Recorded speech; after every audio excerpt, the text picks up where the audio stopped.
What is up? What is up, chat? Is my chat good? Yeah, it is chat. Am I in dark room mode? Does this feel weird? Does this feel a lot darker? What's up, Andrios? Andrius? Is that saying it right? Andrius? Sorry. Cheto, how's it going? Aisha Brat. I literally can't read chat. It's that dark. Can't do it. I can't do it. What's up, Andrew? What's up, Dalgard? Hey yo, hey yo. Hey, Andrew, just watched an old video of yours. Oh my gosh, dude, I hate my old videos. I want to go back and delete every old video of mine because I hate how it looks.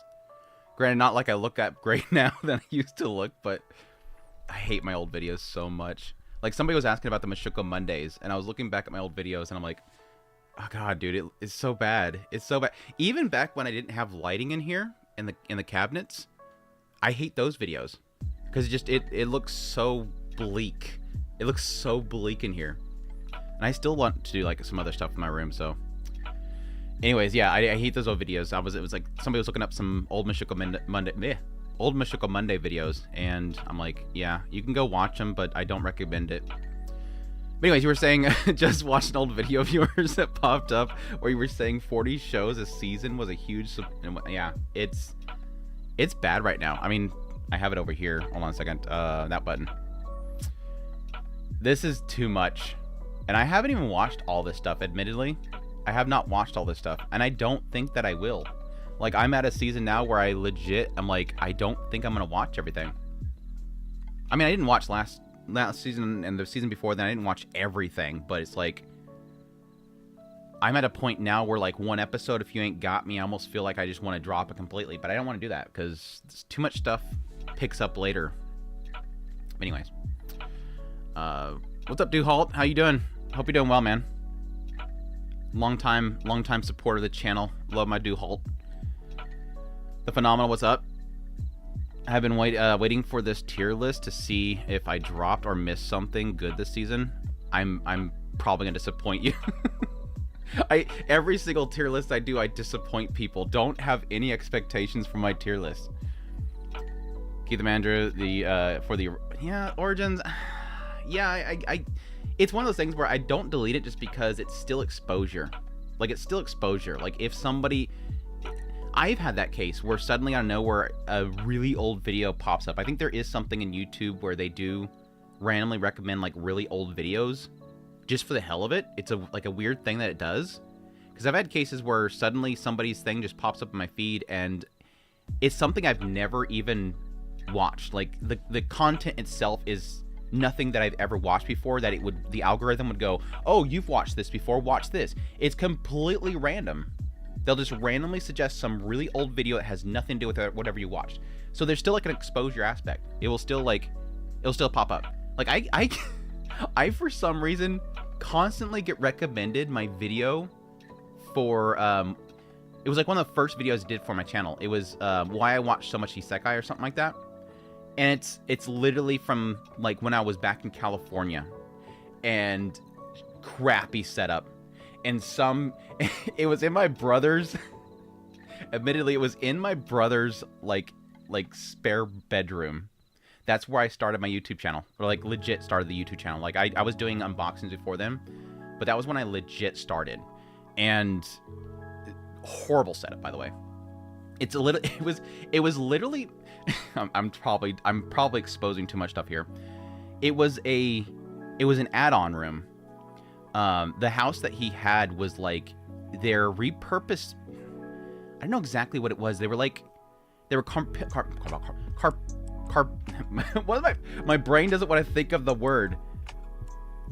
It was basically sectioned military housing kind of things, and they kind of put them together.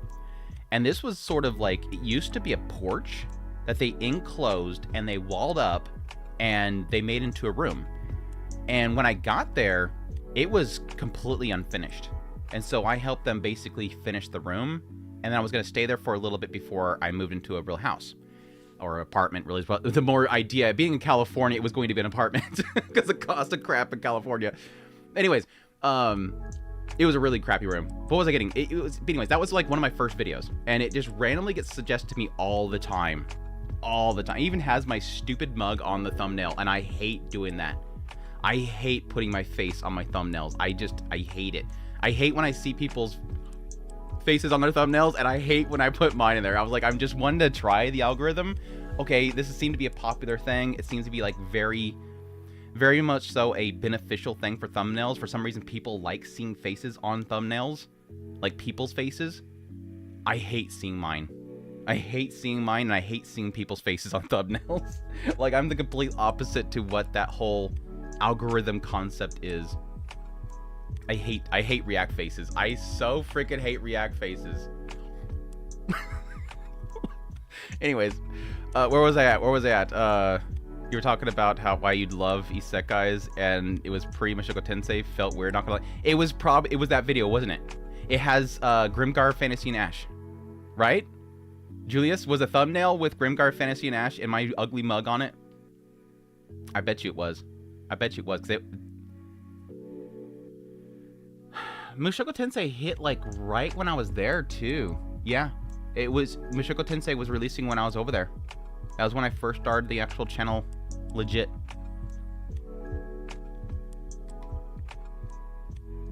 Oh, Andrew is not watching the latest season of Car Fight Vanguard. No.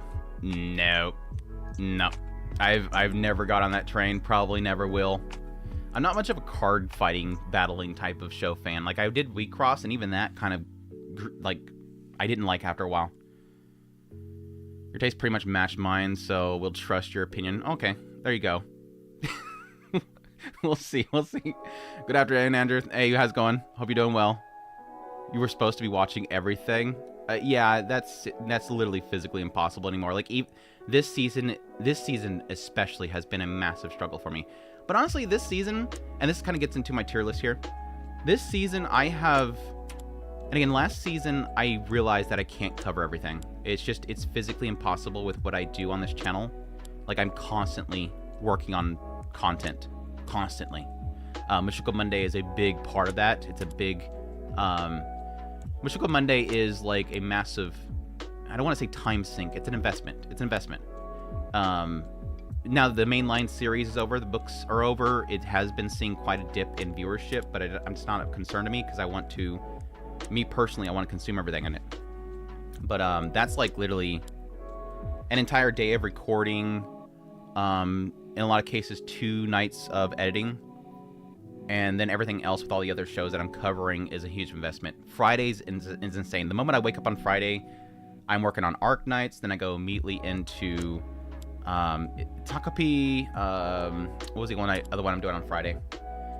Fridays is like from the moment I get up till Sunday afternoon. It's constantly working on something for the shows that I'm covering in those 3 days. It's insane. So like Friday through to Sunday, I'm completely booked up with like 5 shows. And then Monday is Mushoku Monday in the morning. Tuesday is pretty much all day recording. Then Wednesday night is all Mushoku Monday. Thursday sometimes. And then the rest is every other show. Anyways, that was getting to my point.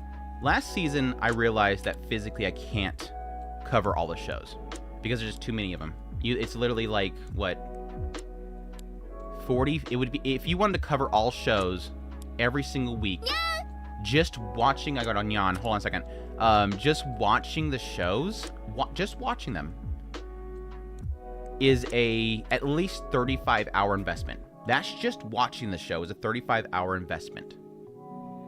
Because again, it's 70 plus shows. And then to cover it or do content for it, which is like video editing, recording, outlines, posting, all that kind of stuff, that's, in a lot of cases, not just double, but triple that time. A good example, Lord of Mysteries. That show takes me probably, since it's a 34-minute show, Lord of Mystery takes me upwards of 2 hours to watch. I know it's probably stupid for a lot of people, but for me, it takes me literally 2 hours to watch it because I'm taking notes, I'm trying to digest what's happening so I can talk about it, and I'm taking screenshots. And then after I've watched it, That goes into the recording, the pre-video process, which is to get the notes all in a format that I can actually go through it. Then it goes into editing, which can take upwards of an hour and a half. And then the posting, all that stuff is probably like 30 minutes. Lord of Mysteries alone is a huge investment. Takapi's Original Sin is probably an hour to watch, maybe an hour and a half.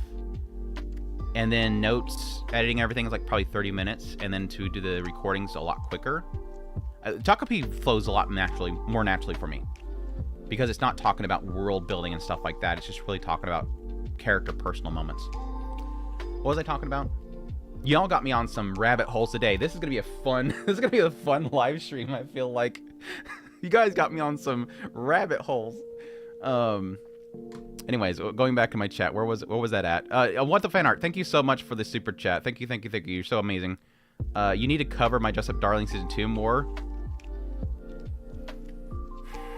No, dude, no. Rent a Girlfriend, no. Like I'm going with you on Dress Up Darling. I'm like, yes, I want to get back on that train.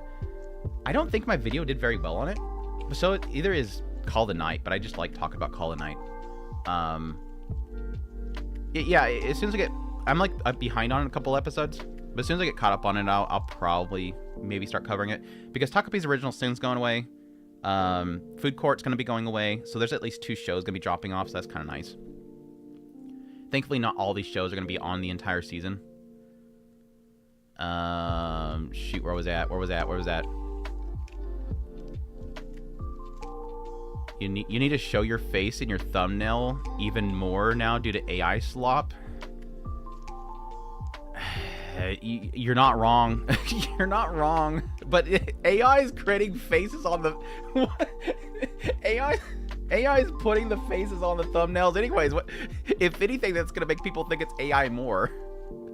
My stance has always been the idea of trying to get people to click on the video with it being visually appealing. I mean, that's like... Shoot. Let me find one that I'm proud of here recently. Yeah, I'm really proud of this one. No, wrong tab. Wrong tab. I'm trying to make them visually appealing. Like, you see it and you want to click on it. And I feel like I've been doing a lot better lately. I'm trying to make them more simple. I'm trying not to get too crazy with my thumbnails. I want something that somebody says, what is this? Because in a lot of cases, I'm covering shows that people aren't watching. Sadly, I'm covering a lot of shows that people aren't watching. I want it to be something that when somebody sees it, they go, what the hell is this? I want to see what this is. Where's that other one that I really liked? Shoot, where's my Takapi? I get inspired when it comes to Takapi. Where is it at? Shoot, Takapi. Did I delete my Takapi one? This one's for episode 2. Where is 4? Yeah, there it is. I like this one. No, that's Photoshop. I don't want to open it Photoshop. Stop. This one. I really like this one. This is one of my favorite thumbnails. I want to grab people's attention, because what my content mostly is always, even though this might be a shock to people that only find me because one of my videos went super viral, my content is discovery. I like finding things for people. I like saying, look at this thing that you're not looking at, kind of thing.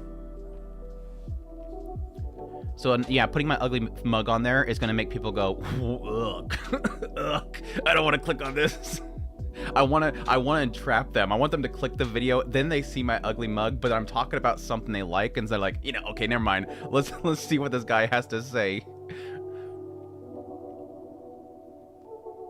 This season kind of has some top... Dude, this season is insane. It's not just so many shows. It's so many shows that are, like, amazing. That's the problem with the season. Like I've said before, and I'll say it again. This is a season where 7 out of 5's come to die. This is legit that season. Just reading Lord of Mysteries novel is pretty good. Yeah, I wanted to order the first volume, but Barnes & Nobles wouldn't, like, update my order, so I didn't get it. So I got to order it, like, flat rate, unfortunately. Wish Monday follower here. Hey, Subra, how's it going? Suvro, sorry, Suvro. I I legit put your pronunciation in my outline so that I don't get it wrong, and I don't have my outline up right now. I told you I'd mess it up again. For me, Takapi, Call of the Nights, Cloverworks shows are favorite this season. I need to get caught up on Rascal. Thanks Netflix for Fragrance, right? Not hoping not too late. Now we're just doing the pre-chat stuff. How's it going, Natsuki? Lord of Mysteries is good, but I'm also lost. It is a lot to consume. It is a lot of world building. Even check out Grand Blue. It's a good one. It's never been my jab. It's never been my thing, man. I've told people that several times. I'm not a college drinky guy, so when I started watching that show, I'm like, ugh, this is not my crowd. I completely missed that group. I tried to get in that group at some point, didn't get into it. And too many guys taking their pants off. It's just too much for me. Too many guys take their pants off. It doesn't work for me. I can't watch Call of the Night, sadly. Why not? Because it's on High Dive? Yo-ho-ho it like I do with Fragrant. No, that's right. I VPN Fragrant Flower Blooms. Correction. Way too many shows? Yes, there is. The novel starts slower than the Dongwa. Yeah, I've been told, or at least I've seen the posts, that they sped things up for this beginning part. Can't watch Bunny Girl Senpai either, but lost its aspects for me in the university arc. I've heard some people chirping that it lost its charm or something like that, but we'll see for me. Granted, with the first season, there was a lot about the first season of Bunny Girl Senpai that I wasn't a massive fan of. Rascals Do Not Dream is really what it's called. There was a lot of the first season that I wasn't a big fan of, but I felt it was like a much more toned down Monogatari series. And that's what the appeal was to me. Like the fix the girl kind of concept. Oddities, figuring out oddities kind of thing. Call of the Night and Takapi's Original Sin have both been best shows this season. Dude, Takapi is going to go down easily as an Anime of the Year contender. Probably Call of the Night too. Why do you think Ishura is so underrated? Probably because it was on Hulu and... It was on Hulu. Was it Hulu or Disney? Because it was on one of those two platforms. That's why it literally died. Damn, I lost my place. Stupid scroll. Think Kurosai is good enough. I'll appreciate that. They don't feel AI at all. Kind of hoping Psychotrist will cover Takapi. Yeah, he said it. And I'm sure that most people know. Don't bug him about that no more. Unfortunately, I think he's said, you can go to his channel. He's talked about it. Stuff has happened, and I think that snowballed with Takapi, and that sucks. Because I think it's a twofold thing. I'm not speaking for Psychotrist here. You know, go to his channel, check him out, support him. By the way, he's amazing. My observing perspective, and this is completely my own subjective view of it, I think it's a twofold thing. One is I think that something was going on there for him that he's talked about previously. Those that know. And I think along with that is that you have what sort of happened around Takapi's Original Sin, which thankfully I've completely avoided. Like I avoided it like the plague. I probably could have farmed it, but again, that's not my content. I'm not, despite what some certain channel thinks, I am not a rage bait farming. I'm not into that stuff. It's just not my thing. A large group of the community around Takapi's Original Sin got really swept in trying to fight over this whole, is Marina a good person or not? Is she horrible? Should bad things happen to her type of thing? I'm not getting into spoilers, by the way. And I think it's all, I mean, this is not really spoiler because it's in the first episode. I think it really predicates around personal experience, lived experience with bullying, which I've been on the bullied side. I've never been on the bully side.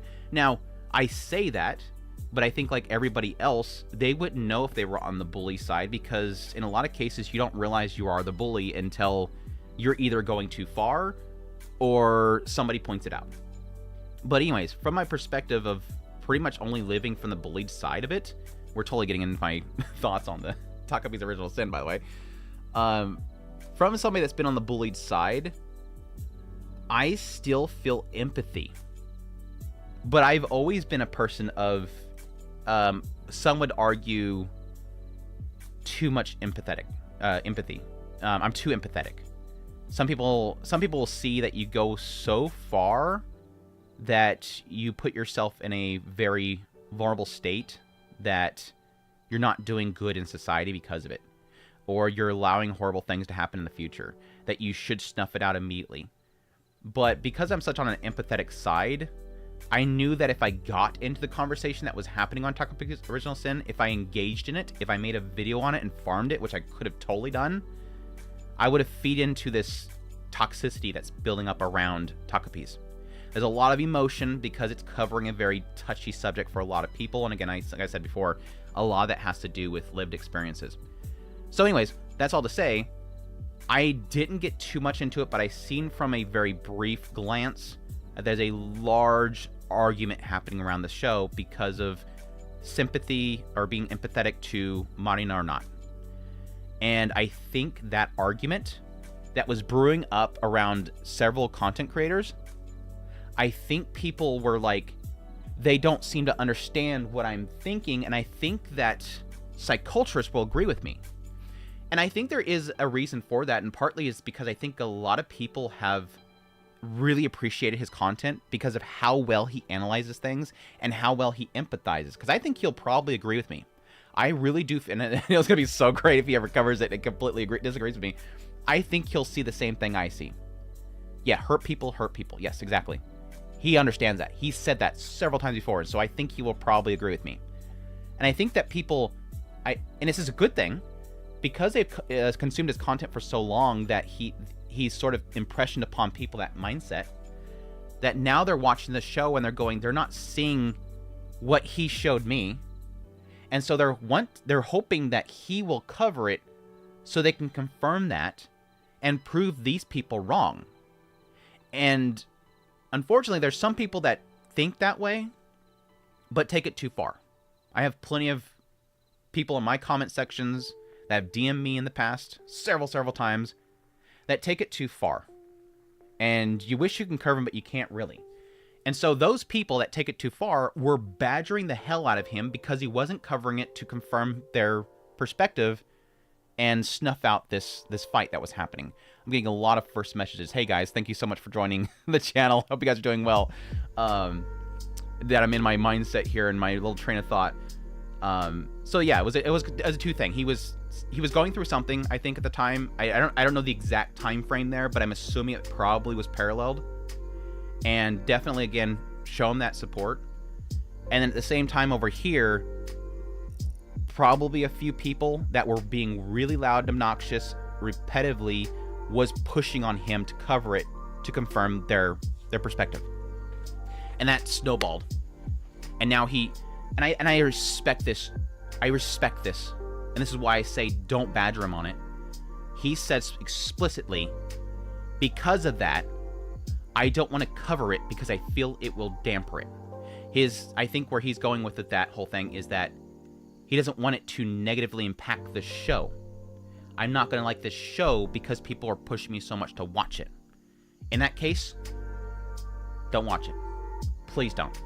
Because he's going to want to go into that show with a completely open mind because he's going to tear into it so much. And this is why it's a struggle, and I think for a lot of people, Takabi's Original Sin is one of those shows that if you really, for somebody like him, if you really take some time and really dig into it, there's too much to talk about. Like, I hold myself back a little bit doing my videos. I could probably ramble a lot more about that show. But I do find that sometimes when I allow myself to do that, I talk in circles. And I know that's not productive for a lot of people in content. So I try to stop. But you could dig way too much in that show. And he'd probably spend, I would probably estimate at least 3 hours on each episode. If not, probably he can go, if he starts to really psychoanalyze some of that stuff, which he would, easily the first 2 episodes, he would probably spend upwards of 6 hours. He could easily spend 6 hours on those first 2. Anyways, that's my Psychotrist talk. My Takupi's original sin, Psychotrist talk, and I lost my place again.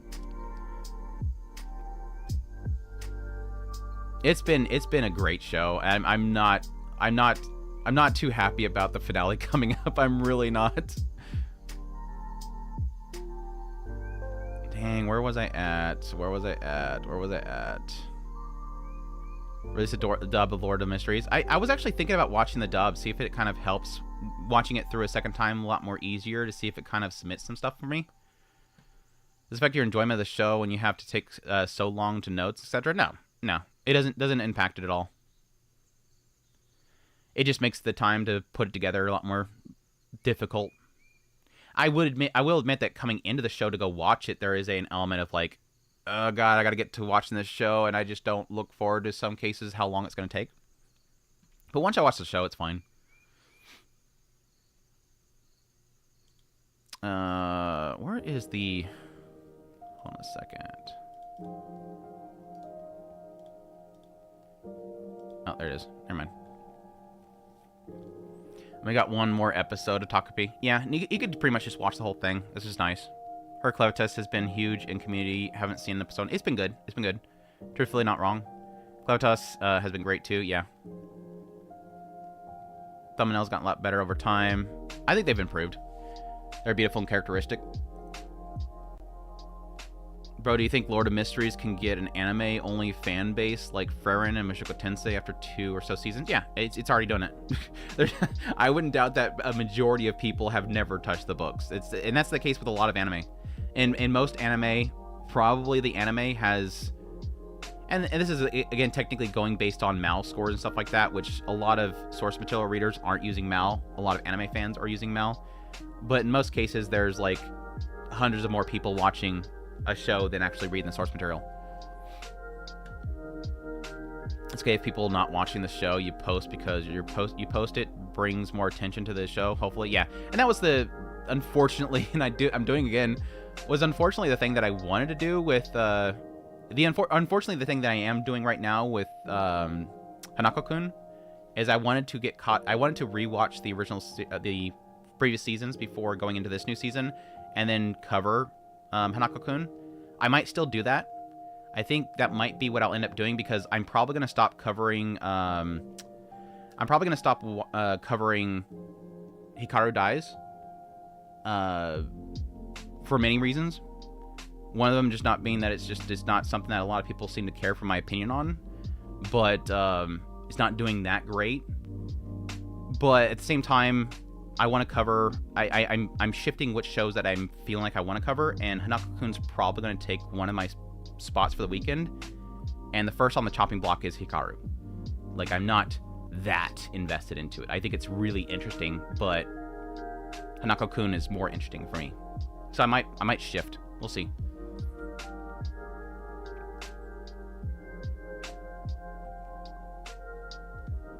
I'm thankful Andrew skipped content of Lord Dimension. I don't have skipped content for it. You would like my skipped content? Because I'm not doing skipped content for it. If you think that I'm doing skipped content... Oh, Annie News. Okay. I read that as Andrew. Oh my gosh. My brain read the first letter and the last 2 letters and just thought you were saying I'm doing skipped content. I'm like, I am not doing skipped content, so that's weird. I got a Nyan again. What was the Nyan? What the fan art? You better not be telling me to watch Rent a Girlfriend again. I'll ban you if you're telling me to watch Rent a Girlfriend again. Oh my gosh, I cannot believe I read that as Andrews. I'm like, I'm not doing skip content. Oh gosh.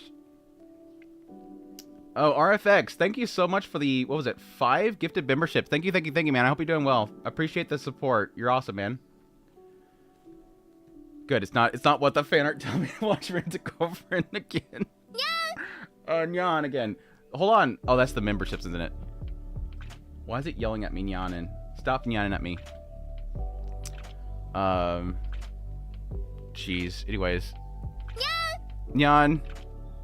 You get Nyan. Is my overlay not going? Are you guys seeing Nyans on the screen? Are you guys seeing Edis Nyans on the screen? You're not, are you? Where's my Edis Nyaz? Shoot. Is it? What is it doing down there? We have to have neons on the screen. Where's... I can't grab it. I can't... Can I center it? Hold on, chat. Hold on. I'm sorry. I'm sorry. Hold on. There's a way to... There's a way to tell something to go in the middle of OBS, right? High transition, show transition, blend better, scale filter. Does anybody know how to center an object in OBS? Because it's off the screen. It's off the screen.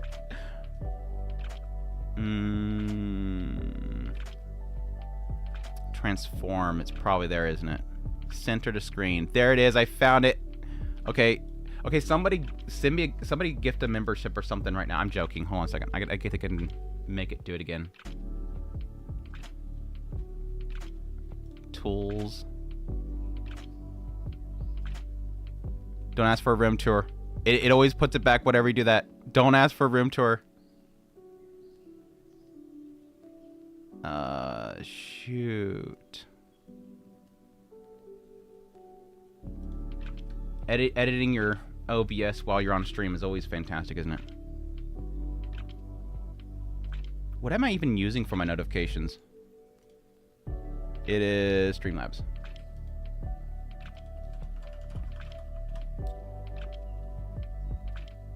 You're gonna make me log in right now? Streamlabs? Seriously?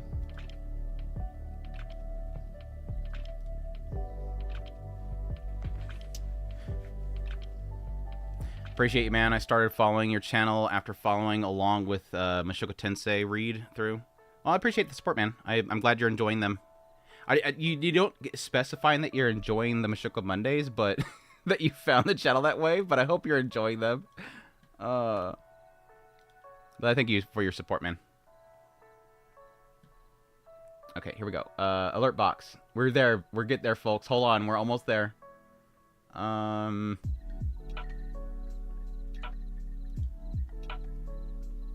You know what? I'm just gonna wait. I'm just gonna wait. I'm just gonna wait. I'm just gonna wait. Let's see. Let's see. Let's see. Let's see. My favorite content creator doesn't validate my opinion. Then how can I possibly move forward? Right? I mean, again, that's the whole case for him. That's the whole case for him. It's a super deep subject to join in on that is very confusing without the context at the beginning at the rant. Yeah.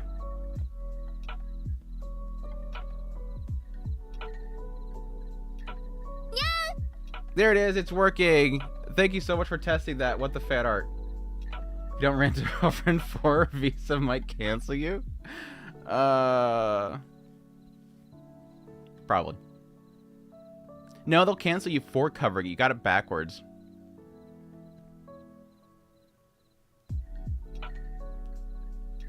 Shows like Takape's Original Sin always make me focus on what the heck are the teachers at the school do. Yeah, and that's sort of a thing that I've seen kind of covered in, at least in anime, and I think I've seen a couple in actual news reports that, and this is similar to the whole situation with Fragrant Flower Blooms, is a lot of schools are very political, and they're very hands-off when it comes to kids.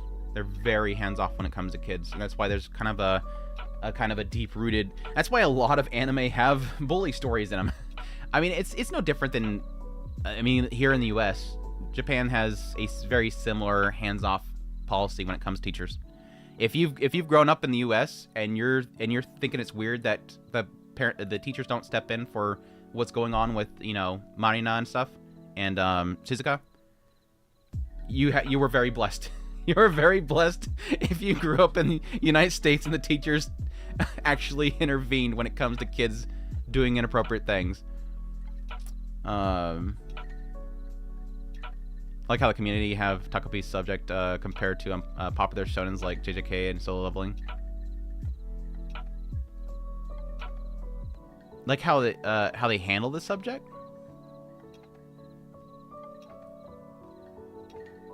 So I was wondering that even if Takapi solved the Marina's issue, didn't think we would... Is it Marina or is it Maria? It's Marina. Didn't think they will Shizuka become a saint like the typical stories. I'm very curious how it's going to end. It's very... I'm almost anxious for the finale this week. But at the same time, I'm very curious how it's going to end. I have my theories. But it's also one of those shows where I kind of just want the writer to do what they want to do, and I don't want to think too much on what it's going to do for the ending. Like, even my last video, I'm like, I speculated on a couple things, but I'm like, I'm not really like, I need it to end this way, or hopefully it ends this way, or, my gosh, could it end this way? I kind of just, I want to talk about the in the now. It's a very show much so that you want to talk about the now rather than what could be. Which does, yes, often lead to massive disappointment if it doesn't turn out good in the end. Takabi maybe respect Hell Teacher. I haven't watched the new Hell Teacher, but I know exactly what you're talking about based on the old one. Lesson, bring spanking back. We will encourage children to stay in line and teachers to get fit. I'm not a pro, obviously pro like heavy, like, what's the word? It's correction, stuff like that in public schools. But I don't trust teachers enough. I don't trust the public schools enough for that stuff, but I do trust parents enough, and I think that should be okay. But I know that a lot of parents are stupid too, so it's like, my same reason I don't trust public schools to handle that stuff properly, it's the same thing for homes. Corporal punishment, yes. They should have had like if I could trust the government enough to actually properly teach proper corporal punishment for at least one person on each facility, I might be able to trust it enough. Send a drill sergeant to every school, and they handle the worst kids every single week. There you go. That's my thought process. Have a drill sergeant show up to school every single week and address all the problems of the school.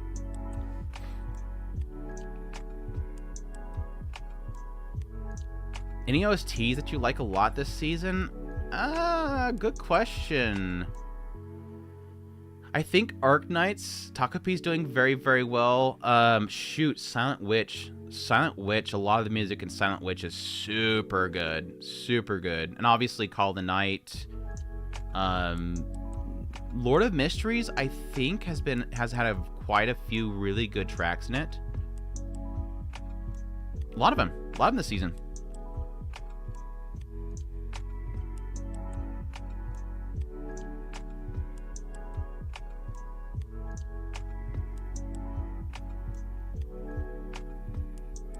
Be me, ignore profile pictures. On a serious note, if things go on as they are, Visa will be banning shows like Takapi because some people may find it so. Yeah, I mean that's the biggest. That's why I'm covering that. There has been a lot of like crazy coverage happening right now with censorship, and a lot of it's obviously because of UK. It has caused twofold. It's caused a big scare. Like what's happening with the UK has been causing a lot of scare. I haven't been covering the UK stuff because I don't live in UK. I'm not going to act like I understand what's going on there. And I know there's a lot of political discourse happening around it. And I honestly, to be truthful, I don't have the time to. If I wanted to talk about it seriously, I have to understand it, and I don't have the time to fully understand it. But it has been causing a lot of people to be very terrified about what's coming up. Obviously because it's happening there, people are afraid of it happening elsewhere. And I think the problem that a lot of people are having is that they are misunderstanding sort of how that's developed in UK, and they're assuming that we can get to that endpoint right now. And so a lot of people are, I talked about this yesterday in the Discord, I think it was yesterday. There's a lot of people right now that are afraid of that, and there's a lot of people feeding off of that fear. And so a lot of people are they're trying to find things to post to get people's attention, to get clicks. And that's leading, unfortunately, into this case where people are fear-mongering for profit. I'm not saying all of them, I'm saying there are people that are fear-mongering for profit. And what that's led to is there's literally people right now searching through for those who don't know, hundreds of thousands of bills get presented and introduced every single year by our political leaders. Hundreds of thousands a year. Most all of them do not ever go anywhere. Most all of them never leave the floor. Hundreds of thousands. That's 6 digits numbers here. Most all of them, I don't know the exact numbers, I'm not going to say. Most all of them do not even go to a vote.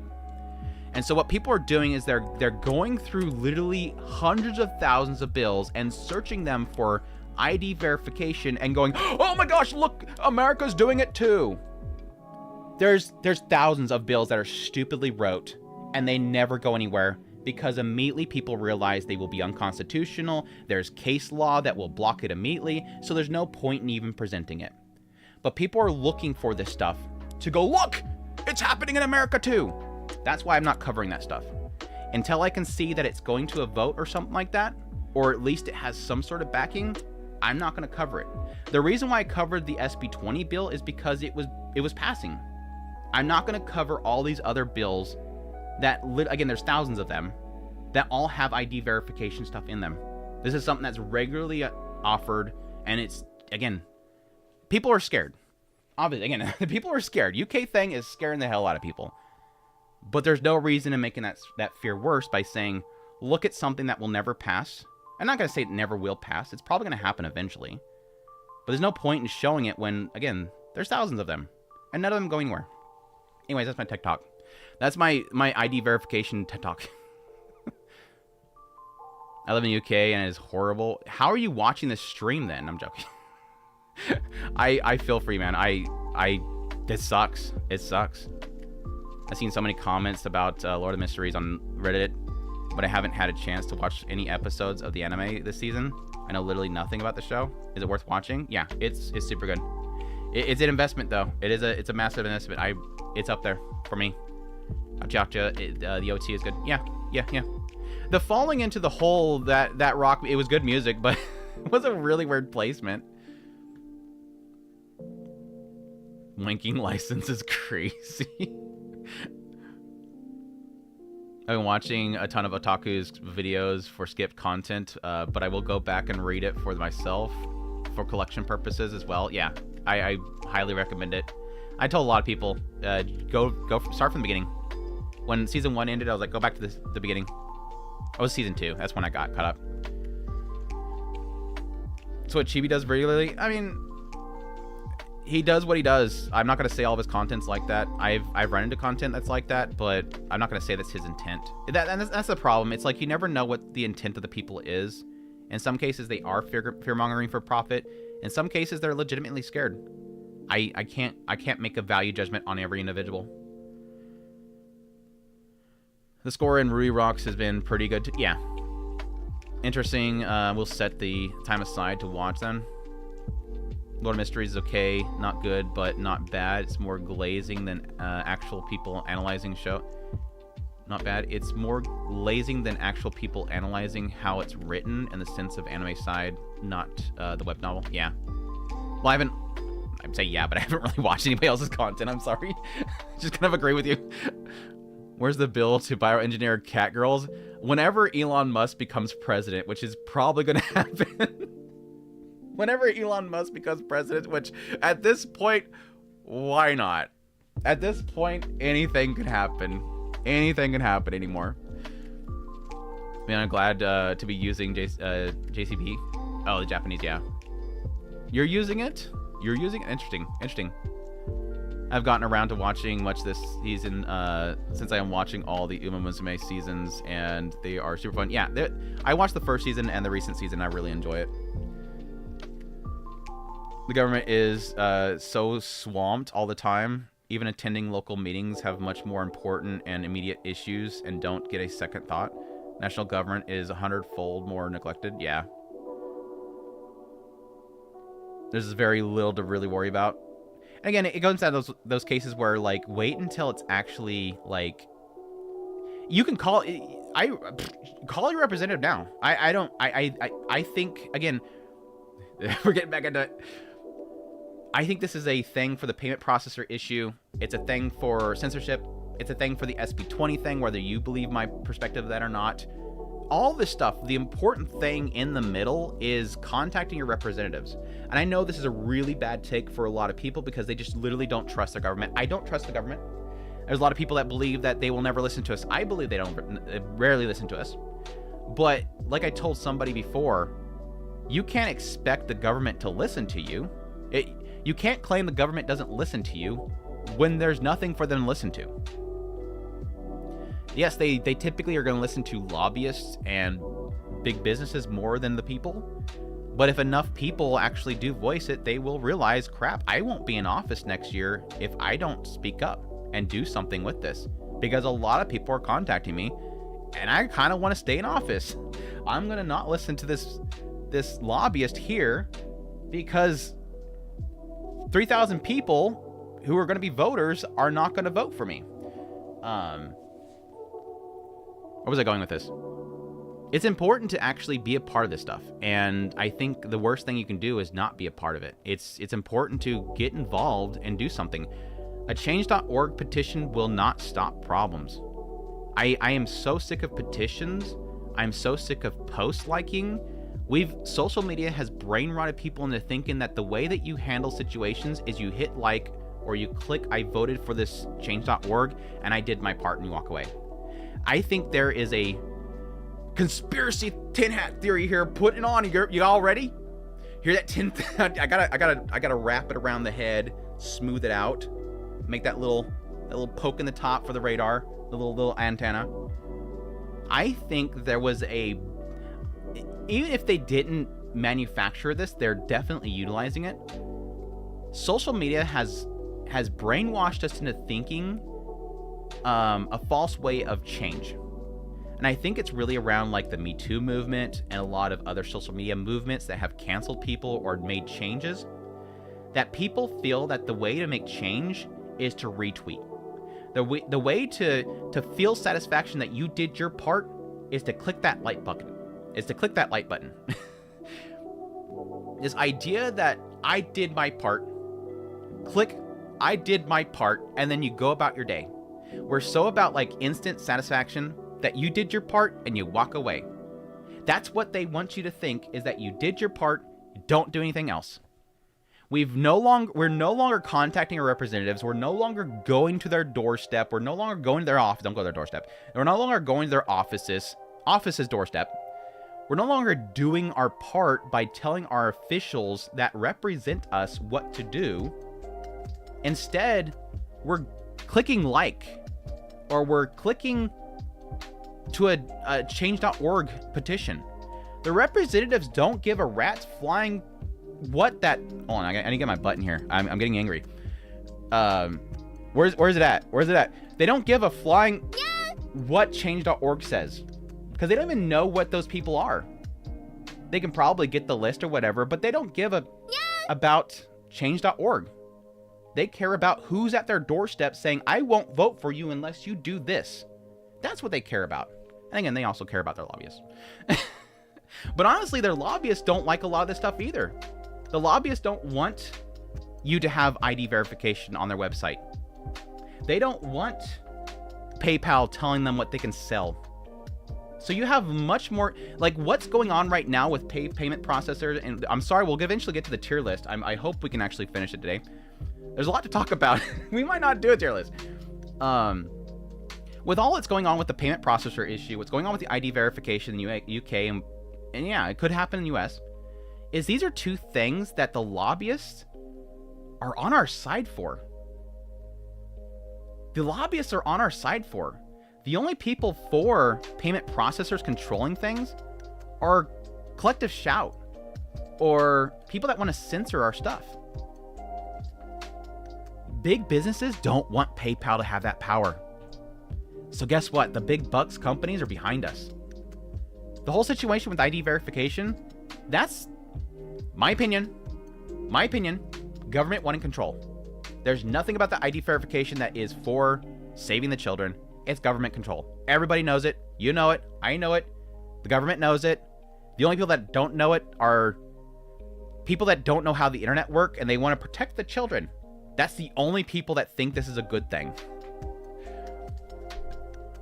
So this is prime for people to contact their representatives, because and you, again, like I said in my video, word it that way. When you go to your representatives, don't tell them they're taking away my titty game. Sorry, they're taking away my incest stuff. Don't come to them talking about that. Don't tell them about how they're censoring your anime, they're censoring your lewd stuff, your adult content. Just come to them and say they are basically acting like government officials enacting law. You don't want that, do you? Hey, Billy Toast, my representative, do you know that payment processors are taking over your job? Hey, do you know they're enacting laws? Hey, do you know that they're regulating companies from doing legal actions or transactions? It's a no lose situation for your representative. They will literally gain rep points if they go to bat for you. And again, you can go back to old cases of them literally silencing political parties using payment processors. Don't even talk about the Steam situation. It's an easy win. But again, people are too focused on change.org, and I think that's what they want. They want you to focus on retweeting, liking, and change.org. They don't want you to go to your representatives. As much as you want to be mad at Collective Shout, they looked at how to again, I'm playing into this, by the way. I hate Collective Shout. Go with me here. As much as we hate Collective Shout, props to them, because they know exactly how to exploit the system, and they're doing it. And everybody else going after PayPal, all power to you, by the way. Annoy the fuck out of them. Annoy the out of them. Everybody going after PayPal, that's exactly how not to solve the problem. Everybody going to change.org, exactly how not to solve the problem. Going after Steam, exactly how not to solve the problem. And Collective Shout probably loves that. Collective Shout wants you to go after them because it won't solve anything. How you solve it is you get the government to tell PayPal they have to start ignoring Collective Shout. To tell Visa to start ignoring Collective Shout. That's the only way this ever gets solved. And it will have to be done in America, because that's where these companies are headquartered in. And I hope it happens, because that will alleviate a lot of the problems that, Taro Yamada and all them are having over there. Wow. Eventually we'll get to this tier list. They don't want them to know that. Addressing the big issues here. 11 out of 10 rant. I love it. I know this stuff's been bottling up in me. I just never care to make a video on a lot of stuff. Well, I made like 2 videos at this point. Protect the children is always advanced by those who haven't grown up. I mean, that's been my whole point with it. And I meant to get in that with my previous video. And that's technically the ID verification thing. I don't want ID verification. I want laws enacted that will punish parents for allowing their children to be on the internet. Unpopular opinion. And I totally accept the hate that will get me. When I was growing up, there was a lot of things that I was not allowed to have. And I found it. But it doesn't mean that I should have been allowed to have it. Kids will get on the internet. But if you are planning on literally destroying the entire internet and the anonymity of internet, which is literally... Anonymity on the internet is not necessarily like to allow people to say inappropriate things. Anonymity on the internet is not to allow people to do inappropriate things and get away with it. Anonymity on the internet is the ultimate freedom of expression. It's the freedom of speech. Having anonymity on the internet has allowed the internet to grow into what it is, because it has so much freedom within it to not have any blowback or damage from what you say. And yes, governments know who you are and what you're posting. There's no full freedom and anonymity. Even if you use VPNs, they can find it. To take that stuff away for the save the children kind of thing is bullcrap. It's kind of like the analogy I've given to some people is, it would be like, because you want to save children from abuse, you have to cut off everybody's hands. That's what that means. That's what that sounds like. Instead of cutting off everybody's hands to prevent parents from slapping their children, why don't you just punish the parents that allow their children, or I'm getting my analogy messed up here. Taking that analogy, why punish everybody because children are not getting on the internet and they want to protect the children on the internet? Why don't you just punish the parents that allow their children to get on inappropriate websites? That seems a lot more logical to me. But again, it's not about protecting the children. It's about control. The government wants control. They want data on you. They want to know they want to connect what you're working on and looking at in a lot more solidified way. Visa and MasterCard always wanted to do this and just use collector's shout as a way to justify, while hoping that, well,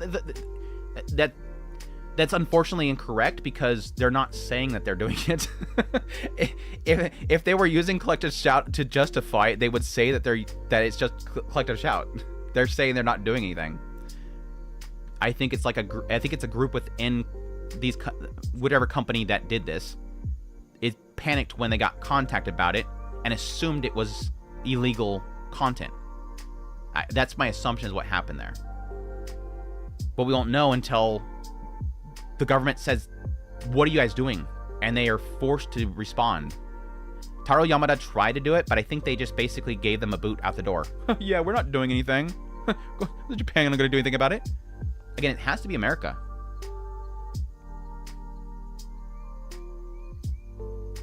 You know, I don't get toddlers in my ranked games anymore. Hell yeah, right. Right. Sorry, man. Having unrestricted access to the internet from age of 9 has definitely done some damage to my mentality. Yeah, I'm glad that I sort of grew up the way that I did and have pretty much had like half of my life invested in internet, because it allowed me to sort of see the world without it and the world with it. I can't imagine children growing up these days. I can't see it being healthy at all. I think, again, this is my opinion, and this will change in the future. I think right now, if a child is born right now, I think they need at least 15 years outside of the internet to see the world, and then introduce them to the internet. Let their brain develop in a natural environment first, rather than throw them immediately in front of where that video is with the toilet guy, the guy coming out of the toilet. Skibidi or something like that. I have no clue. Something like that. I've only seen like a second clip of it, and that was enough for me to realize that that's gonna destroy all children. My parents gave me a Gap phone when I was in middle school. It removes the internet browsers and removes the app store. I think that's a good way. A phone without connection, and it sucks that it's so hard to get a phone without a connection anymore. Like, even if you tell them you don't want internet, they still like allow it, and they just charge you for it. Hey, Heavenly. What's up? I have been asleep right now, but I just wanted to drop in and say hi. You have to sleep right now. Right now. Basically, so far, we have not talked about what's in the title for the last, hour? And we've just talking about, like, UK censorship, PayPal, and how crazy this season is. The VOD's gonna be there unless it gets deleted by YouTube for me saying inappropriate words. Bro, you've done changes to the anime of lotm to make it more popular or accessible. I have not read the source material, so I don't know. I want to say slow the pacing down a lot, but I acknowledge that slowing down the pacing will make people get bored quicker. A lot of people want, and that's what they're doing the adaptation that way for, is they want to get to the point to get people excited and get into it. If they have the budget, it's 10 cents, by the way. Make hour-long episodes. Make each episode each of the stories we've done so far, extend them to an hour. It's 10 cent money. They can make it work. Skibidi toilet, yeah. Skibidi. LeMail, have to do it tomorrow. Bro, what would you have done the changes to the anime to make it more popular? Yeah, okay, you said that. I got my first cell phone at 7th grade. My first was a Razor phone. My first phone was a Razor phone. And I loved it. I hated going to a smartphone. Like, I took for... We were like, what, like 3 generations into the iPhone before I ever got rid of my flip phone, dude. My Razor flip phone was so freaking good. Like, I could type while I'm driving. Back then, you could text while driving, and if you knew what you're doing, it did... Don't do this, by the way, because it's still technically a distraction. I could text while driving with my Razor flip phone. Because, again, you felt the buttons. You could feel the buttons. It wasn't touchscreen, by the way, for all the youngsters out there. You could feel the buttons. And, of course, every press was multiple buttons. Like was it 1 was ABC, 2 was D, E, F, whatever. So you just had to press them multiple times to get to each letter. And so I knew how many presses to get to each letter, and I could text somebody. I wasn't typing a story, but I was basically talking to people with a stick shift. By the way, I would get to the gear, and then I'd be set for a while, and then I would text it. But I was texting with a stick shift with a Razor phone. You seemingly removed demonetization for swear words at the beginning of the video. Yes, thank goodness. That was the stupidest freaking decision ever. Stupidest decision ever. Like, think about it. So I get the idea that, like, it's you click on the video or it's autoplay or something like that, and then suddenly a person's cussing within the first second of it, and you're like, oh no! But it's like, what is that any different than like it happening in 7 seconds and suddenly somebody starts cussing? Whoa, no! I didn't get a chance to change it within 7 seconds, and now he's suddenly cussing. It's stupid mentality there. Still have a stick shift, dude. I loved my stick shift. My car has you could switch it to stick shift, but it's not the same, obviously. It's not the same. There's no clutch. You're just telling it when to shift. Anyways, I guess we could get started on this. Now we're in. Everybody's been able to get a chance. We'll just say that it was a good chance for everybody to get in here and get comfortable before we get started on this tier list. Hopefully we can get through it all. If we don't, I can just do it next week, finish off next week. Because, I mean, there is some shows that I still need to watch. So, took way too long. I'm so sorry. I'm sorry. You know what? It's going to take longer because I'm going to go take a break real quick. Be right back.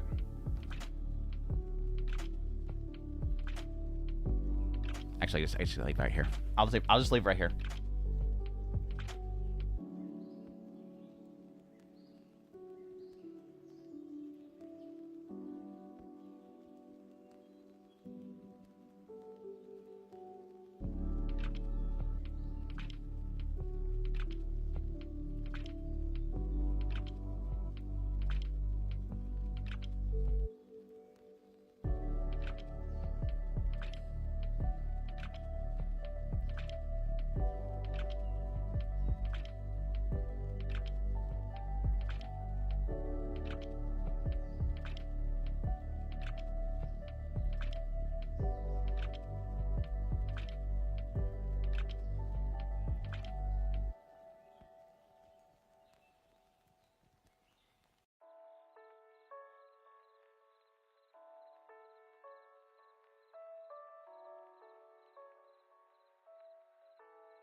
Sit on my phone.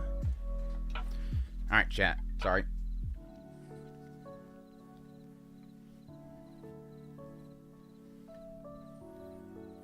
Wonder if the censorship situation will get better. No, it'll get worse. It'll get worse. No doubt. It's the sucky thing is that it's unpopular to fight against censorship when the censorship is about inappropriate stuff. No more chair stream. Yeah. What the fan art? Damn it! What the fan art? Don't tell me to watch Winter Girlfriend. Fast Track Cloverwork shows. M Dud, Rascal, Santa. I can't do Santa. I haven't got it caught up yet, unfortunately. But thanks for the support, man. I appreciate it. Nyan nyan. Edis nyaz. Edis nyaz. Yeah. Support generic engineering. We need cat girls. Yes. Anyways, here it is. It is here, folks. Summer 2025 anime season tier list. We're finally starting it. An hour and 15 minutes into the stream. As per usual, I will be ranking these shows based on essentially, there's a couple shows that I've watched on like one episode, but for the most part, it's like 3 or 4 episodes, some 5 at this point. My gosh, it's been crazy trying to get all these shows watched. I haven't been kind of rushing myself. I've been trying not to rush myself with a lot of these shows. And I still want to do a lot of first impressions for a lot of these shows, but I'm going to be ranking them based on the current season. There's a lot of these shows I'll be putting like A or B that overall for all anime is nowhere up there. But we're ranking it based on the current season because people are watching the current season. They want to know what to watch right now. So with that in mind, let's get started. I don't even know what the order this all is in. I think it's just completely random. But yeah, summertime pockets rendering. Summertime pocket rendering, right? Goddamn. Summer pockets. I'm super behind on the show, but I'm absolutely loving it. I don't think it's S tier. Based on what I'm going to be getting into later on, I don't think it's S tier right now, but I do really absolutely adore it. So I'm going to put it in A right now. We'll start with A. We'll start this as an A+. A+ for me. Like I've stated before, it's got that old like Clonod vibe of like a main character that like gets in these little jabs back and forth with the girls, and I absolutely love that chemistry that they have in it so far. Cute ghost girls, love it. I'm enjoying it. A lot of heartbreak and all that kind of stuff, so I'm loving it. I'm going to use this list to decide what to spend my time on. Don't ruin it for me, please. Because I put summertime rendering up here, summertime pocket rendering up here. Uchida Mumu, I really love it. I don't think it's like that high. I think it's like in a B area right here. Again, another one that I'm, unfortunately, during the core transfer, I'm kind of behind on, but I do plan on getting back to it. This is the one that was like the last minute, like, oh, we're going to core, by the way, and I'm like, damn it, no! There's too much in summer, stop! But I love it. It's cute. I love the main character. She's absolutely adorable. Gamers. Why am I saying gamers? Bad Girls. Is that the same thumbnail layout as gamers? Anyways, Bad Girl, I actually really like, and a lot of it has to do with the Satania wannabe character. She's absolutely not Satania, but the disciplinary girl, she looks like Satania, but like she's like super Yuri thirsty. It's a Satania that's super Yuri thirsty. Not that Satania is not Yuri. But I like it so far. I'm really liking it. The concept here, for those who don't know, is this one girl is like wanting to catch the attention of this disciplinary girl, and she's like too cute that she never gets her attention, and so she decides to try to do things that would be bad in order to get her attention, so that she disciplines her and gets her attention. And so she does things like puts like paper clip things on her ears to make it look like she has earrings, and dyes her hair two-tone, and puts erasers under her feet to look like she's wearing platforms and stuff like that. And it's all to try to get her attention. And then it quickly turns into like, she gets her attention, but it's like way too much attention. And it's actually turned out to be really cute. I do like it. It's a lot of fun. And then you also have her friend is like super thirsty for her and is trying to get her attention. And it's like this big love triangle thing that's happening of Yuri and shenanigans. I actually really like it. How high is it placed though? I'm like in a high B area. I'm not gonna oversell it. I'm not gonna oversell it, but I mean, personally for me, I probably kind of bump it up in that A territory. But it's been super fun. I jokingly call this Gabriel Dropout Season 2 because it's Tadania, right? I mean, it's school setting, all that kind of stuff. It's got a similar vibe there, so I don't blame you. It's got like that comedy, slightly Yuri type of thing in it. But yeah, it's been really good. It's been really, really good. Let's see here. Dr. Stone, I haven't even started watching this new season of it, but it's part 2 of... Is it even part 2, or is it new season at this point? I'm not gonna rank it because the last core I really didn't like, and I'm hoping this new core is doing better. So I'm not gonna rank it. I'm not gonna rank it. Demon, the Demon Sword, Demon Hunter, not Nezuko version, I really, really like. Another one that I've slipped off with the core switchover, but the first core has been fantastic. I put it in the A category. A category for me. It's very Mushishi, traveling around. I'm curious if the new core is going to get into more like a single story, but it's been mostly like separate stories that all have like a through line story plot in it that I've been really liking. Very much so Mushishi mixed with demon hunting kind of thing.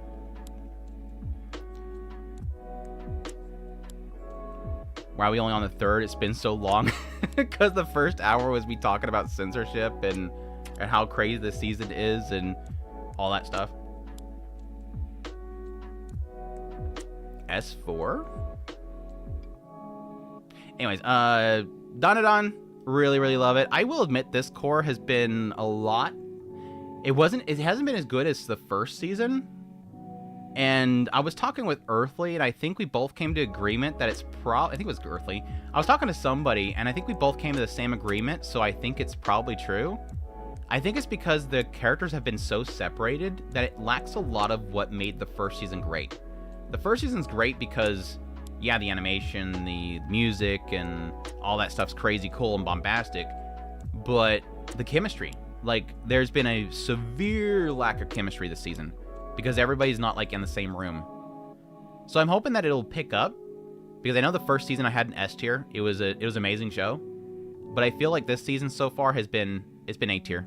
It's too much of people elsewhere, and it's lacking that vibe. It's lacking the vibe. As much as I like the crazy kung fu hustle moment with the old granny kicking the crap out of her, and there's been some really cool action scenes, it just doesn't have the vibe. And I'm hoping, starting next episode, obviously, because things have kind of shifted, that it'll get back to being good. This last episode, though, was really good, and it sucks that I didn't cover it last week, because, damn, it was a crazy cool episode.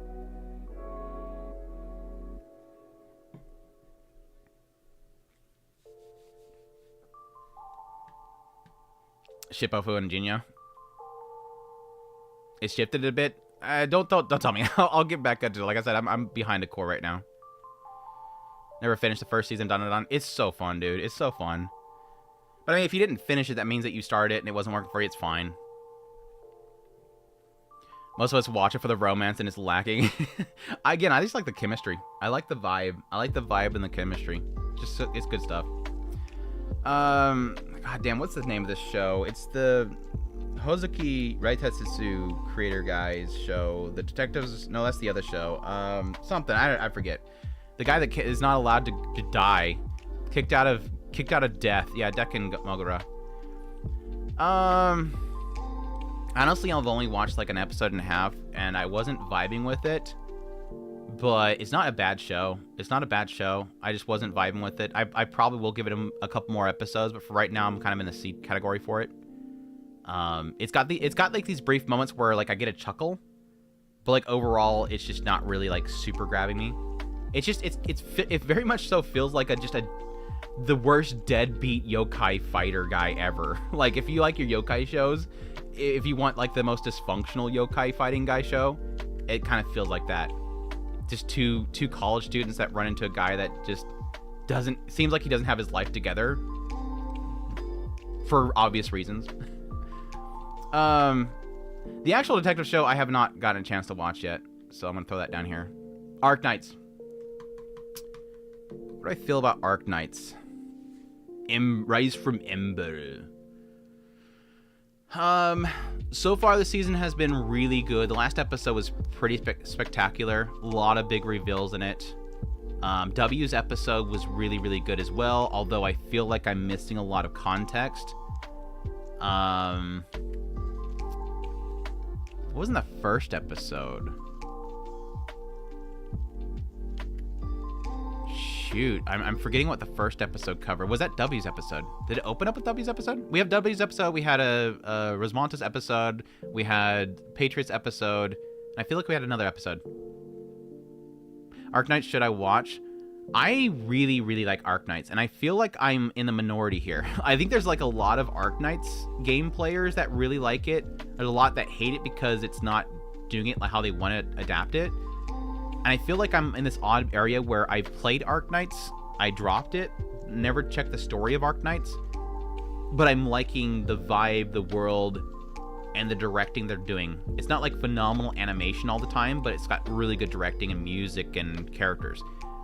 I feel like I'm this oddity, so I highly recommend it because I really love it, but I fully acknowledge that people don't like it. I'm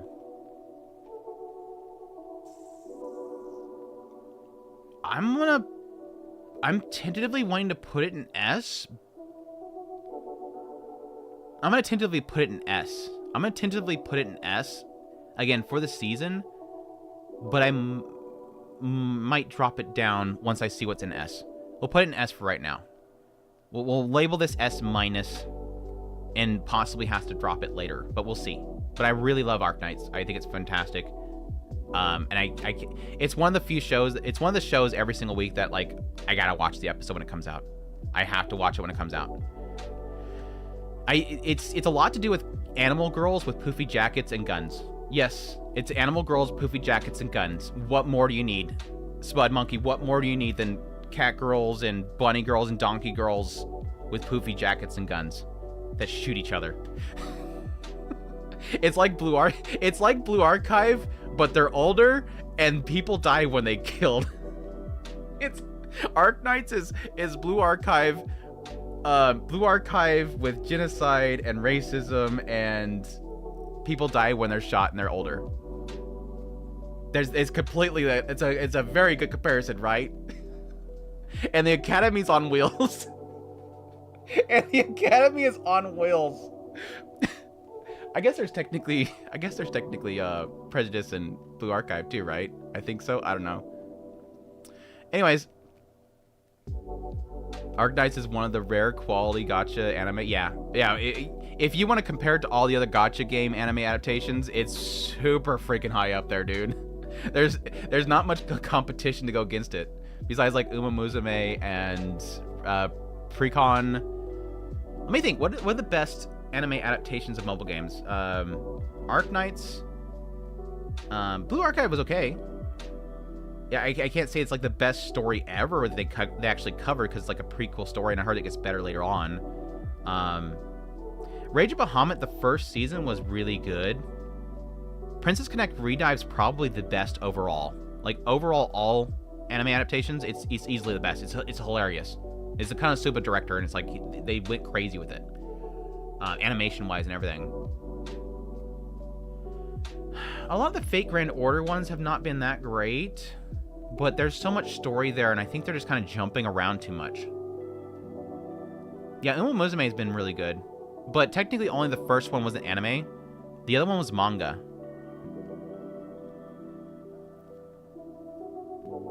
Need a Nikkei anime? It's gonna be garbage, dude. You know it. Well, they have a lot of money. They have a lot. If it does like a Lord of Mysteries kind of thing with all those China bucks, it might do incredible, but most likely not. It'll probably get thrown to like a studio in Japan, and that'll outsource to China and not be well adapted. You know a Nikkei anime wouldn't do well. You know it, because I think what was the other one? What was the other one? Girls Frontline? Eh. It'll probably be like Girls Frontline. Just meh. When is it footable getting to the kitchen? It's funny. You're funny. The funny person in the chat. We got a funny chatter. It's too funny. Anyways, the Prince dude, I don't like it. I don't like it. I like certain shots. I love the ecchi in this show. I just don't like it. I've never liked it. I've never liked it. I don't even know if I'm gonna actually get fully caught up on this season. I don't like it. It's the main character. It's just the main character. I hate the main character so much. Ugh. I don't like him. I don't like him, and he's literally the show. He's literally most of the show. I like the girls. They look super good. The designs are great. The animation's great, but I don't like the main character. I've never liked the main character. They toned down the femboys. They toned down the femboyness. Why would they do that?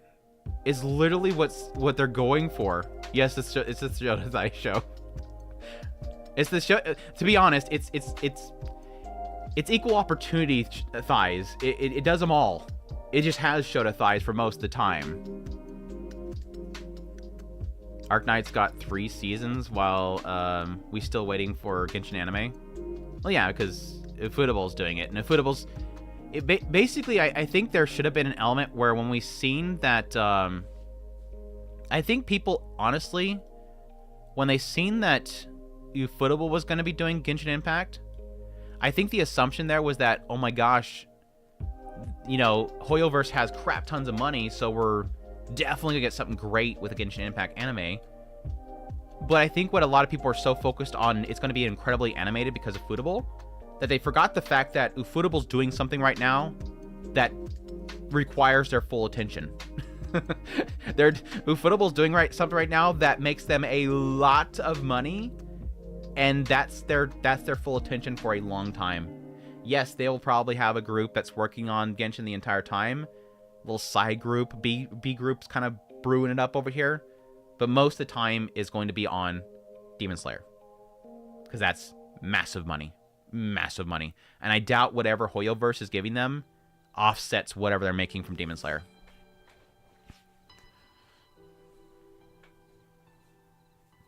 Culture Dextana put it in B. It's not sus at all and quite enjoyable. Look at the thick thighs.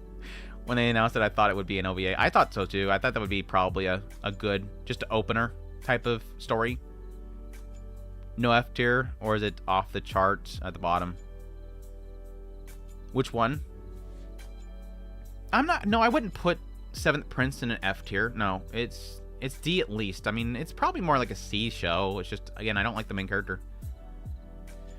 Anyways, cultural exchange student, the cultural game center girl. I really like this show. I find it extremely charming. And yeah, I kind of, for a while there, was kind of wondering how risky is this actually going to be, because it is technically a middle schooler that falls in love with this guy that works at a game center, and he at first doesn't realize what it's implying by giving her a toy and saying Valentine's Day because she can't understand Japanese. But then it quickly shifts to this whole kind of exchange notebook they're doing to him to learn English. Ripperoni. Did I Ripperoni? Are we back?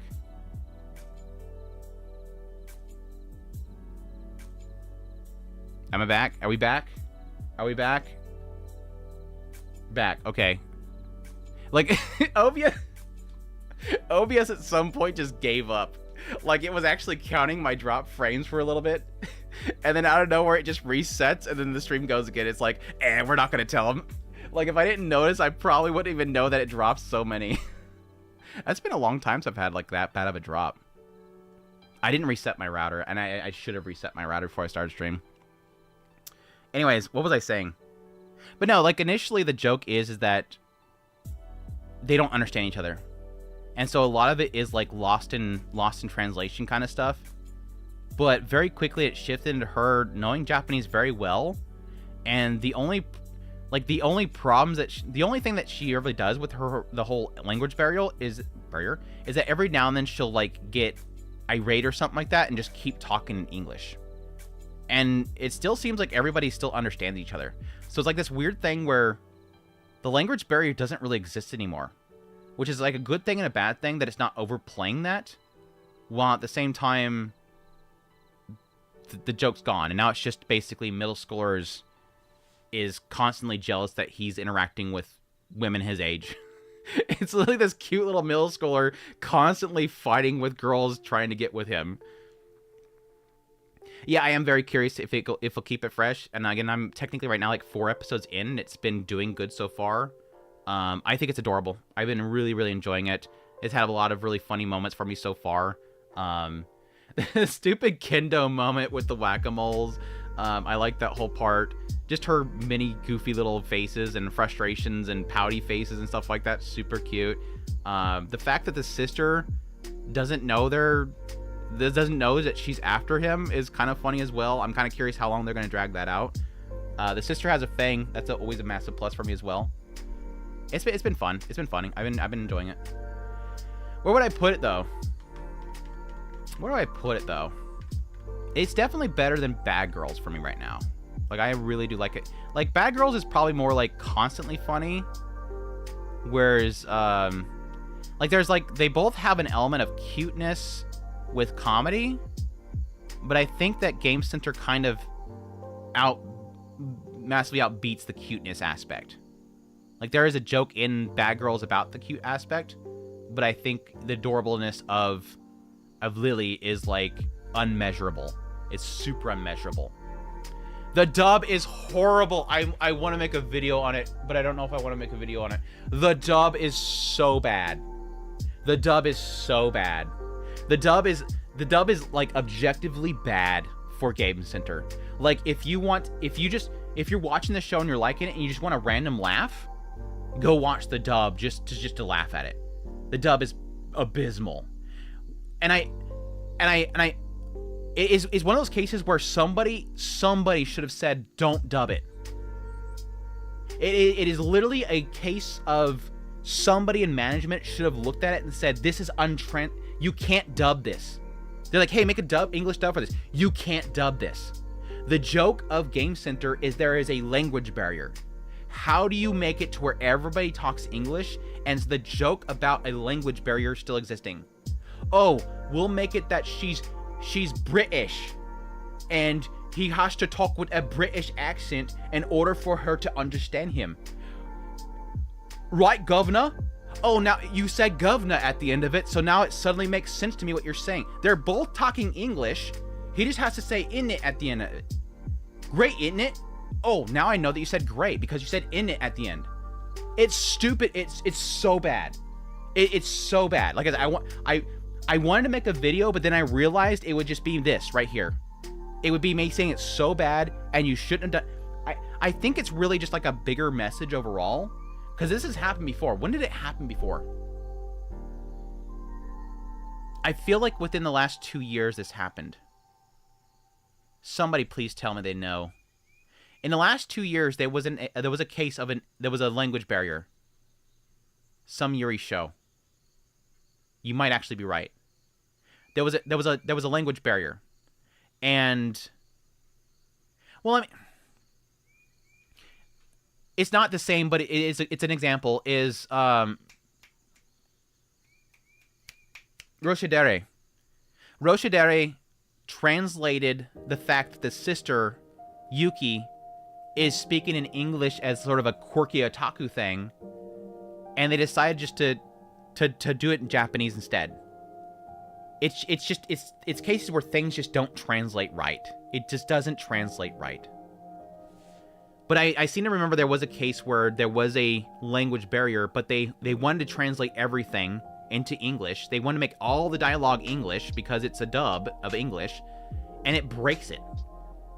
Like the only way that I could see you doing an English dub for that show, for Game Center, is if you made her Japanese. That's literally logically the way to do it. If you wanted to make it an English dub, you make her Japanese and you put subtitles on the screen in English whenever she talks in Japanese. That's the only way you can do that. You can't make the language barrier be because he didn't say "isn't it" at the end because she's British. It's stupid. It is so racist too.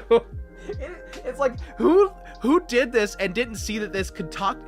I'm not saying this. I'm not that type of person. But can't you see that some people might see it as possibly racist? And like, for a company that is afraid of its image and would possibly change things in order to protect their identity or their brand, wouldn't Crunchyroll see that English dub and go, that's a bit inappropriate, that the language barrier is British accent or whatever that she has? English in it. So stupid.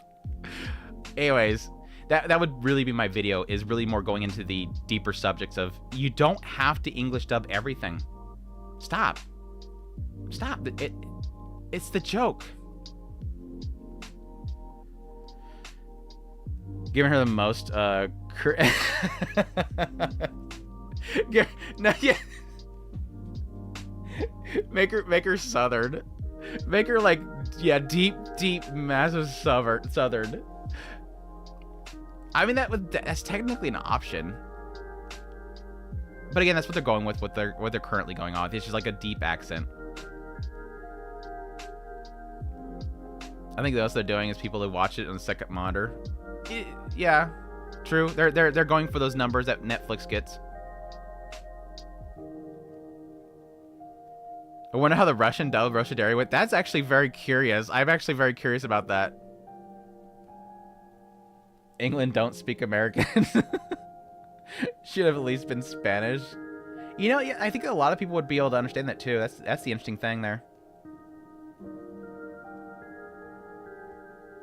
Was it Kingdom of Mosaic? No, because I haven't watched that. Sadly.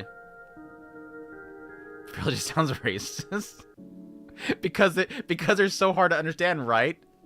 Anyways, I really like it. It's super cute. I'm really looking forward to more. I have a bunch of like clip samples that I need to splice up and post on X at some point. Stop. Get some help.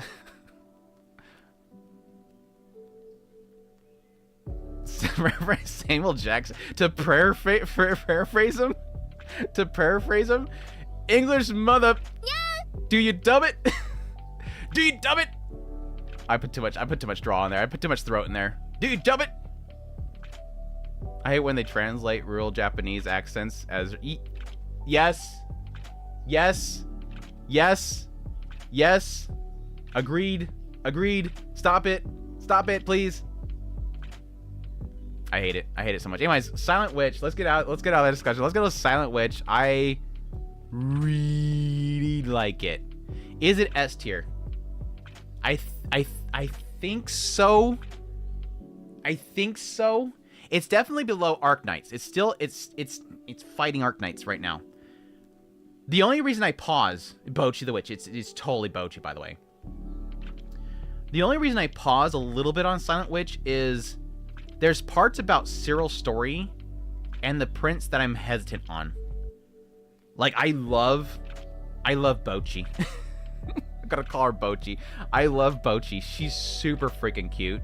Like, you should just give me the many faces of her throughout the entire series, and I'm good. Like, that's enough for me. I'm satiated. It will still be at least an A, even if the story sucks. I think they're doing such a good job with just her character, her characterization.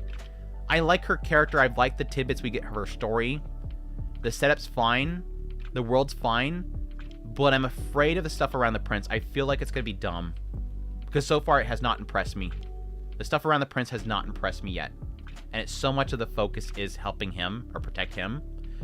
So that's my pause that I have. And especially like the whole Cyril thing like that. It was like you're not impressing me right now. Not impressing me right now. So we'll see. The setup's been good so far though. It's gorgeous. I love a lot of the animations, and again, I love her character.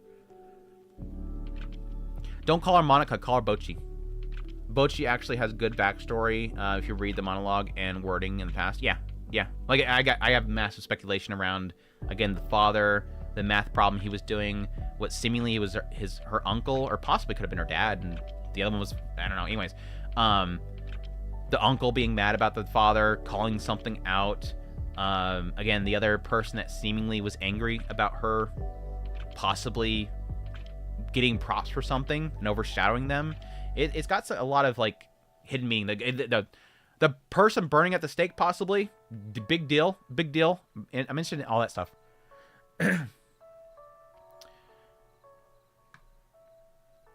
Seemed like they were spying on. Well, it's like the whole thing with the stupid. What's that guy's name? The guy that was supposed to be watching over them. Like, oh, I just needed money for my dark magic stuff. Cool. Moving on. The prince is about to get overtaken by some dude that's trying to launder money. The prince is kind of stupid. I'm sorry. The prince is kind of stupid. He got outclassed by a random dude wanting to embezzle money for his dark magic practicing. I love it, the fact that Luis is like talking up the prince so much, and I'm like, you got outclassed by a rando that just wanted to embezzle money for his dark magic practice. Anyways, I love it though. I love it. Silent Witch is a better version of Bochi and Kami-san from the episodes. I mean, it's got a good premise right now, kind of building up the different aspects that cause her to be the way that she is, if that's what you mean. Yeah, Professor Thornley, Mr. Rando, that we'll never see again probably. But yeah, I love it. I love it though. Again, I'm kind of in this area where it's like it kind of wants to bump down to A, but I'm like Arknights, I'm gonna leave it up here for now. Like I said before, I haven't got a chance to watch the movie yet to get into this season, but I will, hopefully. Hopefully. I should have. There's a side of me that kind of wishes that I watched that to get caught up on Rascal, but I ended up watching to get caught up on. Where's it at? Penny and Stocking. I ended up getting caught up on Penny and Stocking instead. The big song. Too many witch shows at once. I chose Witch Watch and not disappointed. Both.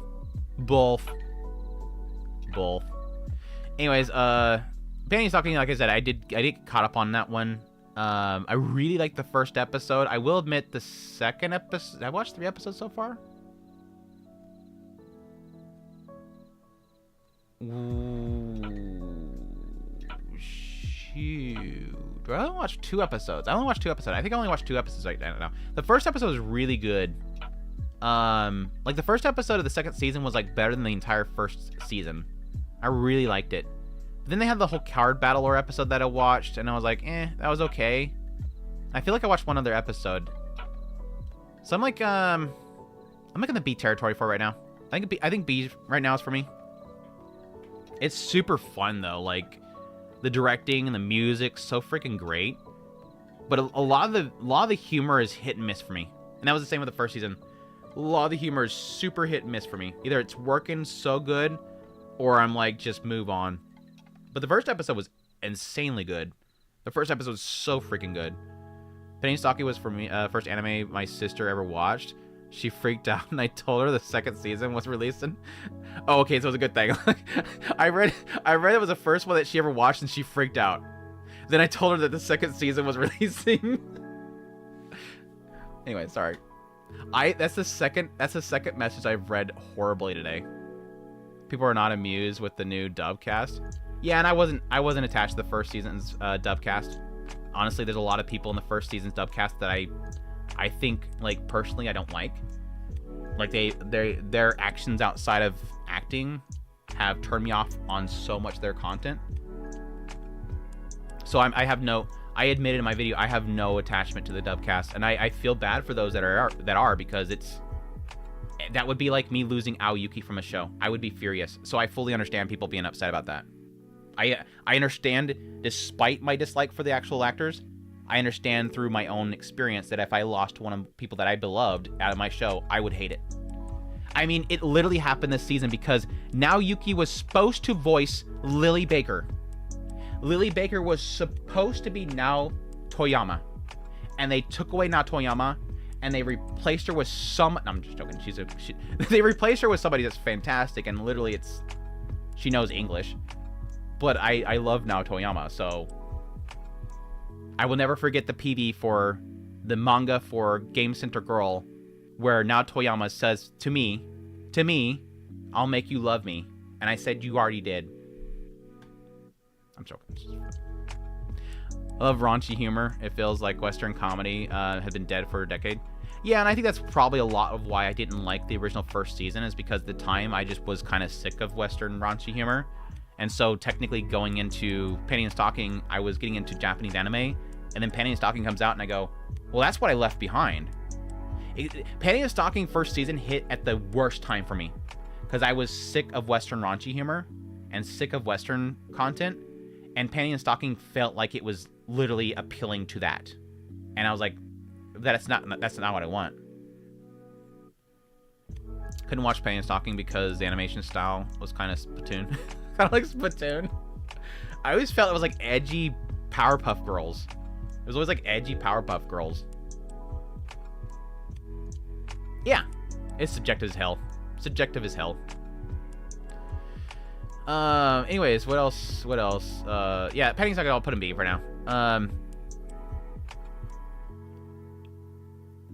Any ideas where Takapi's going to end up? Any ideas where Takapi's going to end up? We literally talked about this to death earlier this stream. The reason why it took so long to get started on this freaking tier list is because Takapi. I almost want to do this. I almost legit want to do this. Let's do this. Like, no, damn it. Let's do this. Legendary.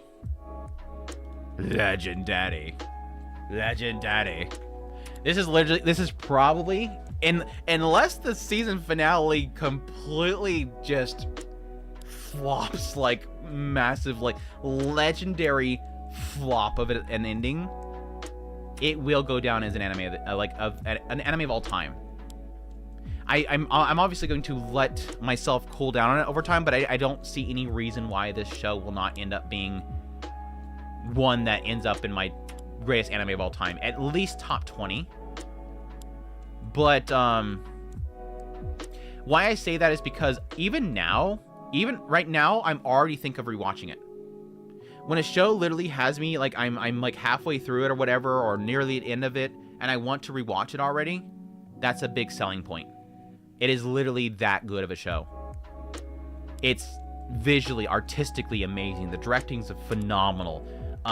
So the music, the sound effects, like everything, like outside the story itself, the presentation of it is so unmatched by really anything out there. It is so freaking good in that regard. Then you get to the story, which is about, at its core, bullying. I think there is an element of evil is in the eye of the beholder, which I think is probably like it's more. I think now close to the end, I think I've shifted my mindset to thinking that the core element, the story that the writer wanted to get into, was the evil is in the eye of the beholder. And I think that was beautifully presented by this last episode, sort of showing us that, being as vague as possible here for the sake of spoilers, what they sort of presented is that another person seen one person as a villain before we as a viewer seen somebody else as a villain. And I think that's kind of clever to a deeper subject of evils in the eye of beholder. And I think that is to what we were talking about earlier, which is the drama around Takapi's original sin, which is the bullying and how much people are getting really, really worked up over empathizing with certain people. As I said from the very beginning, I still hold to it. The true evil is the parents. Like, this whole damn story is parents suck so bad. They all need to be nuked out of the picture. It will be legendary. Takapi deserves the legendary tier. Legendary P. Legendary P. Don't say that. Like, it sucks that I'm traumatized to P at the end of things, because all I can think about is a certain scene where they can't stop saying P and they're getting the crap slapped out of them. I can't. The second scene, the first scene was bad too, but the second scene of not being able to stop saying P and getting slapped the crap out of, it's traumatizing to me. It will be good. Takapi, only thing I was surprised by it was the happy music after a sad episode. Only thing I was surprised by was the happy music after a sad episode? Really? Like its tonal shift between episodes. Also, it's kind of like the Studio Initia first full adaptation. Well, I mean, because it was only one volume, right? It's like one volume, right? It's one volume in English release, right? Because I went to go buy it the other day and I only seen one volume up, so I'm assuming it's a single. I'm gonna buy it. I'm totally gonna buy it. I want a physical copy of it. I think the parents are objectively evil. Yeah, exactly. It's easy. What is a tassel? I found out that Japan has a thing about the tassel, and I didn't know this was a thing. With the episode where the tassel's thrown, apparently when the manga came out and the tassel was thrown, apparently a lot of people in Japan didn't know what a tassel was. And so it apparently turned into a meme that everybody's like, I learned about a tassel from this show. What the hell is a tassel? So I was watching, like, was it Nico Nico? Live streams where it has the text on the screen, the commenters. And for some reason, like, whatever the tassel's brought up or something else, they just have a bunch of people commenting, what is a tassel? Like, even the scene where the whole, like, bottle held to the eyeball kind of thing would happen, it's just like spam of what is a tassel, and I'm like, this is a thing? Like, why are people spamming? This is like a serious scene moment right here of, like, insane emotional manipulation happening on the screen right now and abuse, but we're gonna spam what is a tassel. It was so stupid. I'm like, this is such a weird thing.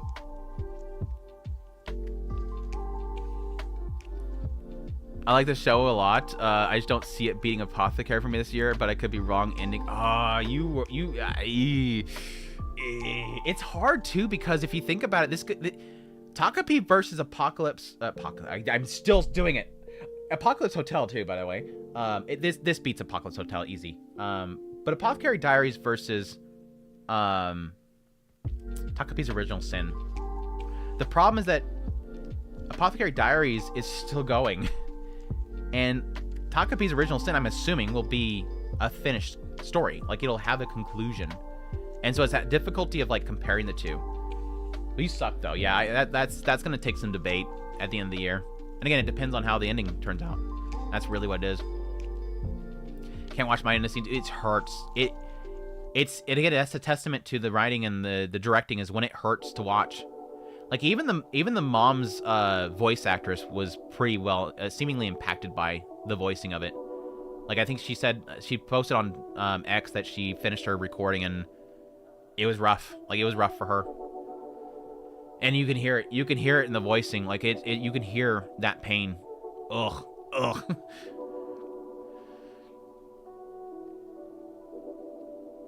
This topic of Takapi and choreography with characters, I feel like we don't know enough about Takapi, even with Planet Happy. Oh yeah, for sure. The shows are too different. That's technically true. That's technically true. No, Takapi Anime of the Year. Takapi AOTY. Taka Spirit makes me want to watch, want an anime of manga Yamawara Sensei. I don't think I've heard of that one. Is it good? That good? Is it like a similar story? Takapi is a self-contained story with versus Apothecary. Yeah. It sucks. Solo Leveling Season 2 ended up in the year. It'll probably be over Takapi. Oh, yeah, no doubt. I've already seen people posting it sucks because that's going to be in this year. It's going to win. Give up on that. Give up on Crunchyroll Anime Awards. People need to give up. I say that and I still cover the Anime Awards. And again, I think it's because it's influential to the public, but you give up on it. Don't have any expectations but for Solo Leveling. After last year, it will beat everything. Because the thing is that last year Solo Leveling Season 1 beat everything because of Season 2. And that thus means that Season 2 is going to beat, and thus that means that anybody that was voting based on Season 1 is going to be voting on Season 2 this year. It's easy. It's going to win. No doubt. Takapi was still going to continue unless they go back on the whole judge weight. But even then, I don't think it's going to happen. I think the judge will still vote for Season 2. Andrew. What? Andrew, what?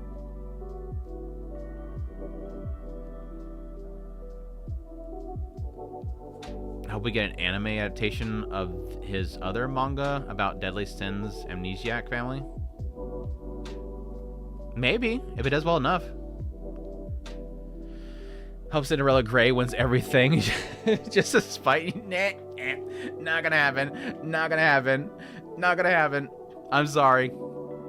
I know, like, Anime Trending, I think it was, had Uma Musume on it a lot, but I think that's a very smaller pool. I mean, they had a pretty good voting base last year.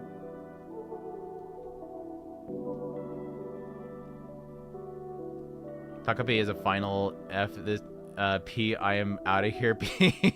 Just give up and walk away. That's the final. The finale is 2 minutes long. It's literally just Takabe going, screw it, screw it, out of here. Water Magician is pretty good. A good is Silent Witch for me. Ugh, gut punch. I haven't watched the Water Mage one yet. Takabe is not going to have more manga volumes. I don't think so. I think it's done, isn't it? Isn't it done? I'm pretty sure it's done. That was supposed to be a full adaptation.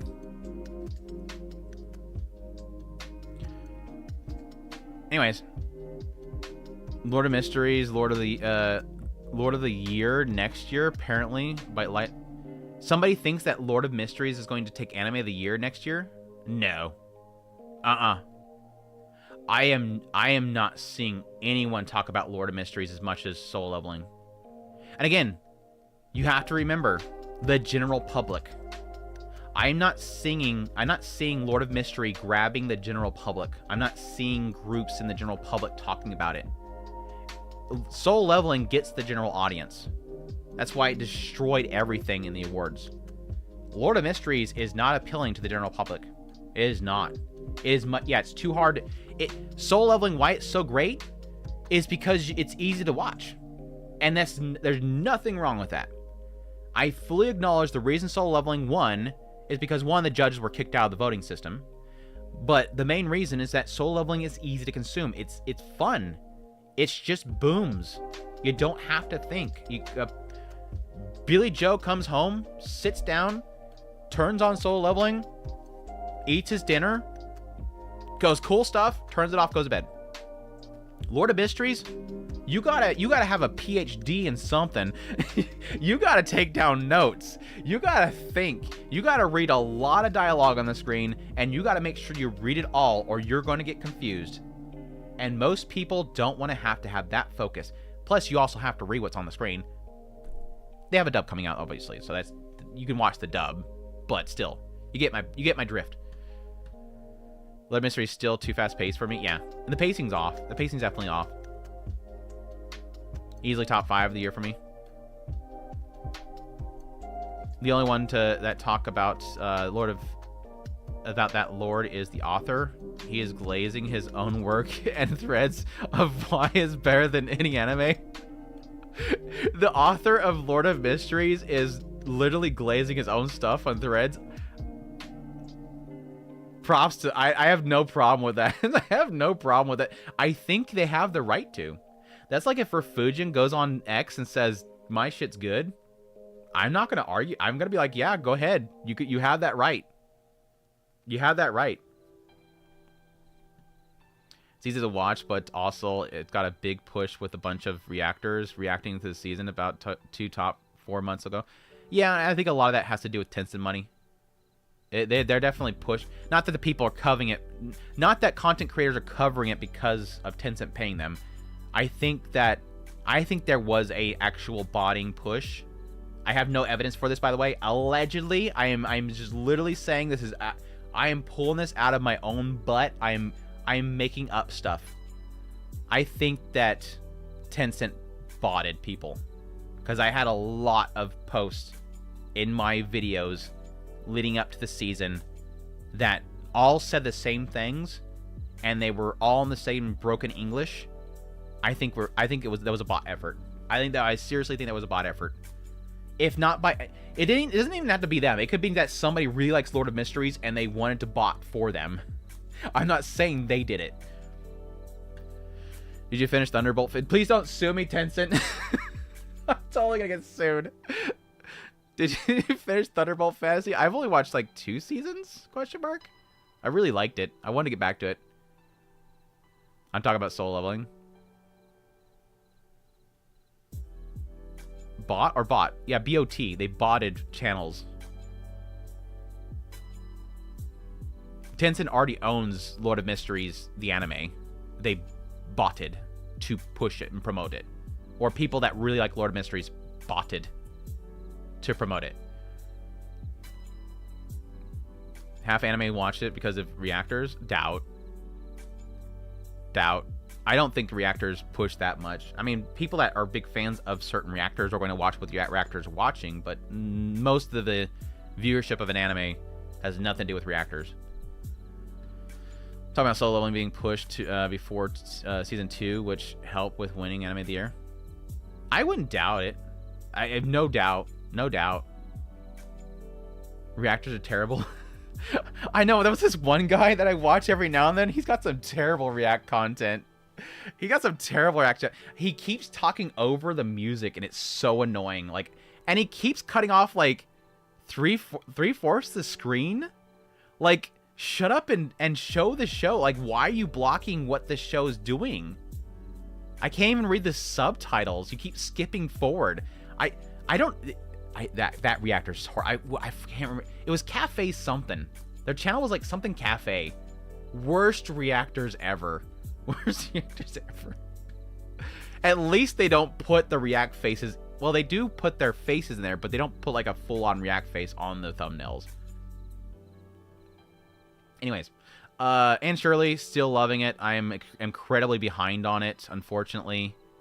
It's like an A for me right now. And all the 2 core stuff, I'm incredibly behind, except for To Be Hero X. Clearly wants to be the main focus. Can't wait for you.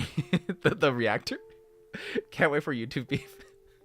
Can't wait for the Otaku Spirit Cafe attack going on.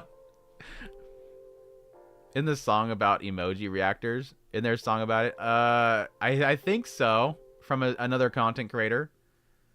And surely, I honestly I've never heard of emoji reactors until Psycholtrist. Did the Psycholtrist community make up emoji reactors? I've never heard that term before. It makes sense, but I've never heard it before.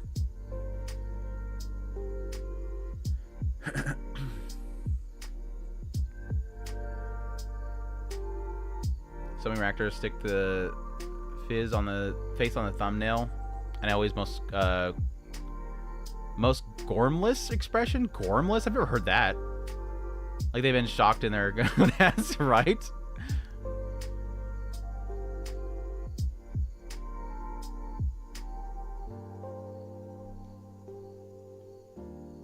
Anyways.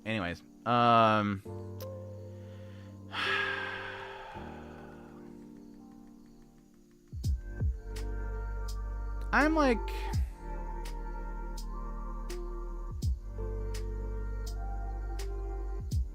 I'm so mixed on this show. Like, I don't really like, I don't love it. It has a lot of that same problem a lot of the Yuri type shows have, where it's just kind of like overly pressy until you accept it kind of stuff. It's not like exploitive like a lot of these Yuri type shows are.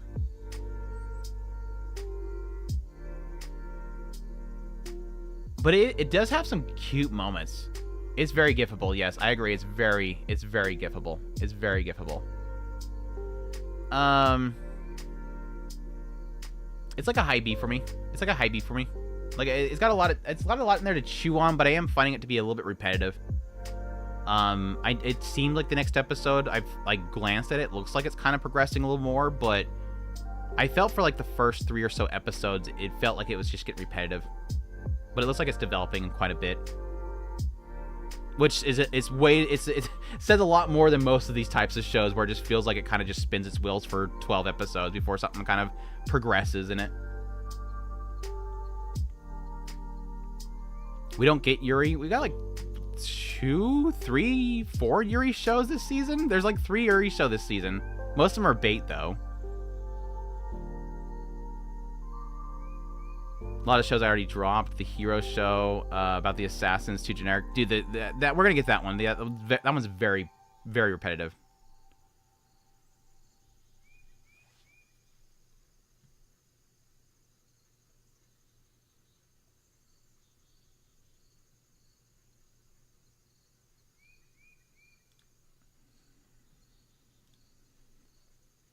Anyways. Kaiju number 8. I'm gonna turn this on. You on? Haven't started the new season of it. Don't really have an opinion on it yet. The first season I really liked though. It's one of those shows where, because it didn't have a movie too, and I just gotta watch the movie too. It's one of those ones where like I enjoyed the first season. I'm sure I'll enjoy the second season, but at the same time, it's like I'm not like super hyped for it. The Mahungra. I know I'm saying that wrong. Mahungra.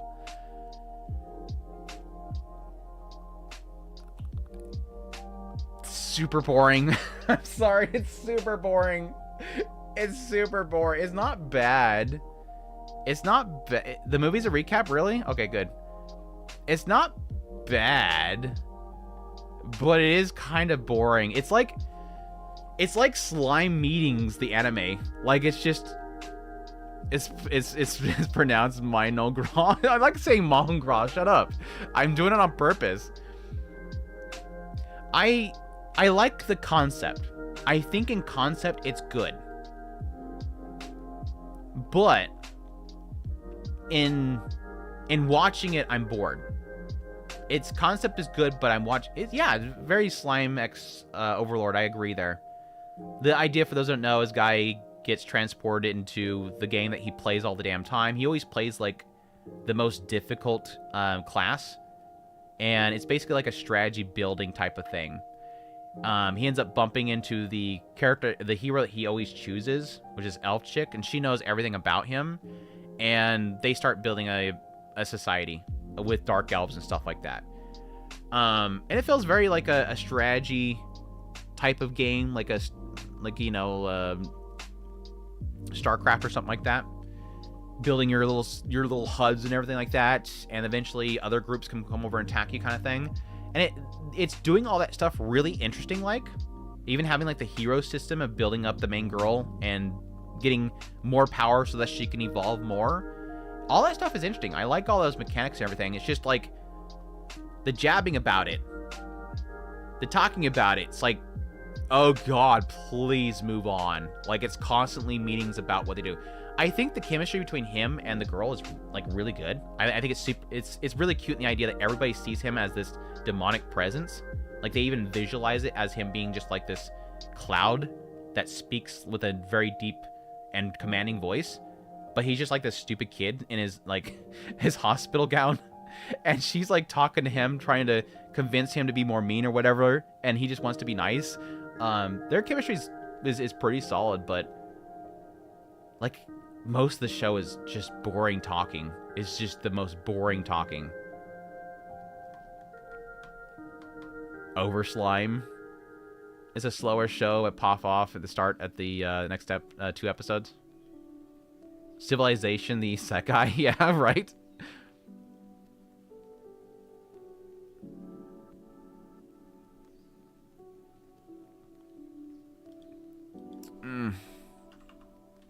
Wrong.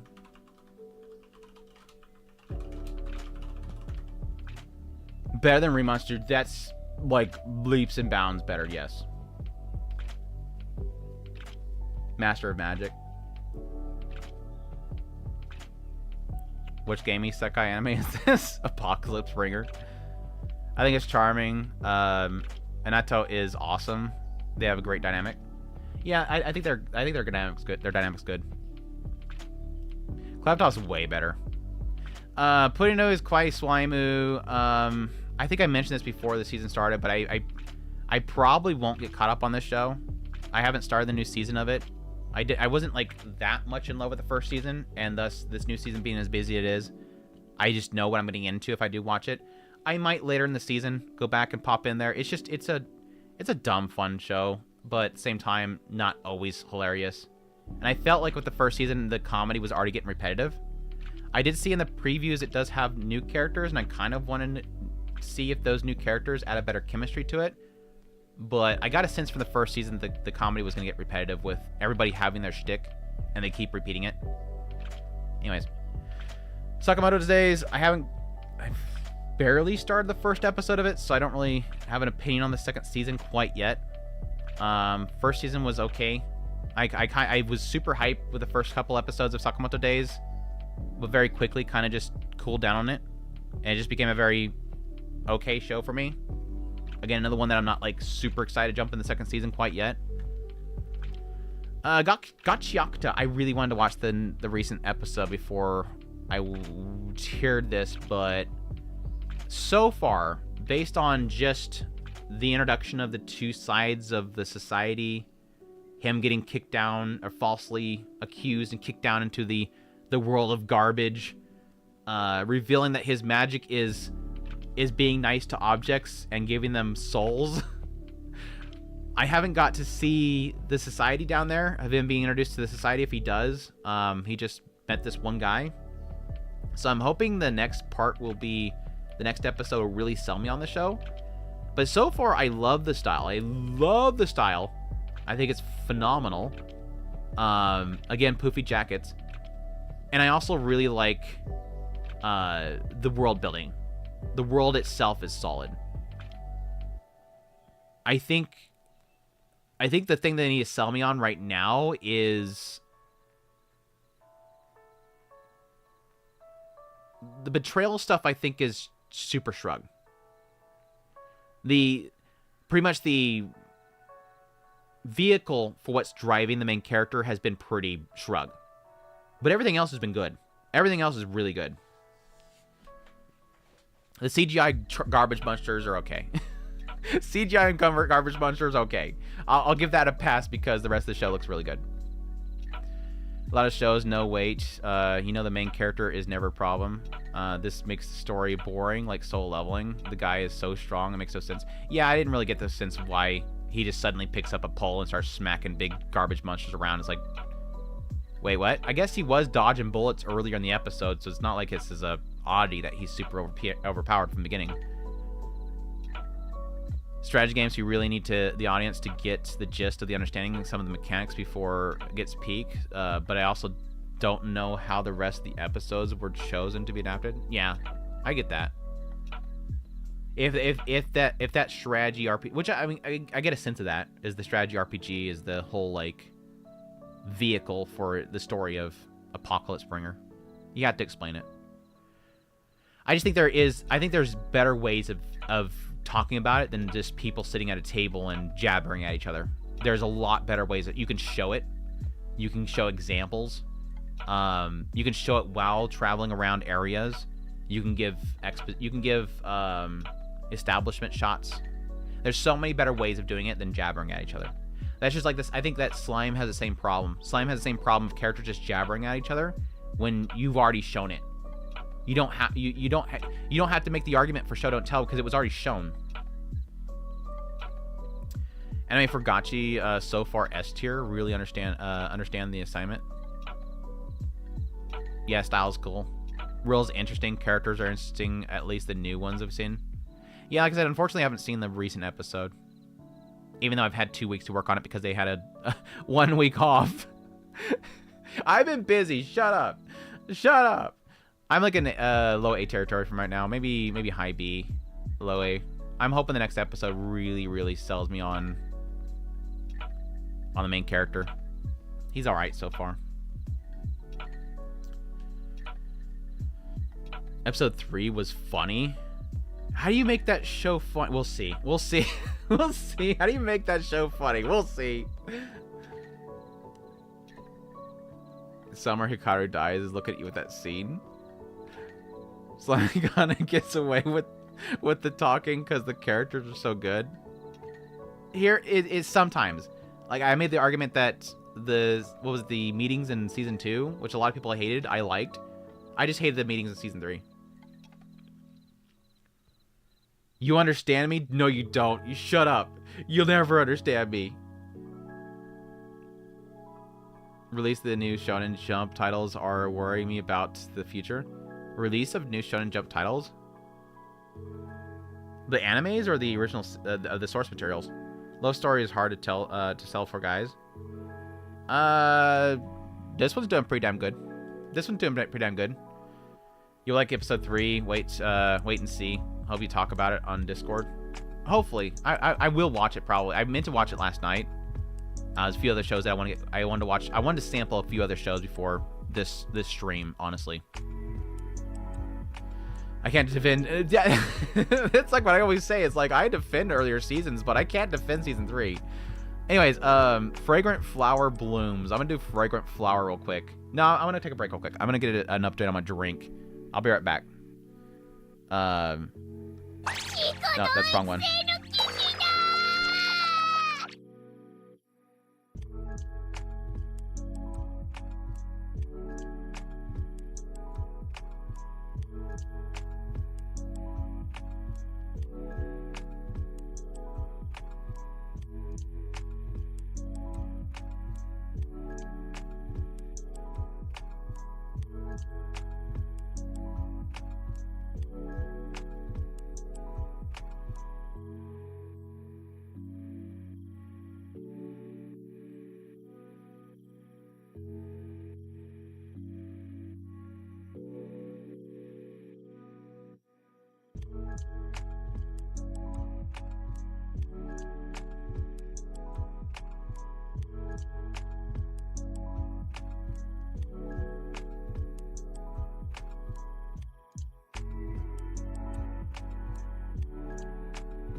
All right, chat. All right.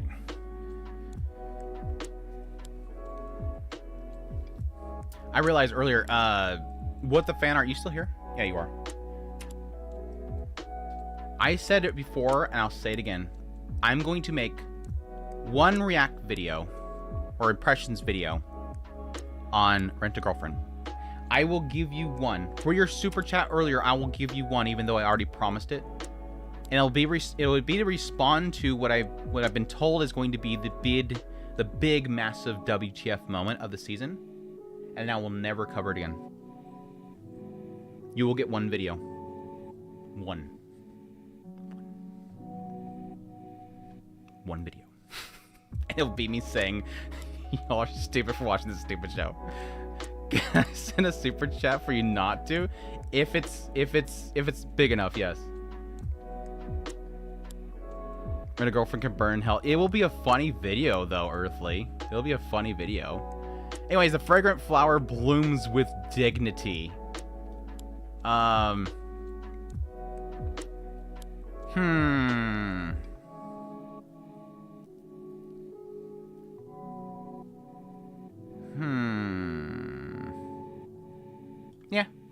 I'm comfy. I'm comfy up there. I have my misgivings. I talked about my video, but I think overall I'm really enjoying it. I think Shizuka is the cutest freaking thing ever, and I love to see that Shizuka is getting Rento all to herself, and she's super adorable.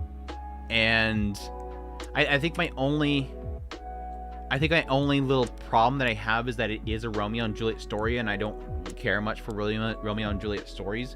I think they're often in a lot of cases very melodramatic.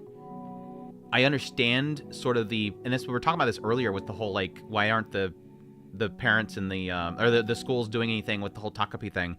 It's very much a stupid political school system thing that does exist. So I get the whole like conflict between the two schools, but I do feel it kind of ramps it up quite a bit. Like the whole library scene was like super cheesy as hell. It was super cheesy as hell. Like him slapping his friend away. It's like, dude, 2 notches down, please. 5 notches down, please. But I think overall, like I dig it, and it's a lot to do with 2 characters. The 2 main characters, Shizuka and yes, I'm calling her Shizuka on purpose. Shizuka and Rentaro, I absolutely adore. She's just so freaking cute, dude. She's like perfection. Like I said it earlier. Where's that? No, I didn't do it earlier. I did that one. Hold on. Got the wrong one. Hold on. I have another one. I've been using the whole YouTube A/B testing stuff just to like do different thumbnails that I make. Because a lot of shows I make like 5 thumbnails. That one. Need I say more? Need I say more? She's perfect. She's perfect. Beth and Shuji family. That's a very it's a very low bar, dude. That's like under the ground. Shuji family is like under the ground. Unless you talk about Rent a Girlfriend. Actually, like the last episode definitely reminded me of a good show. Definitely not trying to be Rent a Girlfriend. Okay, yeah, you are talking about Rent a Girlfriend. Okay. It's fair. Shuji family? I like Shuji family more than Rent a Girlfriend.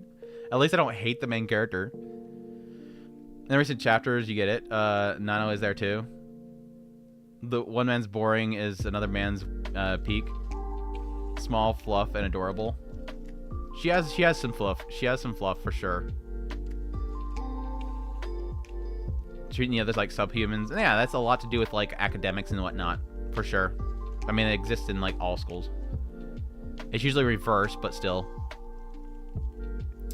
We are getting a skip in Low for season 2. I'm excited for it. Unless I'm misremembering, I think we got a season 2 announced.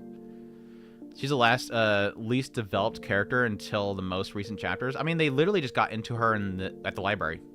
She's not rich. She's had to go through a lot of effort to get where she's at. She obviously has some sort of interest in him. She's putting a lot of that interest at risk. She's focused a lot on her academics.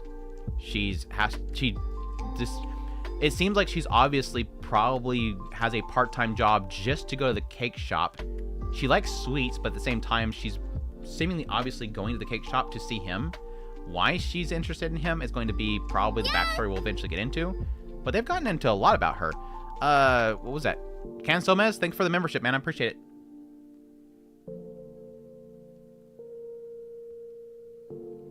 So, I mean, if there's more, then great. So if there's more, great.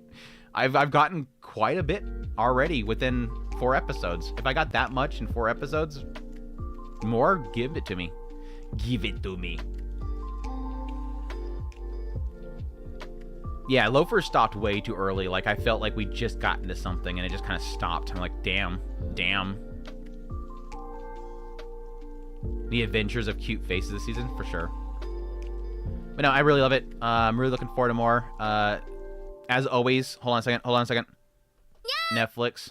Just Netflix.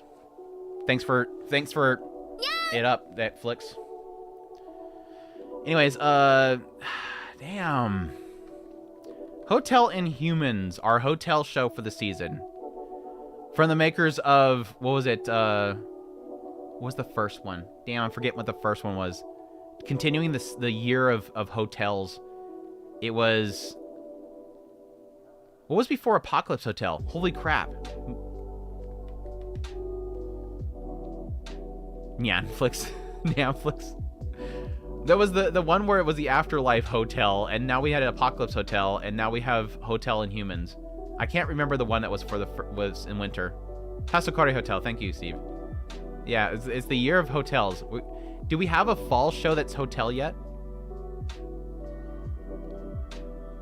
Let me see. I don't think we have a fall hotel show yet. There is an Afterlife Hotel? Or are you talking about the Tasukari? Yeah, you're talking about Tasukari, okay. Here, I'm just gonna do a quick search. Hotel.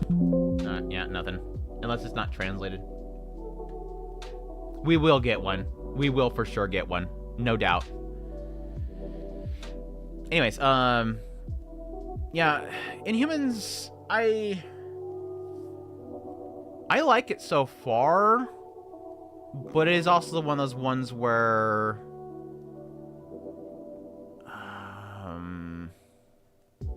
I don't really know how to put it. Like, there is something definitely missing, and I think that's really just, like, I don't care much for the characters until the very end. I feel like it's one of those ones where it kind of develops a story, and at the very end, it wants to have you empathize with the character at the very end. Like, it always starts out that these people are kind of bad people, and at the very end, they're human, which is kind of opposite to what they're doing with the whole title. It's like they're inhuman, and then it humanizes them, and it always has some dumb twist at the end to make it a happy ending. And I think that works for it. It definitely kind of works for it. It's very much a, yeah, it's very much a Tasakori Hotel thing. It's very much a Death Parade thing. It's a put the puzzle pieces together and then present it to you at the very end kind of thing. Yeah, it very much so tries to be like a Death Parade. Death Parade is, yeah, it's very hard to beat Death Parade. It's just it's an example. It's very much an example. But I think it's doing good so far. I'm in the A territory for it. I'm not like clamoring for it, but again, at the same time, they're good stories. They're good stories. Is it a Shadow House thing? No. No, Shadow House is its own thing. This is very much a Death Parade thing. Shadow House is a long-running story, whereas this is more like individual stories of individuals. Each guest has a story. So many isekais because holidays coming soon. Not really that many isekais this year, or this season, honestly. I mean, what we have, one, two,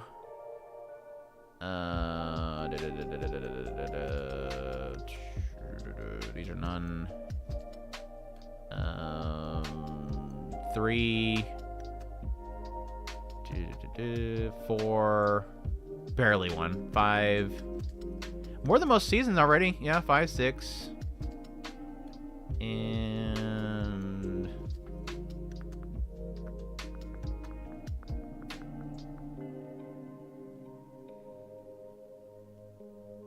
7, right? I don't know if I watched that one.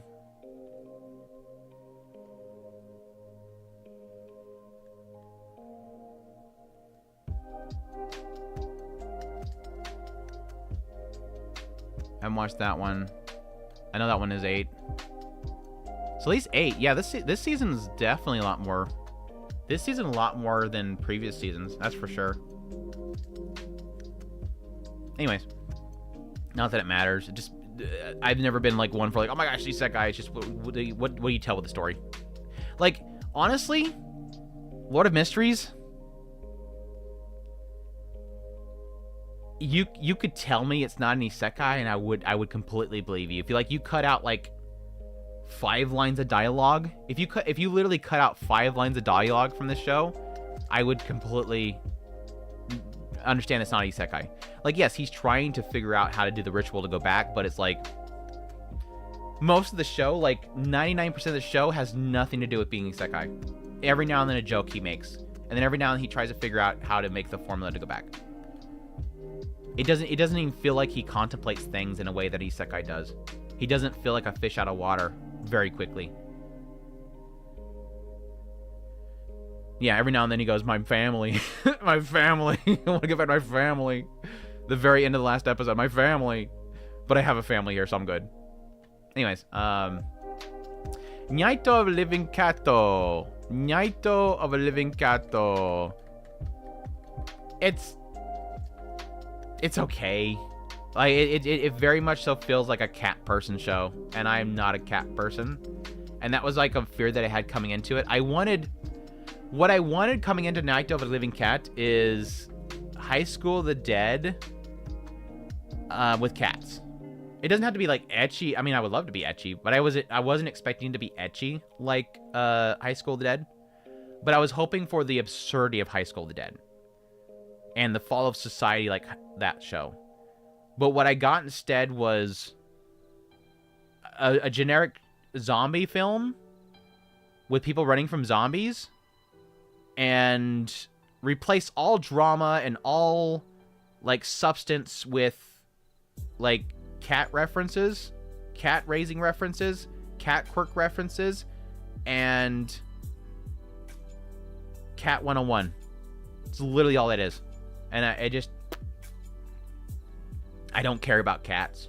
I just don't have a fascination for cats, so it doesn't really work for me. It's not a terrible show, but it barely ever kind of gets me at all. Like, I think I had like one chuckle moment, and that was it.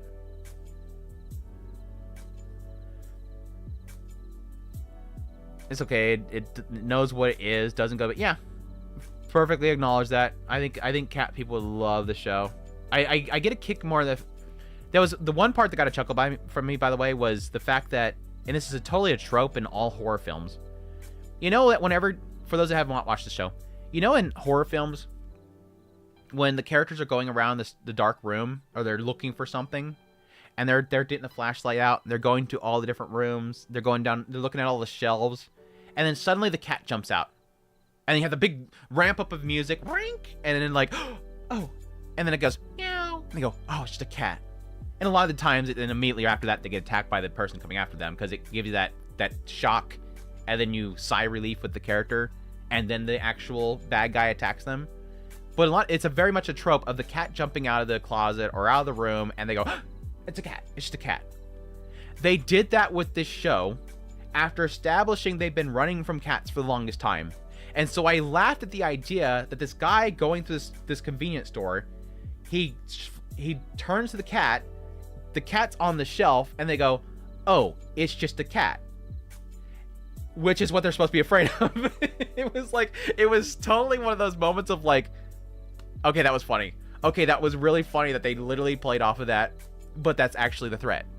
It would be like being a zombie film, and somebody sees a zombie and goes, oh, it's just a zombie. Oh, that's what you're supposed to be afraid of. It was funny.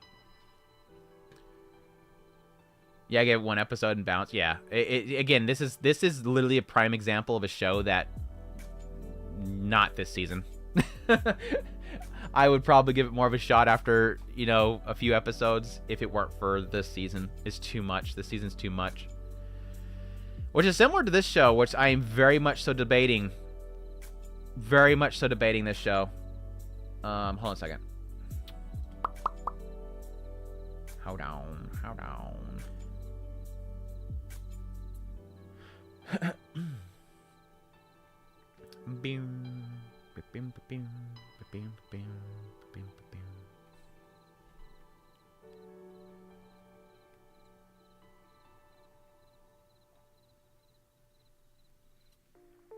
My wife wants to watch this show because she's curious about the fact of it having cats. That's the absurdity of it, for sure. The Shy Hero and the Assassins. This is definitely an example of a show that if it was any other season, I would be perfectly fine with keeping watching it. But right now, I'm very much so struggling convincing myself. The idea here being the like OP protagonist character that lost his family, lost all of his self-confidence, and he's trying to gain his self-confidence. He struggles with social anxieties, and there's a bunch of people that want him dead. And so 3 assassins have been hired from different locations to come after him. The blonde hair girl is the one that is the seductress. She likes to bring all men under her control. She does chemistry stuff to kind of poison people and manipulate them with, scents and whatnot. You have the lolly girl that is like a mage, dark mage character, summons things and whatnot. And then you have the, what I would call is she's like the Black Lagoon girl. She's like the Black Lagoon girl. She's just the munitions girl with the guns and the explosives. And they're all trying to kill him. So they all join his party because he's looking for a party just to get next to him. And they're all fighting over who's going to kill him. Now, that's fun in concept, and the positive so far is the idea that, of course, each one of the girls fail miserably at killing him. There's failure aspects in the idea that they get in each other's way, or he overcomes whatever they put before him, or he does something nice and he wins them over briefly. So they're constantly struggling over if they even want to kill him. And a lot of them really, it feels like they don't want to admit that they don't want to kill him because it's their job. They've never failed. The thing that gets in the show's way is it's repetitive with the main character, because most punchlines end, the punchline of most of the jokes end, is that they get too close to him and then he goes poof, and he stuns. The joke most of the time is that he's stun locked. He's constantly stun locked. Yeah, faints.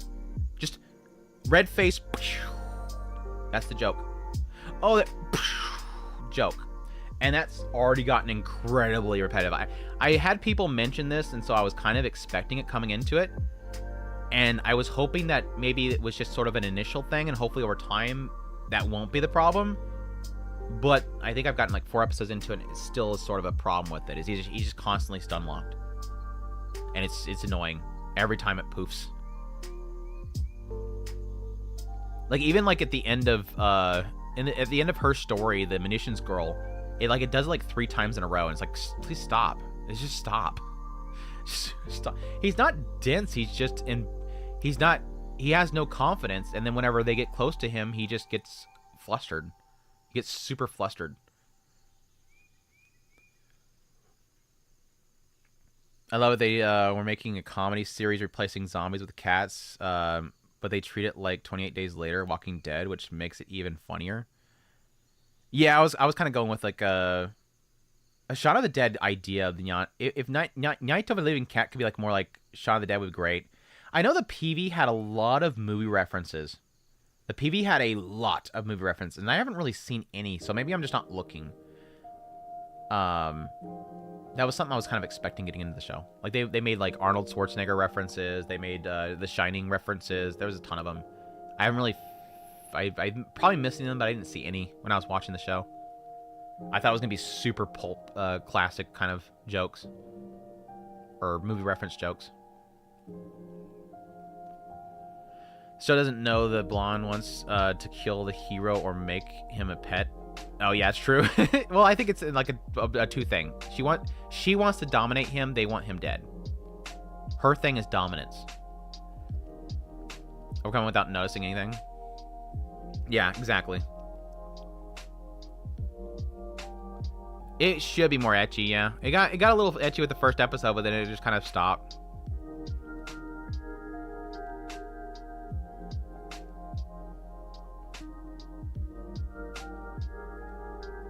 I'm sorry, Andrew, but that's his character. Well, right, but it doesn't mean that you have to make that the joke all the time. Like, the craft of a good writer is to not rely on a single joke all the time, because eventually, like with me, it gets old. The idea is to evolve it in some way, do something different with it. So, if, for example, if his character is that he gets flustered and passes out, that's perfectly fine. You have to find clever ways of evolving it or doing different things with it. So instead of just having him go poof, oh, he's stunned again, let's try to kill him. Oh, but it doesn't work. Instead, have him be in the act of doing something or encountering something, and then he poofs. He poofs and he falls on something. Have him poof, and because he poofed, it leads to this. You have to do something with it. You can't just make the argument, well, the joke has to keep repeating itself for 20 episodes because that's his character. Sure, I won't watch it.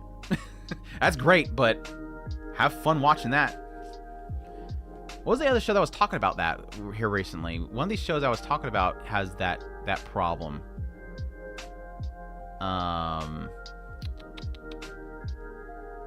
Maybe something we were talking about earlier. Some of my issues with later seasons of Konosuba is getting old even for the excuse. And that sucks. If it's getting old within 3 episodes, that's bad. I'm sorry, that's bad. He said it needs more ecchi in the one scene jump scares with the sexy lolly legs. I wasn't expecting that. I was actually thinking about the whole blondie chick. That the blondie chick was like the most like revealing scene of the entire episode. I think that was like the only ecchi that I kind of noticed is when I was watching it. Her seducing him and stuff with the legs.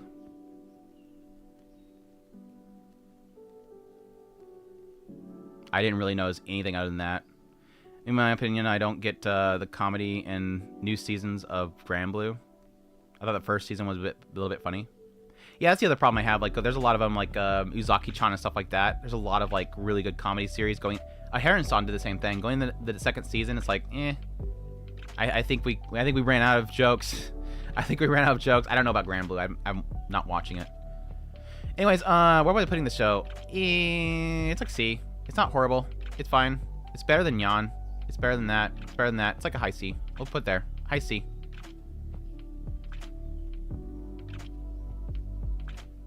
Did I miss a lolly thigh scene? Are you talking about when she sat up on the bench? Are we talking about when she sat up on the bench and she brought her legs up? Did I miss something? Did I miss something? Like, was something that revealing and I completely missed it? Is that what we're freaking? Is that ecchi, people? I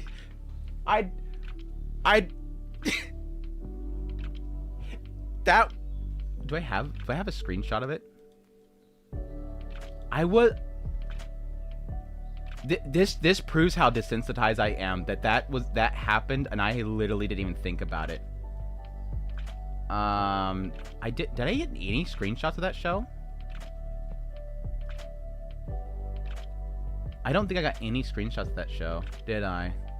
Hold on a second. I can get it real quick. Hold on a second. I need to show people this because this is kind of funny. God, what's the Japanese name? Let me mute my audio real quick so I don't get in trouble. What's the Japanese title? Kizetsu Yusha. This is so funny.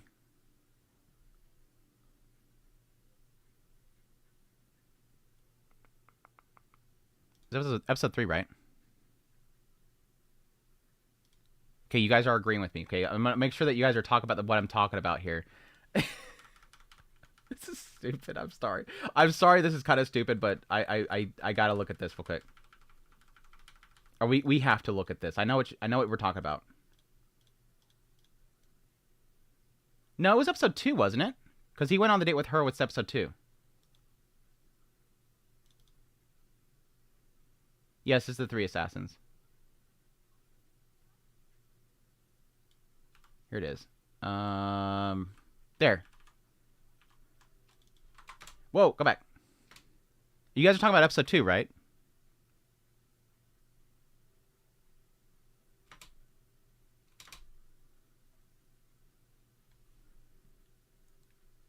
Oh. There.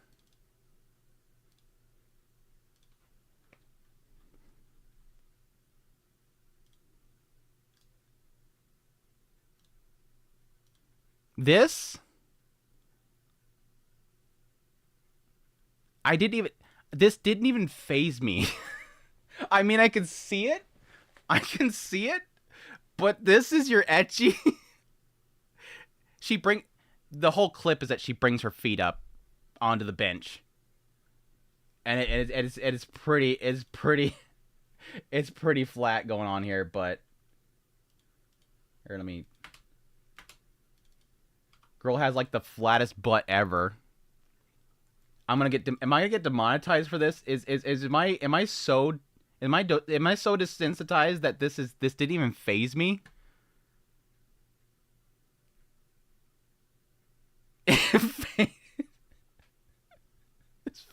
This flat butt going on. I like how like everybody's like this is ecchi, and I'm like okay, I forgot this was even in it because it didn't even faze me. It was a cute shot with her sitting there getting all like flustered and stuff. This looks worse because it's a screenshot of her bringing her feet up, and it makes it worse.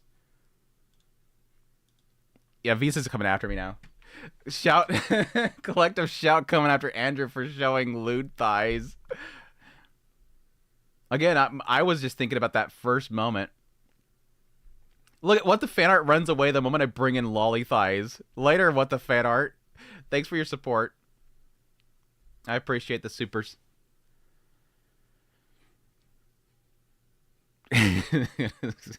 Collective Shout's gonna contact me. We did it to Steam. We'll do it to you too. Anyways, what happened? Is my music still dead? Hold on a second. That killed my music. Okay. With You in the Rain, right? With You in the Rain. Yeah, With You in the Rain. It's cute, but again, with a season like this, I am totally not going to keep watching this show. Her friend is hot as hell. Her friend is hot as hell. Can I say that before? I will say one thing about this show, but I know she's never going to be in the show. I would watch a show with her friend in it. Here. This girl's hot as hell.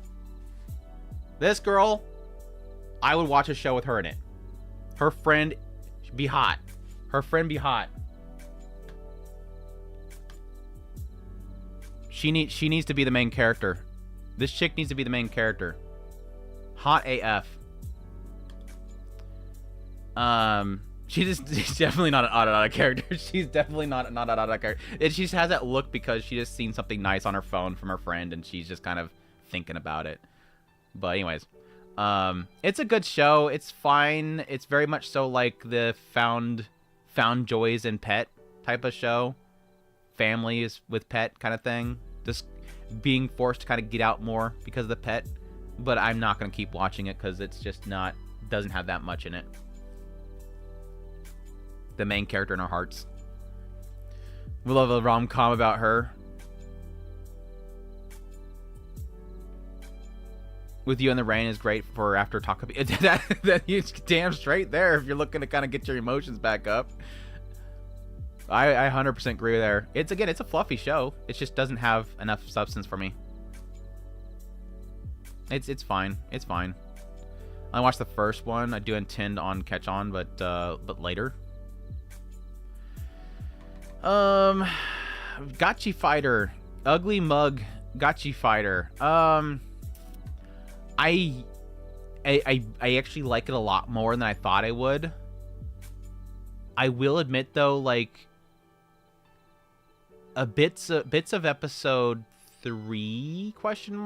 And the beginning of episode 3, I think it was, and part of episode 4, it kind of makes me a little worried. Because I like the concept. It's the guy who, like, gets rid of, like, all of his attractiveness as kind of, like, a way to get some bonus points in his new life because he just doesn't care about interactions. And it's just, like, full of debuffs but gets OP anyways.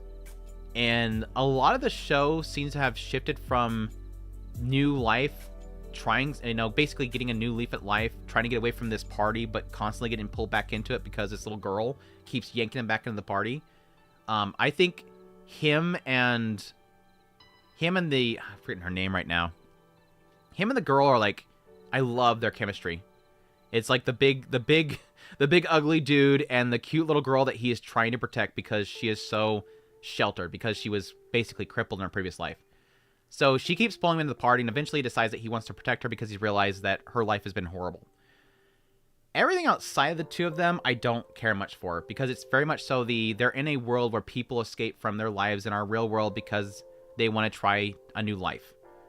And so it's, let's run into a bunch of evil people in this new life that are all dangerous. It does seem like the gimmick has shifted into the special notes. Because when you first do the ritual to go to this other world, you put in your stats and you can fill out this special note. Well, you select your looks first, which he chose to do minus 255. You then select your special notes, which you can put seemingly anything into it, and you get points based on those special notes, and then you can fill out your points for your stats. Again, he put in a bunch of negatives, like, you know, one 10,000th of money that he can gain from things. He can't touch girls, otherwise he loses like 10% of his health. If he sleeps with a girl, he dies. And so he gets like a crap ton of points, and that's how he puts trillions into everything. But it seems like everybody has done that, done some sort of trick to the system. The girl that he's protecting, she actually negative her looks a little bit, but then she chose to look pretty in the specials, so she still looks pretty. So she still looks pretty. We don't know what else she put in there. The guy that's with them, he put in there that he can't fail other people because he failed his entire company. So he doesn't want to fail people, and if he does fail, it's trouble for him. So he has a special power to not fail people. The other girl with them, the lolly, she apparently she put something in there where she wronged somebody and she wanted to what did she put in there?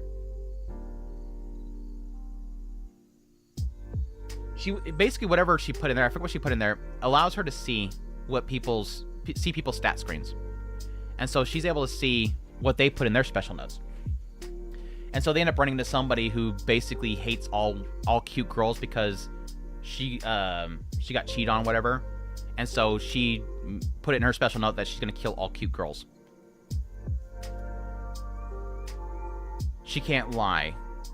Yeah, I know that. Yeah, that's right. She can't lie, but I forgot how that applied to being able to see other people's notes. There was something about being able to see other people's notes or something like that. But anyways, I honestly think the lie thing is a lie.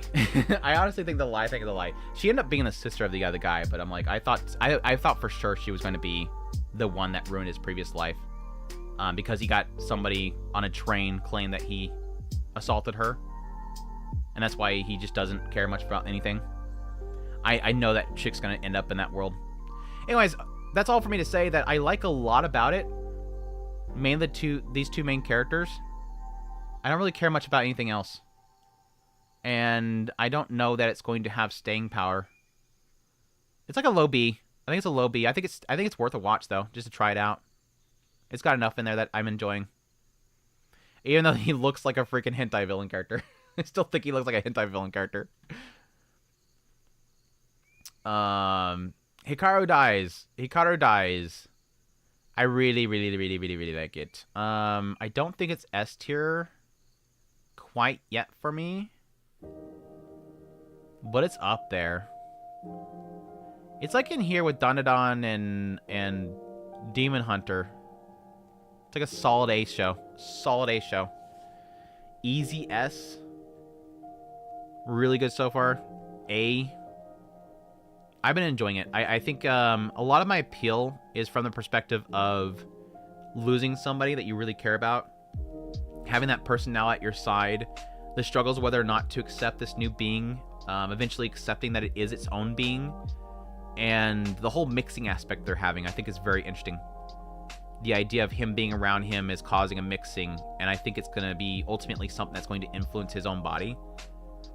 That stuff is like super interesting. Like the whole parasitic aspect of this whole story, I'm super interested in. Not so fun to watch weekly. I'm sort of in agreement with you. I kind of feel that. I kind of feel this could be a show that'd be better as a binge. Which I hate to say because it's on Netflix, and I'm mad that they're not releasing Fragrant Flower Blooms.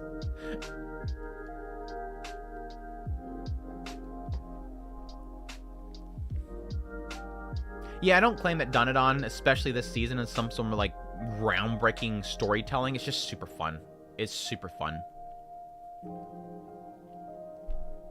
I feel like the BL is making this show feel weird to me. Yeah, I've had comments saying that I should address that stuff more. I don't really feel the BL element. I mean, it's there, obviously. You're not...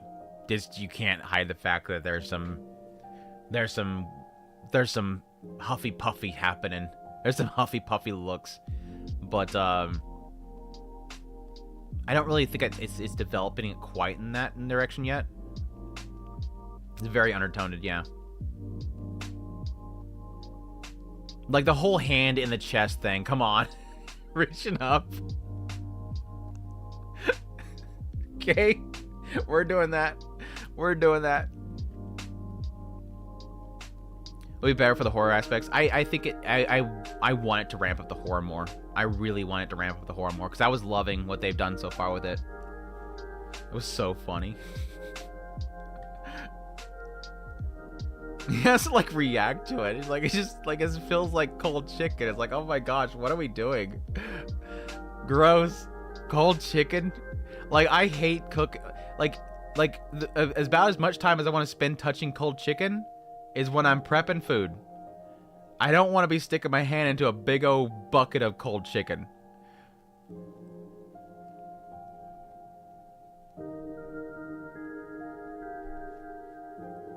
I was looking for a company guy solving stuff. You're looking forward to the company guy solving stuff? Which one? Call the Night S tier. Call the Night S tier. Call the Night S tier. Probably, yeah, I'll put it at the top. I'll put it at the top. I think it goes at the top. Probably I need to reorganize these. I always organize the S tiers. Yeah, I think easily Call the Night's gonna be S tier, top, S plus area. I'm not gonna. I mean, I kind of want to put it up with Legendary. Let's be honest. I decided he wants to put up a Legendary, but let's get a little bit further in the season first before I start getting that crazy. But yeah, I've loved this season so far. Really getting into the weaknesses of the vampires, and that's opened the door to basically let's start getting into everybody's backstories, how they become vampires. But no, I think the first episode was okay. The second episode was just. Was it? I'm thinking. Yeah. The first episode was okay. Second episode was solid. Third episode ramped up. I think it was third episode that for this season where things just freaking took off, and that was again technically like being confronted by the detective and learning about the weakness, and then that following episode getting into some backstory, which I really loved getting into.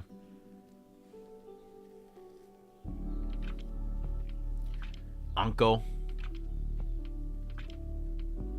It's so funny because whenever I legit had this problem when I was doing my outline, I was legit like, is her name Anko? Did they establish that her name's Anko? I pulled her picture from Mal, but I'm like, crap, did they reveal that she's Anko yet? I had to go back to the school episode, the school attack episode with the vampire, where she introduced herself, just to make sure that she introduced herself as Anko, because they always call her detective. So it's like, have they revealed her name yet? Sometimes when I'm covering shows, I do struggle with what has actually been revealed as a character's name, because sometimes people will list on platforms names before they're actually named. And I was totally thrown off because they've called her detective all the time. But anyways, yeah, Call of the Night has style, music, like the feel of the nightlife absolutely nailed. But at the same time, we're getting more of that growth between Nazuna and Ko, which I'm absolutely loving. Their relationship blossoming up. And again, getting all the backstory stuff, the mechanics of the vampires themselves, all that stuff has been fantastic. And this recent look into the backstory of one of the characters was just so good. And a twist in there that I want answers to. I want some answers to who this person is that we revealed in the backstory.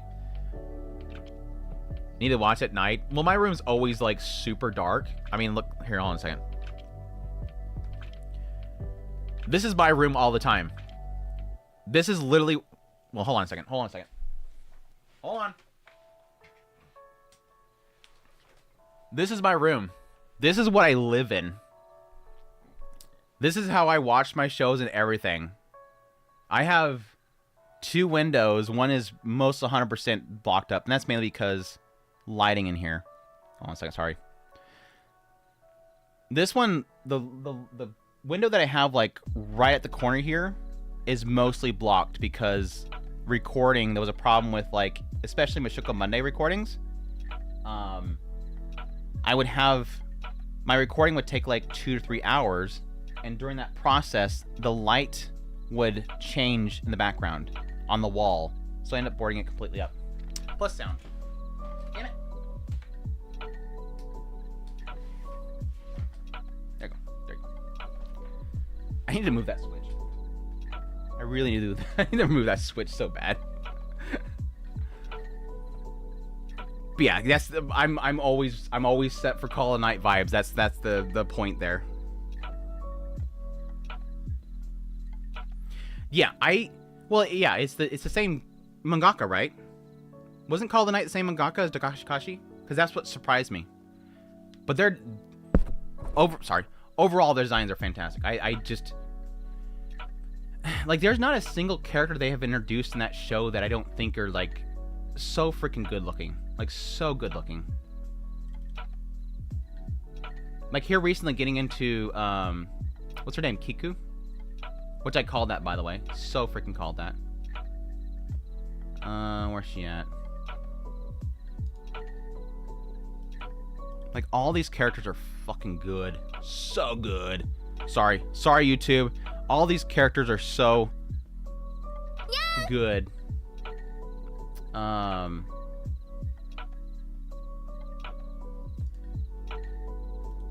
doing an advertisement for Call of the Night right now. There's some feet for the feet people. Where's she at? This shot right here. Oh god, dude. Dude. Gorgeous. Dude. I don't blame this guy for a second. She can manipulate the out of me, dude. She can manipulate the out of me. Manipulate me all that you want. Damn. Dude, yeah, they nailed. They nailed this scene so freaking much. Spoilers going in territory here, but this shot right here. I thought for a minute she was okay. But then this scene happened and I'm like, no. That scene was so good. That scene was so good, dude. I'm like, nope. This chick crazy. This chick crazy. Oh, and then it's like, hey, if you didn't figure it out yet, yeah, this chick crazy. She freaking crazy. This chick crazy. Right here. You can barely see it depending on your lighting here with your monitor, but yeah, she crazy. She's smiling. She's hot now, dude. She's super hot. She got a kink bad, dude. This is her thing. They're like, why hasn't she changed him yet? Well, she's probably thinking about it very thoroughly. No, she likes this. This is her kick. And she knew that she needed to be there for the reveal, so she's like, okay, I gotta reveal this then. I can't keep this. I can't keep this under wraps. What anime is the noise from? It's Edis, nya. Yeah. I want you to teach me magic. Yeah. I have tons of Mashuka ones. But yeah, like what I was saying earlier though, the freaking designs are just absolutely phenomenal. I love all of them. Even the male characters. even the male characters. Anyways, it's good stuff. What was that good shot from Nazuna? I mean, every shot of Nazuna is great. Like pre-hospital.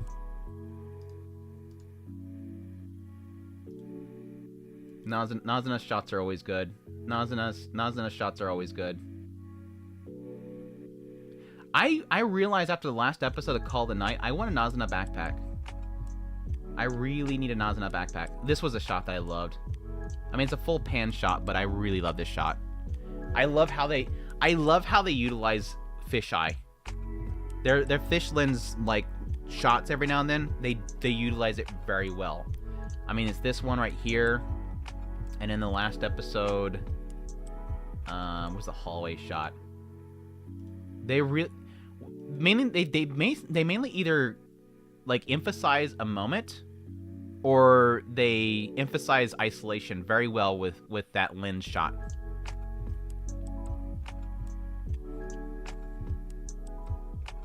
Yeah, Nazuna backpack. Hag backpack. Yeah, I'm more and more pushing towards the idea of this new character being separate. Slight spoilers here for people. Because of... Look, emphasis around here. And where is it at? Here it is. I mean, it's a lot of time difference here, but... Damn. I didn't realize this until after when I was making my thumbnails. But damn. They're a little bit more thick there. The distance between these 2 points right here is much different than the distance between these 2 points. Yes, call the night. If you have to ask, you should be watching. Anyways. Call the night. Easy S tier. Loving it to death. New season. Rui rocks. Rui rocks. I really like it. I really, really like it. I would never, this is not like, I would say this is not like Onimai that I would oversell it, but I am really liking it so far. Like, I think it's got enough like charm and characters, goofiness, and just spectacular animation that it's definitely vibing with me. It's a very comfy show. Yeah, it's a very comfy show. But at the same time, I will admit that, like, there's a lot of in-between points that aren't, like, great. Like, it's just a lot of, like, her trying to navigate the world of minerals and trying to get into stuff and finding stuff. That it's not always on point. It's not constantly engaging me. But I think just the charm of the characters, especially Ruri, kind of carries it for me. Plus having, like, the animation's just too damn good. Like, this show shouldn't look this good, but it's Bind, so Bind be Bind. You know, besides Mushoku Tensei Season 2 Part 1, Bind be Bind, doing crazy stuff. Like, especially, like, what was it, Episode 2, at the very end there? This shot has no right to be this gorgeous. The animation in the shot was just too damn good. Way too damn good. I guess I can show it. I have a clip.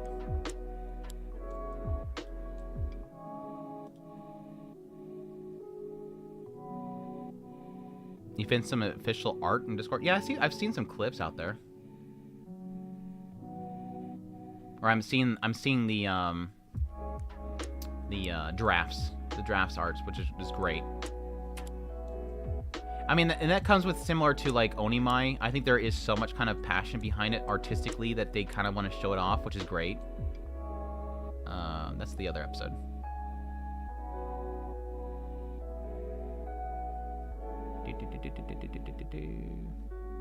God damn, this account posts way too much damn stuff.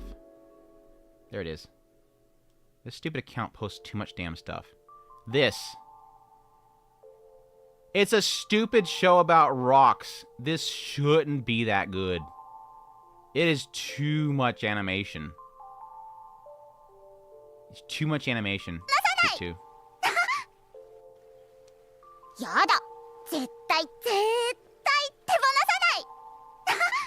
It's too good. It's too much animation. It's too much animation. I'm loving it.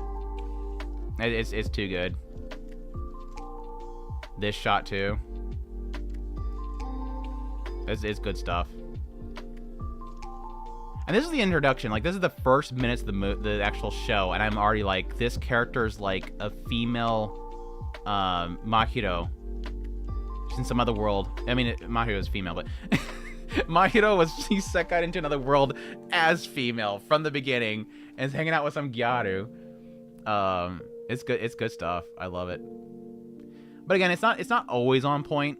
I have to close all these damn images. Get too much images up on my screen right now. We'll open more later on. Where would I put it though? Where would I put it? Studio's my favorite, but it's mostly like one of my favorite studios. The only miss it's had so far was Season 2 Part 1 of Mushoku Tensei. I won't defend that. I can't defend that, especially after everything that was Season 1. But it picked up with Part 2. It picked back up with Part 2. So I have hope. I think they were just kind of rushed for it. I don't think they had enough time, honestly. But anyways, Rudy Rocks, I'm gonna put it in A. I'm gonna put it in the high A area. I love it. I'm really enjoying it. But again, I won't oversell it for people. I don't think it's like, a lot of what I love about Rudy Rocks is personality and animation and art. I won't sell people on it to be some sort of like genius thing unless you're like super into minerals and want to learn about minerals.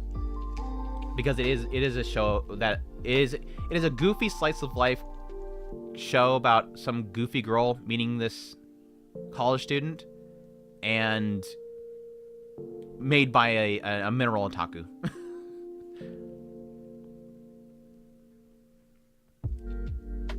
Yeah, the mineralogy parts are sometimes boring, yeah. It's a lot of stuff where I'm like, yeah, I remember that. I remember that from school. The stuff I've left behind, don't care about. Yeah, the premise isn't overwhelmingly pretty appealing, yeah. Lord of Mysteries. I'm gonna put it straight up in S. It's gonna be up in S, easy. Probably. I'm gonna put it right in the middle. I think I'm putting it right in the middle of my S tier. Lord of Mysteries, technically not an anime. Yes, this is an anime tier list. This is not technically anime. It's a donghua. It's a Chinese animation. It's not technically anime. I will put that there, but I am watching it. I am enjoying it. It is obviously anime inspired. It is a Chinese novel that is adapted by a Chinese studios, paid for by Tencent with lots of Chinese money.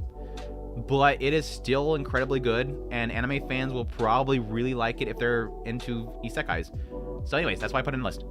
But no, I'm really enjoying it. I think its only suffering is that every now and then it feels like he accepts things a little bit too easy. I think the main characters is probably the only area every now and then that I struggle a little bit with. And again, I think that's probably due to the pacing issues that they're trying to adapt too much early on, that it's losing context.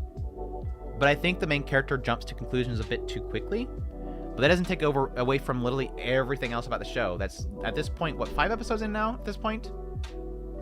We've basically had like an entire core of a show already. Like, we have that much we've gone through. Because it's 34, 35 minutes each episode. Granted, like 3-4 minutes of it. No, I'd probably argue what, like 5 minutes of it is the introduction screens of all the damn companies that are producing it. It feels like it has like it feels like you're watching a movie every episode, because you have to go through all those, like, you know, Lionsgate, you know, Century 21 or something like that's on the screen, like, for the entire first part of it. And then you have that long explanation about each of the pathways. Like, they have to tell you about the pathways at the beginning of every single episode. There's these different pathways, and the sequence number, the lower the number, the more power. And it's like, you don't have to tell me that. I already know that. Every episode has to open with that stuff. It's like a Dragon Ball opening where it's like, the Dragon Balls, the things that you bring together to make a wish. We know how the Dragon Balls work. It's crazy. Anyways. Yeah, I like it though. It's a really good show. It's just, what I'm liking so far is it's got so much lore. Like, it is so freaking rich. Like, this writer obviously thought about a lot of things and established a lot of things for the world before he even dived into it. They have a lot of thought put into all the different cults, all the different sequences, all the different pathways, the actual mysticism itself, the gods, the origins of the world itself, the epochs, the different ages and whatnot. There's a lot. This writer, I could tell within the first episode they had plans. They had some big plans. So I'm enjoying it. Yeah, the women are freaking beautiful, dude. The women are beautiful. You're gonna get me pulling up more screenshots. Shut up. But yeah, I don't typically, especially with the season, I didn't technically want to get into watching Lord of Mysteries just because I'm an anime content creator, and there's a side of me that was like, why would I cover a show that's not technically anime? But I just feel like it's in that ballpark. And yeah, the sister, there she is right there. That one right there. That right there.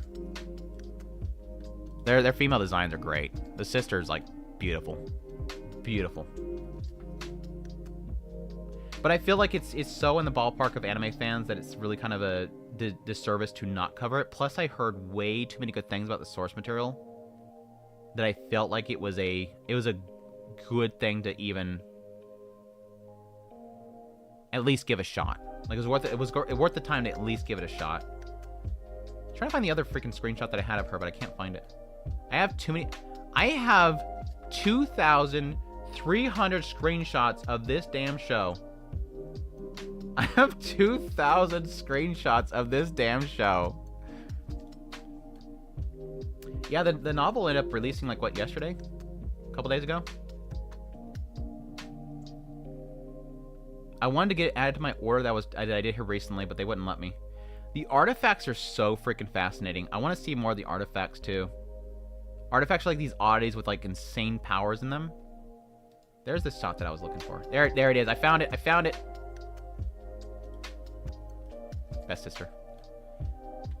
Best sister. It's Best Sister from Lord of Mysteries. Best Sister. I love this shot because it's very... And I give this credit for the actual directors and whatnot. I love this pout because it's so subtle. She does it so quickly. It doesn't hold on the pout. It just does it very quickly. It goes away that fast.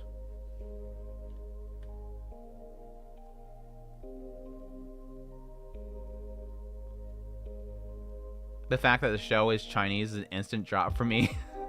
Well... Hold on a second. I gotta do this. Hate to break it to you. Really hate to break it to you. Most every single show you're watching right now, besides a select few studios, they're all done in China. There's so much of your show that you love are done by Chinese animators. But no, I don't blame people if they don't want to watch a... Because they're I will admit, like, jokes aside, there is a feel with Chinese writing that is very different than Japanese writing. Especially their sense of humor. The humor of Chinese writing is very different. If there's, like, most of the comedy shows, they don't work for me because they just feel so weird. Like, I try to watch the early To Be Hero shows. It didn't work for me.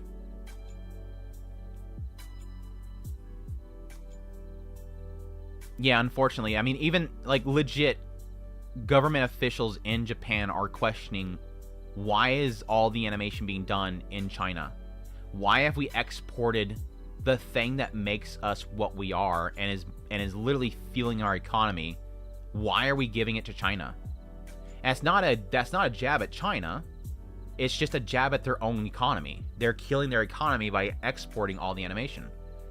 A1 Pictures, a lot of A1 Pictures is all, like, exported, or all, it's outsourced at least. So also got a reactor drama for bigger reactors beefing with each other over how complicated the plot. I mean, that goes back to the Takapi Original Sin thing we were talking about earlier. Just I'm so happy I stay away from that stuff. And there's a lot of people question why I don't do a lot of collabs with other creators. It's not that I don't like people. It's mostly because I'm just too damn busy. But it's just mostly because I just don't want to get involved with other content creators because I don't want to get involved in that kind of stuff. The drama stuff, I just don't want to get involved with it. And people get into it a lot. People love getting into it. I don't get into it. Like, I even had somebody shit on me here recently about the whole SB20 thing. I don't even want to. I'm not even gonna make a video out of it. I'm not gonna make a video, but I don't want to beef with some random person on the internet. I want to talk about this freaking cute sister right here that is too freaking cute. Look at this cute girl right here.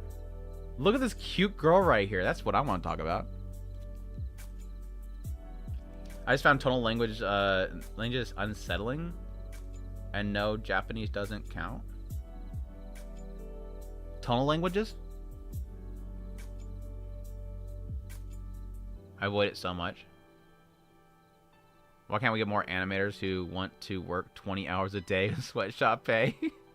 Well, the sad reality is, like, with the value of the yen or won or whatever, it's more in China. Like, they're paying them more over there.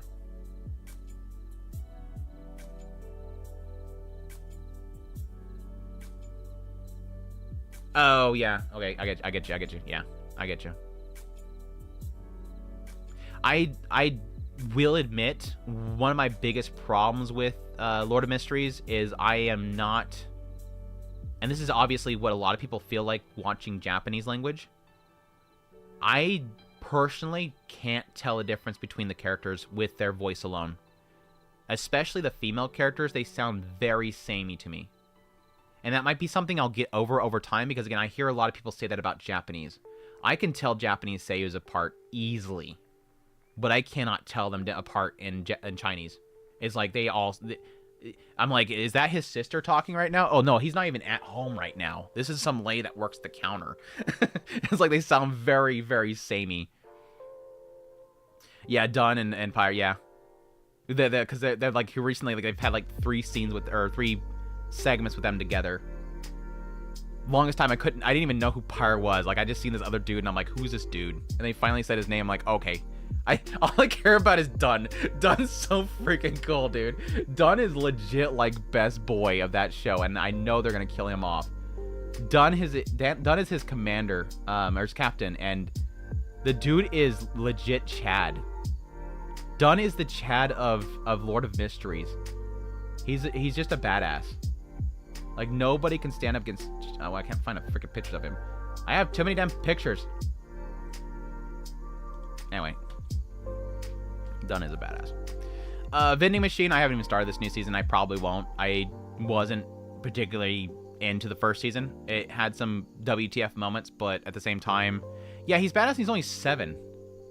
I wasn't, like, super into the first season of Vending Machine. It got tiring very quickly. But, so I won't be watching the second season.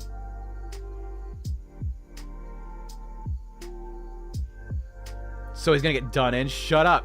Azik was really cool. I think Azik had... Well, I mean, Azik, I'm assuming, is probably gonna be very, very low sequence. Like, I have no doubt he's at least sequence 4. Dunn is legit, like... Where's my Sephiroth picture of him? I said I was gonna move on. We're talking about Vending Machine. Hold on. I had a Sephiroth-y like picture. This is even better though. This is Azik. Dude is like, you can't kill me.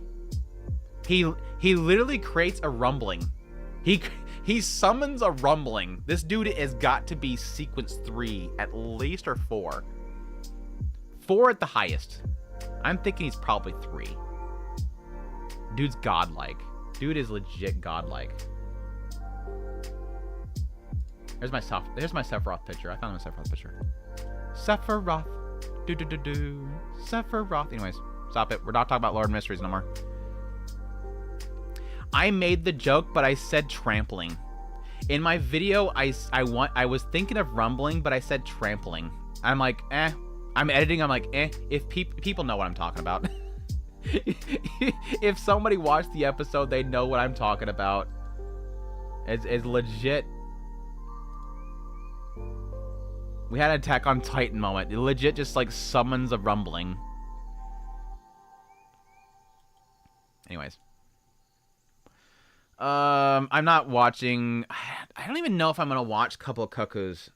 Yes, I like calling it Cuckoos. I'm sorry. I don't know if I'm going to continue watching Cuckoos. The only thing I liked about the first season was his sister. I don't know if the new character they're introducing is going to make it any better. Is anybody watching this damn show? Or is this like one...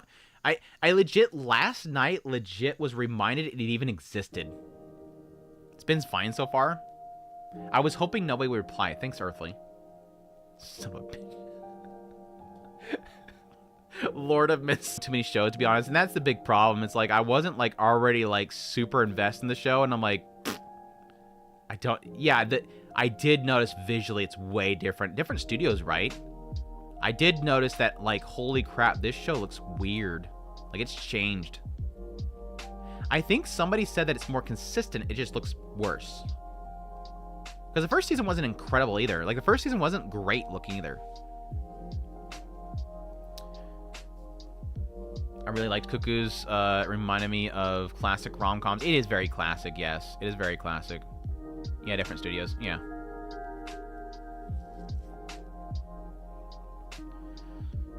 Should I drink beer or seltzer? I mean, it depends on how your belly's doing. Don't ask Earthly. Someone ask Earthly. Don't listen to Earthly. Anyways, not watching it. No opinion. Matari-kun. Wataru-kun. I actually like it, but I like Wataru-kun, but at the same time, I fully acknowledge I don't want to have expectations for it. That's my main key thing. I don't want to have any expectations for Wataru-kun's bleep is about to collapse.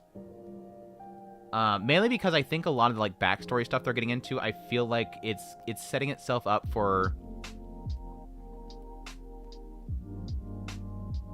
You made something out of something that wasn't that great. Like, it's doing that whole, like, thing where somebody better have died because we're way too worked up about this. And I think it's gonna be a big, massive nothing. A big, massive nothing burger that I hate to say all the time. But it looks good. Wataru is fine as well. Good moments, at least. Jokes on y'all. Is beer. Kugo's was getting boring until last episode, till a new character started singing. That's what I was curious about, if the new character kind of spiced things up a bit. Because I only liked the sister in the first season. The sister was like the only thing that I kind of liked in the first season. The manga is really good, so I might wait to find out if the anime is well done. Yeah, I think the only real problem that the Wataru-kun has so far, because what I like about Wataru-kun is this. I like... This is an example of why I don't like the animation so far. I like Wataru-kun for this. What I mean is that it opens up with the whole, like, siscon thing, where, like, he's obsessed with his sister and everybody's making fun of it, and you're like, oh my gosh, is this really a siscon show? And it dismantles it. Like, it gets serious about it. Like, this is a legitimately, like, this is an unhealthy situation that these siblings are facing, because they only had each other, and they had reliance on each other for so long that ultimately he molds his life around her, and it becomes to a point where he realizes that that's damaging his social life, and he doesn't like it anymore. The breaking point was sort of like the solidification of, like, holy crap, yeah, this is something they're taking seriously, that he can't not be there, and he feels like he's a bad person if he's not there. And technically the other girl basically telling him, oh, so you're doing that on purpose. Like, she can be fine by herself. She doesn't need you. You don't always have to be there. It's legitimately tackling it in a very cool way and thoughtful way.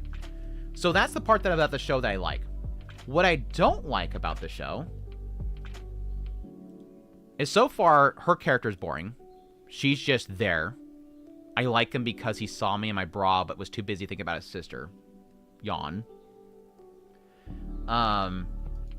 What I'm mixed on is, well, I was looking for my funny shot of this one. One second. I like how I have, like, slides to pull up. What I'm mixed on is suppository girl in my I keep suppositories in my pantsu. Childhood friend. Why I'm mixed on her is because I like her.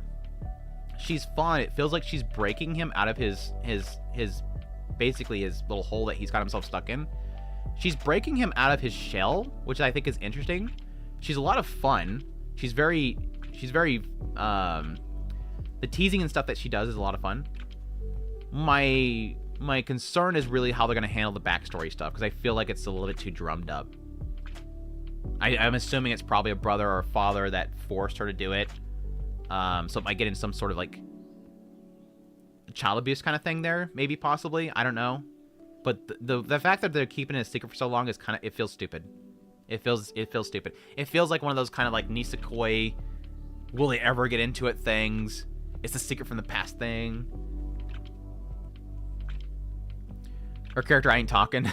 I just hope they do it good. Thank you. But yeah, I love it. I love her mischievousness. A little mischievousness. The box. She going commando.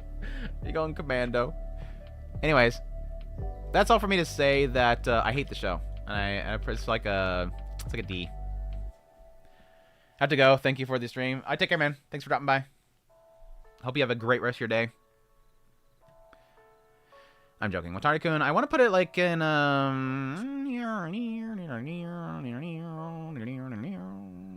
why is gachiakuta up in A? I think I thought this was B. I'm gonna put down here.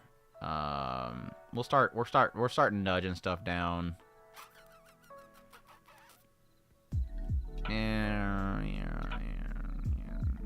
I'm gonna put Gachi Fighter. I think I'm overselling Gachi Fighter. I like it more than Inhumans. This is my list. This is my list. We're getting some casualties. Things are starting to get bumped. This happens eventually. Eventually, we start realizing how high we put stuff. We'll start bumping stuff down. But I think with Watari-kun, I'm mixed between A and B. I'm gonna leave it in B. I'm gonna take some points off for visual. I think its visuals are very inconsistent. The example that I give most people is this right here. As much as I think this is such a chef kiss shot. Chef kiss shot. This is a chef kiss shot here. I do acknowledge the fact that that is not the same character. I'm sorry. That is not the same character. No matter how you cut that, that is not the same character. This is thick as hell. I'm sorry. This is thick as hell. I don't see that thickness here. There's a thickness there that just came out of nowhere. Maybe it's because she got hot and bothered on there. Maybe she kind of bloats up a little bit. Maybe she bloats up a little bit. The animators understood. No, they just basically hired somebody else. They're like, this is how she should have looked. This is how she should have looked. This is my stereotype of what hetero men like. Oh man. Anyways, I do like it. I am looking forward to more. But anyways, meet you at the food court. Food court meet de carto or something like that. I don't know. Just found out literally last week this is only going 6 episodes, which is surprising because that means I'm literally nearly done with it.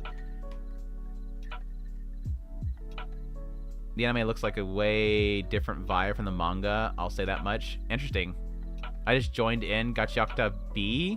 Didn't expect such a low tier for it. It's very stereotypical shonen, but I think it's good. Yeah, I just bumped it down because my A is getting a little bit too full. I had it up at A a minute ago, but it's still good. Like, B's good. B's really good.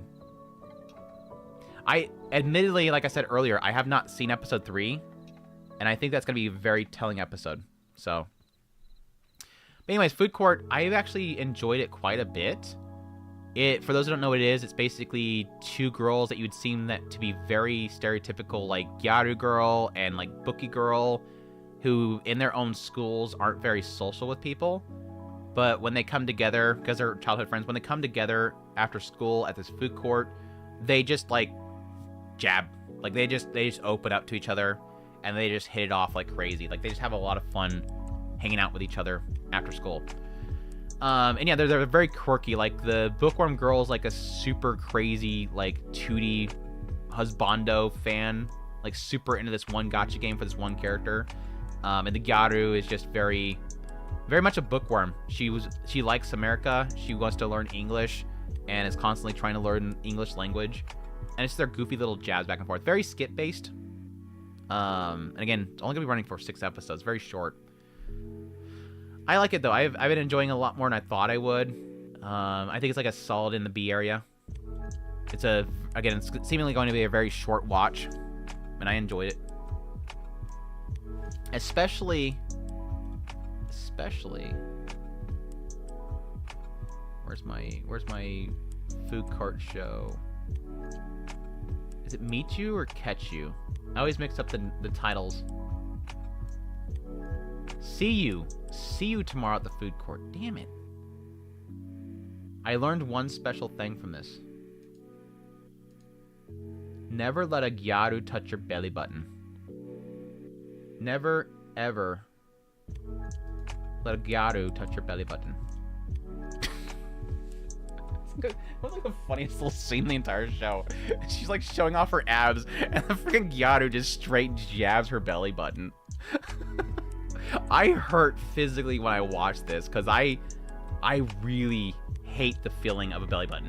Like, I hate it. If I could not have a belly button, I wouldn't want a belly button, because I just... Even right now, look, I don't want to look at the screenshot, because it just... Ugh. Probably the funniest scene.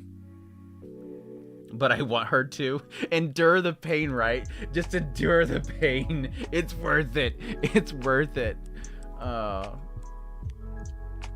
I like the other Gyaru. The reveal around the other Gyaru was really great. I thought that was hilarious. I am not Pillsbury Doughboy, because I wouldn't do the hoo thing. If you poke in the belly button, I will collapse like she did. Anywhere else, I'll give you a chuckle anywhere else. Anyways, that's food court place. Is this Rise of Shield Hero? Yeah, it is Rise of Shield Hero. I haven't even started the new season. I have not started the new season. I'm not in a hurry. It's kind of it's similar to Sakamoto Days. I'm not even in a hurry. Again, way too packed this season. Now, the last season was picking up for me a little bit. The weakness of the indestructible virgin technique. I read the light novel, it's eh. Well, I wasn't really expecting much out of it, but I'm glad that you can confirm that it's not going to get any better. Thank you. Hey, Andrew, don't worry. You're not missing anything yet. You're not missing anything yet. Her nails don't even look like that long. My mom had longer false nails. My mom was super into long nails. Well, not super long nails. She was into nails. But unfortunately, at some point, she started working on nails, so she couldn't have nails. But my grandma was all about it. My grandma was all about, like, floofy hair, long nails, all that stuff. My grandma was the one that, like, if she grabs you with those bony fingers and just, like, digs the fingernails in there, you're not moving nowhere. Like, if she grabs you not to go to somewhere, you stop. Sakamoto's been hype.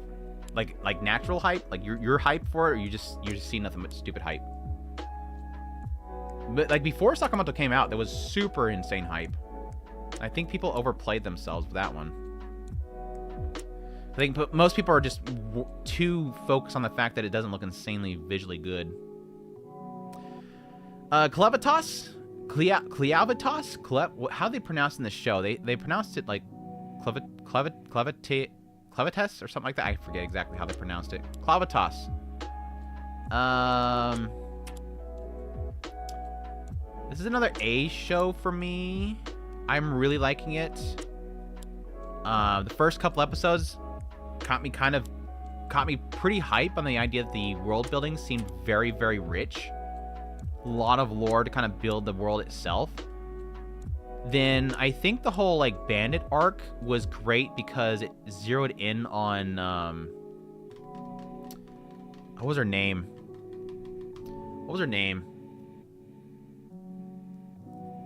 The chunky girl. I love her story. Well, I didn't love it. It was extremely painful. It was extremely painful, Neru. It was extremely painful to go through her story, but it was really good. I liked her whole story. Elisa herself, yeah, I've been enjoying her. I think she's kind of carrying a lot of the personality of the show, obviously, because she's kind of the straight man character that doesn't like the absurdity of the world and, you know, Clevitas himself.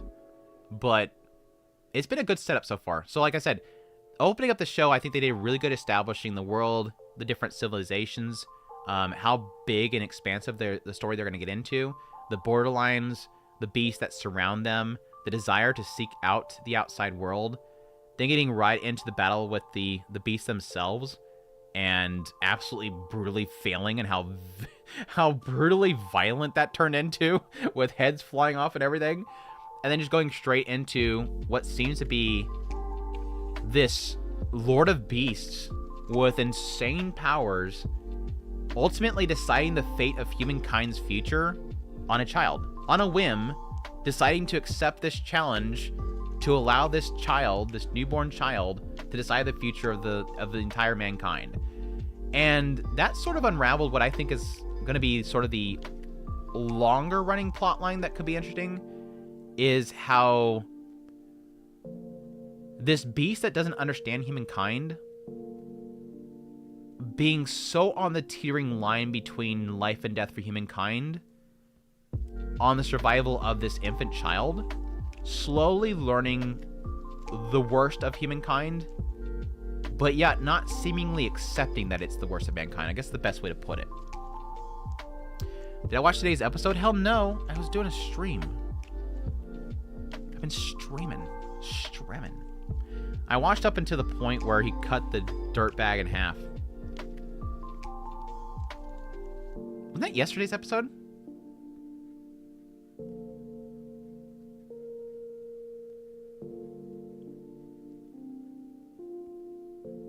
Anyways, I love it. And they did some good storytelling with the, yeah, he's still missing. It's doing some good storytelling with the characters too. I'm excited to see them traveling with Ned. I'm happy that she's happy now.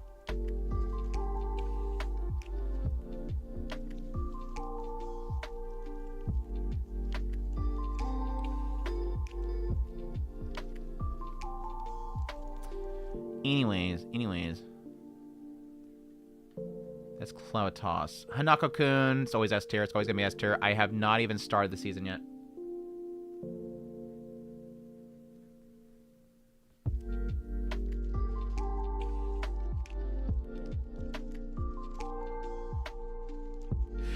Don't judge me.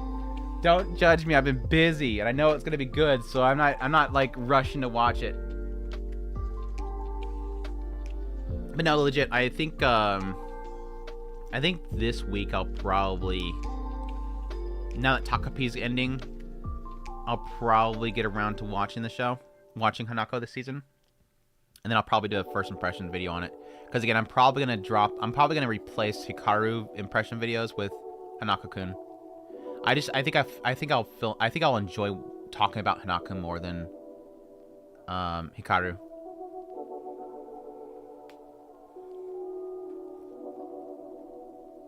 Do I need to watch the ending of Takapi? No, I'm not gonna watch the ending of Takapi. I'm just gonna no, I mean that's not even a joke actually, because like I almost don't want it to end, but I don't want to be spoiled on what actually happens for the ending, so I'm gonna be there like at the moment. Like I even considered the idea of not covering Arc Nights that morning just so I can watch Takapi, but I'll probably do that. What's my other show for Friday?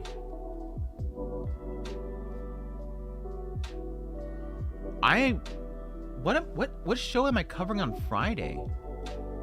I'm doing Arc Nights, but what else was I doing Friday?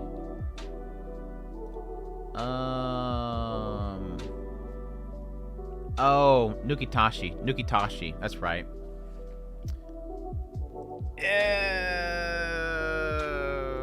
Yeah, no, Nukitashi replaced Apocalypse Hotel.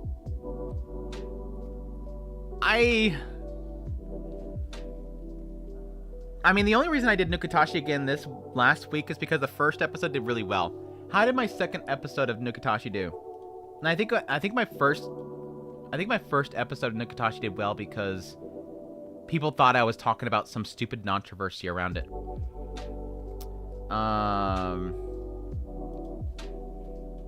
Let's see.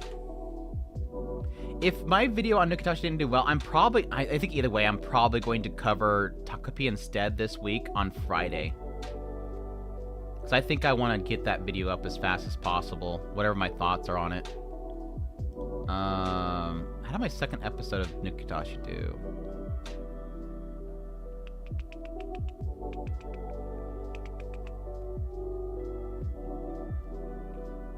There it is. And yeah, Nukitashi still did really good. The last episode, Takapi did just as well though, and that was on a day after. I think either way, I'm gonna do Takapi first. I think I want to get my my finale impressions up there quickly. But I think like nobody else is covering Nukitashi because it's like it's a landmine, so it's actually doing very well. And I'm trying to have a lot of fun with my Nukitashi videos. Yeah, Call of Night I'm posting way late. Lotm I'm covering on Saturdays. I record that night because it's like 10 o'clock release, and then I post it Saturday. PWorks' new original anime starting in fall. Season looks great. I haven't watched the trailer yet. Nukitashi's fun, raunchy. It's basically prawn and larped. Yeah, I am enjoying it. I think it's got a good setup so far. Hopefully it holds.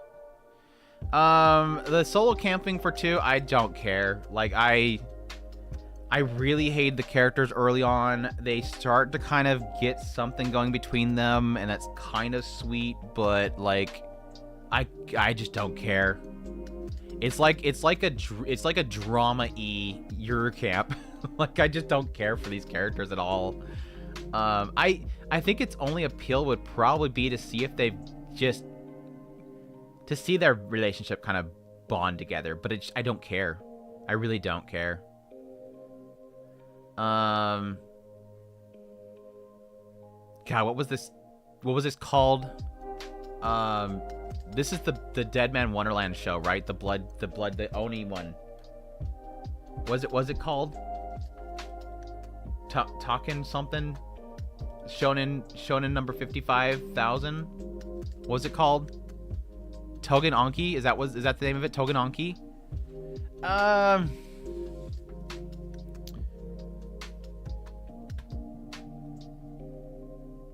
I've only watched, I think, 2 episodes. I got to the point where they started their first exam, and I don't care. Like I just don't. I don't really care. Like it's just a bit too shonen for me right now. I think I would be a lot more into this show if it was any other season. But I'm like, the entire time I'm watching this show, I'm thinking of something else. Like I'm thinking of what's gonna happen on Takapi next. I'm thinking about, hey, I need to go watch Gachiakuta instead or something like that. It's very shonen setup so far. He's actually from this bloodline that's, powerful. The guy runs off with him so that he gets out of that whole system. But then that evil guy shows up again to take him back, and then the guy dies, and thus he's angry, and he's gonna get revenge, so he needs to get more stronger. Then he gets pulled into all the other organizations that all are doing the same thing, and now he's gotta get trained. Now it's time for the academy arc. Gotta get stronger for the big fight. It feels very shonen. Yeah, Gachiakuta feels very much more interesting. Gachiakuta over it has style. It's got a world that I'm very interested in. Mechanics that are a lot more interesting besides just you pull out blood and use it. And Gachiakuta only uses CGI for garbage monsters and not for actual characters, which is great because this show literally uses CGI all the damn time. Like every time he transforms, CGI. It's not horrible, but it's just I don't have time for it. I don't have time for it.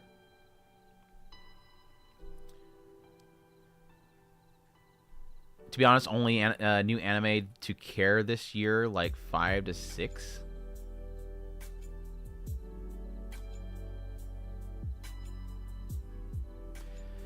Black Bullet Show. The Black Bullet Show. What was the name of this show? It's the Black Bullet Show in my brain. What was the Black Bullet Show? The Apprentice. I feel like I've watched so many shows over the last like 3 days. It's all blurring my brain what the names are. No, I'm calling it the Black Bullet Show because it's got the guy that's got the 2 lolly characters that follow him everywhere. He's basically a lollymancer. It's the lollymancer show. Private Tutor to the Duke's Daughter. I don't know why I forgot that title. It's such a stupid simple title, Angel. It's such a stupidly simple title. It's literally the show itself is what the title is. It's Shrug. It's Guy swoops in, saves the girl from her miserable life by unlocking her OP potentials, and he's super crazy good at everything, and literally the only reason I watch it is because the two characters are really cute. Like, I think in the end, if I even continue to watch it, is because... Why do you watch this show? They're cute. Yeah, I kind of wondered if possibly the light novel was a little more interesting, if it maybe got more depth about the actual magic systems and stuff. Like, it's talking about the magic systems, but it's just like, eh.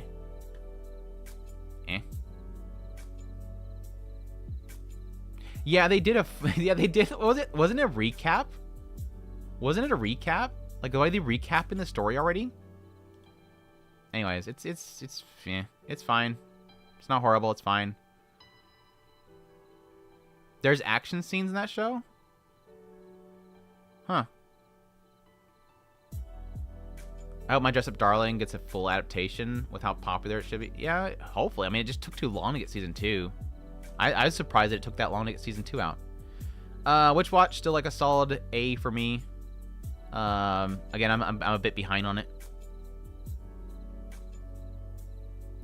Yaiba, again, another one I'm kind of really behind on. I really enjoy it. Just like a dumb old shonen show. At the same time, I don't oversell it because it's a very basic old school, you know, Dragon Ball type of story. Witch Watch A. 4.5 was a recap, yeah. I just seen like the first couple seconds of it and I assumed it was gonna be a recap. I love Black Bullet. Dude, that'd be crazy to have Black Bullet come back. Like, I legit just thought about that the other day when I was thinking about, No, what's funny is because I watched this show. I watched Private Tutor to Duke's Daughter. I thought about Black Bullet because it's the idea of, again, guy that's walking around with the two cute girls and he's just like, you know, patting their heads or whatever. Then I remember that I just recently seen out of nowhere on my X feed a picture of a Black Bullet character, and I'm like, holy crap, why is suddenly Black Bullet just coming back in my life? This Black Bullet randomly is coming back into my life.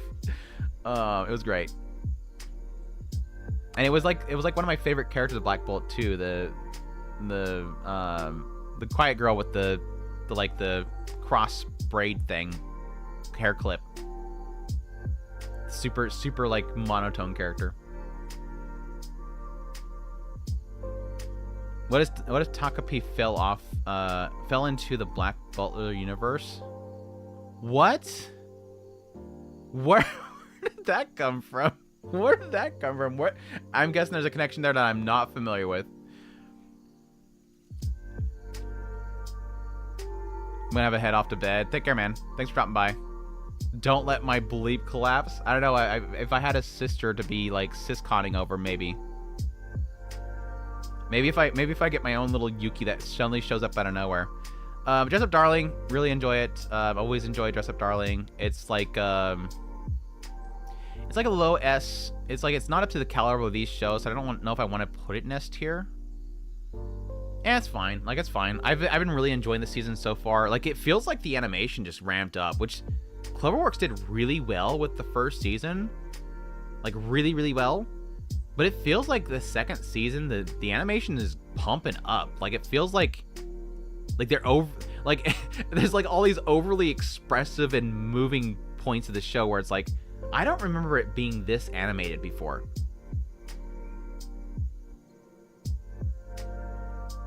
Yeah, so far what I've watched, I think it's like 2.5 episodes. I feel like it's getting like even better, like even more better. Really diving into the characters. So, I'm a little bit behind. Admittedly. Hopefully this weekend I can get caught up on it. Because basically after this week, I'm going to basically shut down so many of these shows. I might talk about it if we have time, but I'm probably gonna take out a chunk of these shows out of my watch list. I think it'll free me up a lot.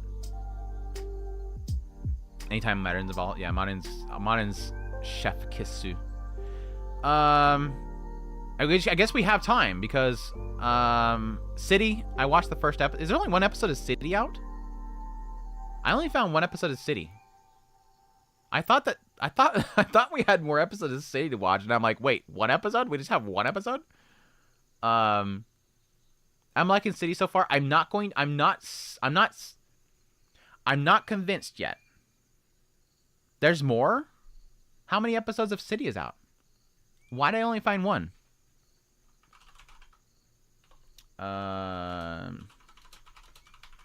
Maybe I was just half out of it last night. I was so half out of it last night.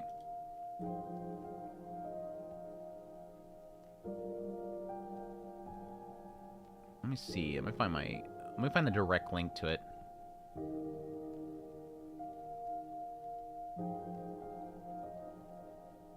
Damn it, City, where are you at?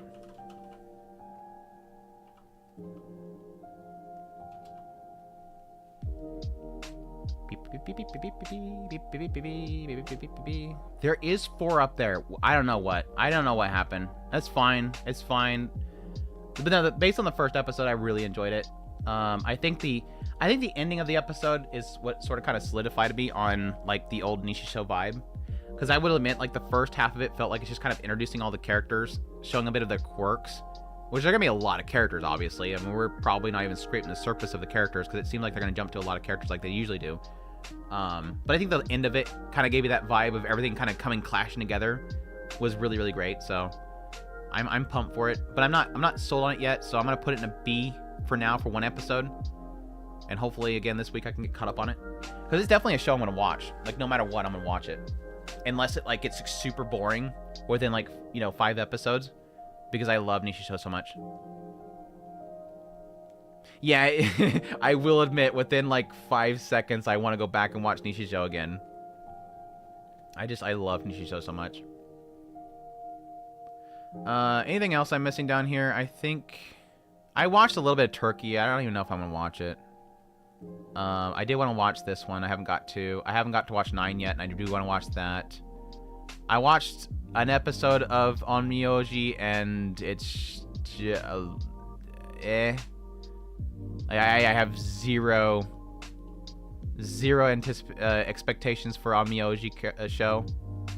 Like, it opens up with him in a dream, and he meets the girl, and he says that he meets her 1,999 times, and then he beats up some thugs, gets on a bike, falls off a cliff, gets isekai to a world where weird stuff's happening around him, and crazy beasts are showing up, and he just so badly wants to punch them. And I'm going, why are you so okay with the fact that you transport to another world where demons are showing up and you really bad want to punch them? And why did you think that punching through a laser was going to punch through the laser? Whatever. Like, it feels like it just, okay, everything's happening. It's a very because show. So I have no expectations for it. It gets good at 4th episode. I might watch 4 episodes. I might trust you and watch 4 episodes. And if it doesn't get good at 4, I'll come look for this chat and ban you. I won't, honestly. I'll completely forget we had this conversation. One of just last episode has me invested. I haven't got a chance to watch The Water Magician yet. Where are those cities at? It did want to watch Blue Lock animation with bowling, though, to be honest. Blue Lock? Like, what?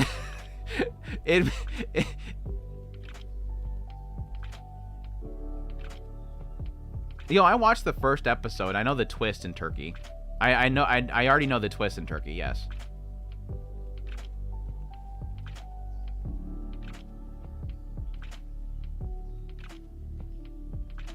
Hey, Andrew, I missed 3 hours so far. Yeah, you missed a lot. But welcome to the stream. Hope you're doing well. Turkey is wild. Wild Turkey. Funny. I think it was, I still need to watch the PA show.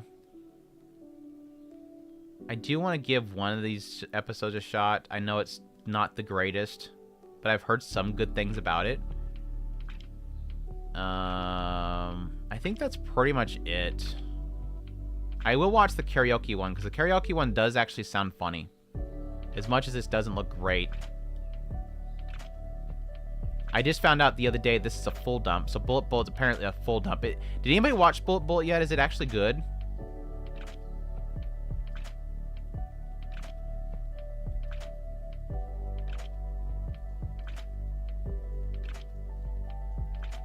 Rascal is as good as usual. I've heard a lot of people saying that it's changed. I've heard a lot of people saying the opposite.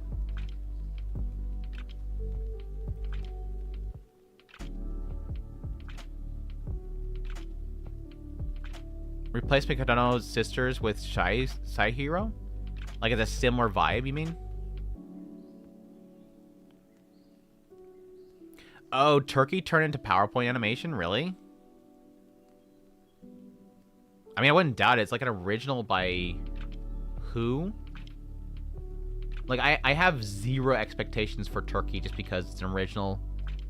I think from a studio that's not insane, right? Where's Turkey? Turkey. Turkey. Turkey, Turkey, Turkey. Bakken Record. An original by Bakken Records.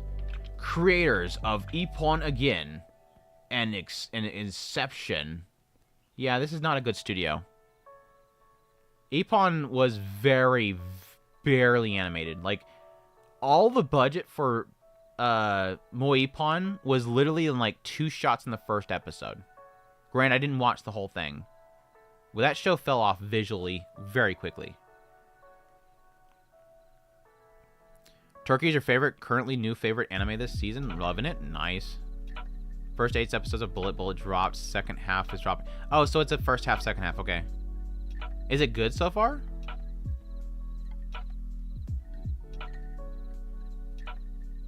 It's okay. Bullet is okay. 6 out of 10.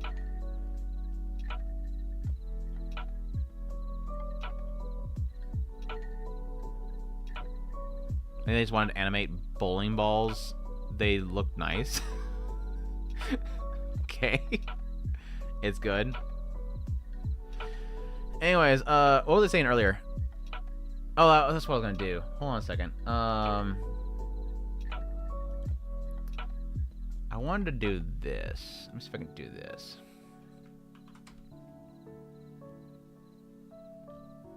Yeah, we could do this. We could do this. This will work. Reset. No. Let's not do that. Let's not do that. That'll take too much time. Let me do this again. It did it anyways. Damn it.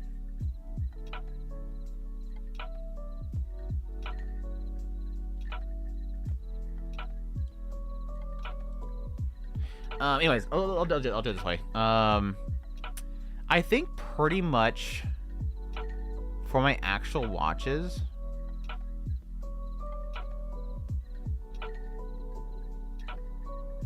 I think it's already set up. Yeah, I think pretty much be above. These are all like what I would actually finish watching this season. How many is that? 1, 2, 3, 4, 5, 6, 7, 8, 9, 10, 11, 12, 13, 14, 15, 16, 17, 18, 19, 20, 21, 27. Yep. That's a usual. That's a usual. Like, I'm usually around 20 to 30. Every season I'm usually 20 to 30. I've been trying to dial it back to like 20. But I would probably see that I'd probably drop everything that's C and below. And pretty much all this stuff besides like Rascal I will watch. I do want to give 9 a shot. I'll probably end up watching Dr. Stone because I'm that invested already. Sakamoto I will watch. I'll give Turkey a shot. I'll give the PA Works a shot. But I think that's pretty much it. I think B and Up is pretty much what I'm going to be watching. 9 Ruler Crown is Pikimoto. I meant to get around to it yesterday and I didn't get a chance to. But I will give it a shot. Good luck. Is that why I couldn't find it? Because it hasn't been translated yet? I wasn't even paying attention if it got licensed. Did it just not get licensed? Because it's supposed to be an ecchi show, right? Was it too much to handle? Is it too risky to license? Not that it's actually a problem. Legit, nobody licensed it. That's why it didn't pop on my radar. Wow. Wow. Huh. It's available, but it's so bad, translation. Ugh. Like, that's the problem that we're facing with, Fragrant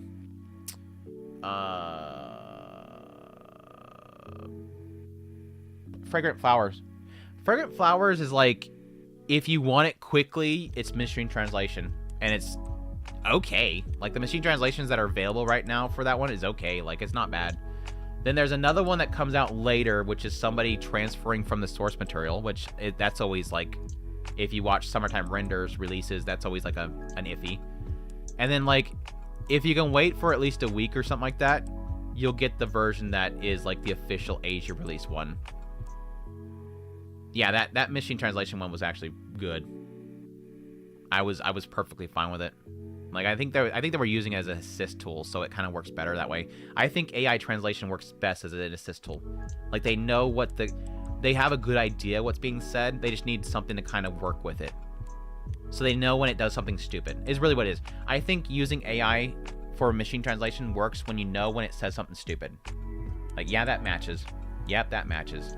You don't have to do as much of that interpretation, and you can guide it. I think that's where it's best. Just telling the machine to work on it and it just blurts something out, that's the worst.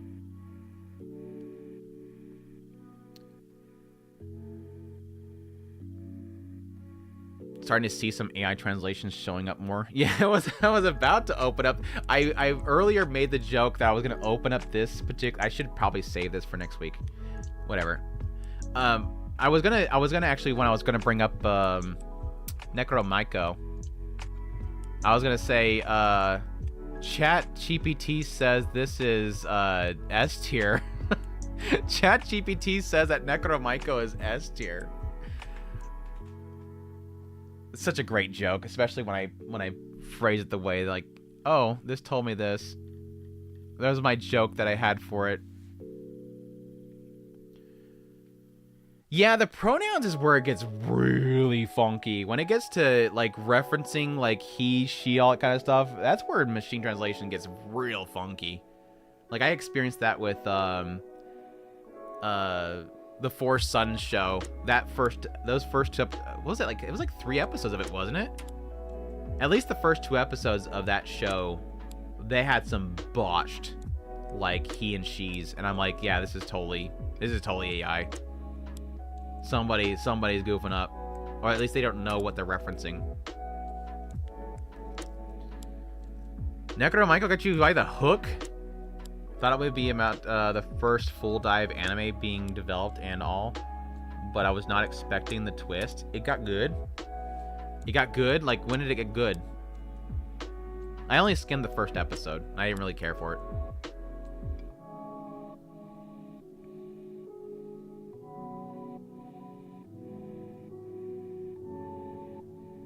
Seven Eight got has a non-machine translation of 9 Rulers, but it's not super good either.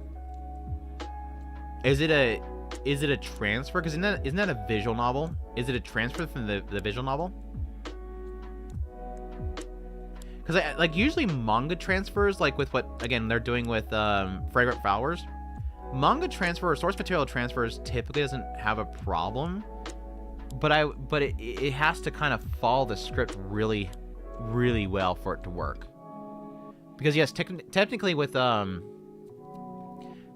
manga adaptations, in a lot of cases, it's just kind of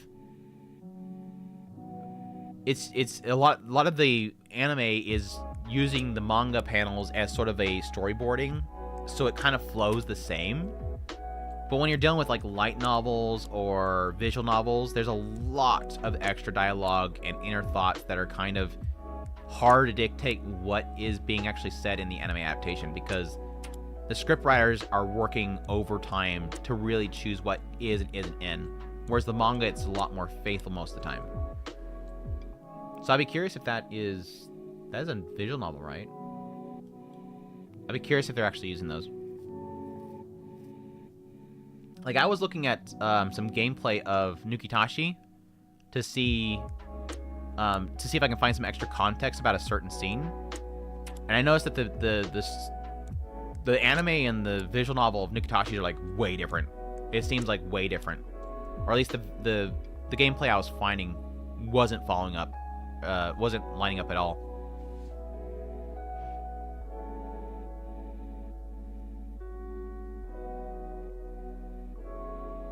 Yeah, novels have to convey with words what a single... Well, it's also because a lot of light novels have almost, if you think about it, technically an inhuman way of processing thought. Like, the example I always give is... the example I always give with light novel adaptations and inner dialogue is Higehiro. If anybody's ever watched Higehiro, there's a scene towards the later end part of it where he meets up with her parents. And he literally has like a 5-page dialogue in his head that plays out after he stops an argument and startles people. Like, he literally speaks up and startles everybody. And the mom's like questioning, like, what? And they're all looking at him, waiting for him to say something. And he has like a 5-page dialogue in his head. And they're just sitting there staring at him. And it's like, this is one of those moments where inner dialogue just does not match with the speed of what the scene is happening. They can't convey all that inner thought in that process of time.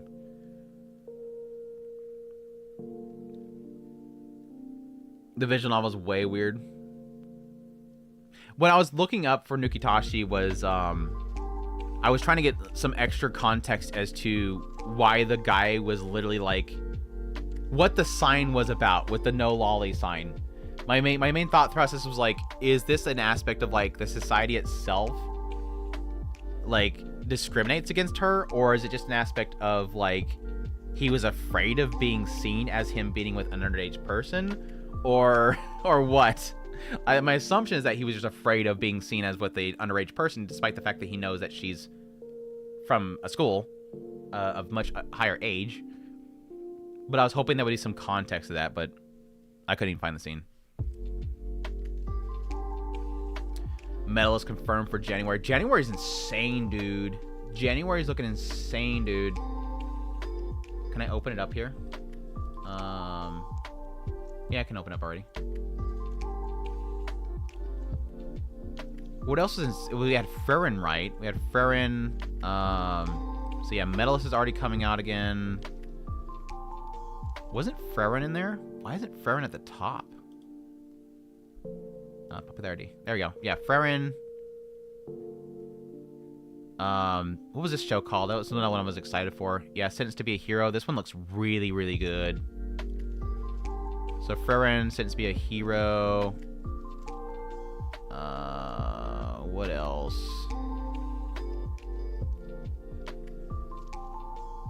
What was this one? I recognize it. You and I are polar opposites. I recognize it. I'm not connecting.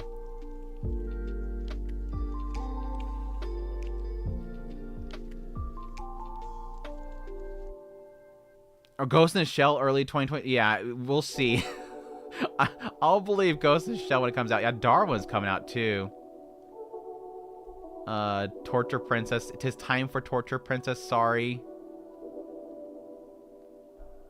Oh, that one? Was that the... No, I'm thinking of something else. Never mind. I'm thinking of something else. I guess it's not as stacked as I thought it was going to be. But it's still good stuff. Like, these top, like, 5 right here. 4 is insane. What is fall looking like so far? One Punch Man, Spy Fam, Boku Hero. So pretty much the top 3 shows I could shrug about. Like, these ones are like, okay, that's right. I'm not gonna... Well, these 2 I'm, like, okay with. This, I'm like, I just want it done and over with already. But, To Your Eternity, I'm excited for. I'm happy to see that come back. Hopefully they do... Hopefully they've been cooking it over these last, like, 5 years and it looks decent. Because this show's never looked great.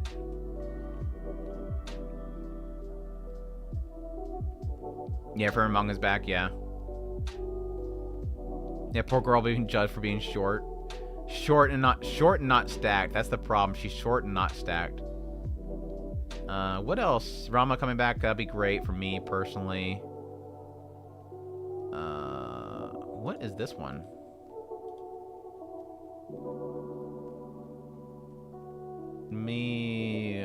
Monster wants to eat me?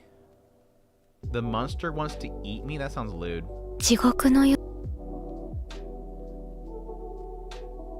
I just realized I don't even show in the browser. I'm sorry, guys. I'm stupid. Y'all could have yelled at me. The monster wants to eat me. That looks so familiar.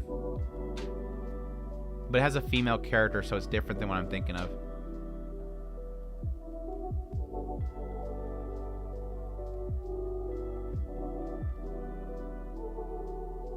Is this Yuri? Isn't this Yuri? Any list thinks it's Yuri. It's probably Yuri bait. I'm guessing Yuri bait.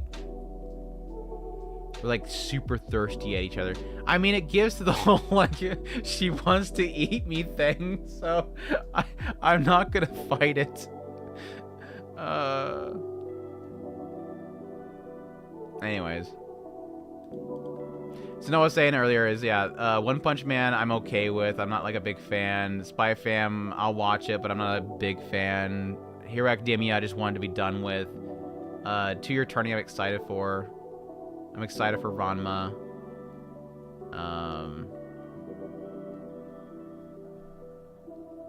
So far, Fall's not looking insane. So I feel like I can have a little bit of a rest for Fall. Until they start announcing like 50 things here soon. Fall's not looking that crazy. Oh, this vampire sucks at sucking. I forgot that show's coming out. Okay, super hype. Fall's super hype. She sucks at sucking is coming out in Fall.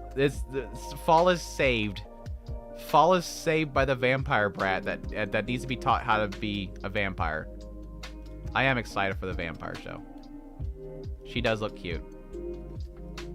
I would allow her to train on my harm. I'm perfectly happy with that. Look at that chomper.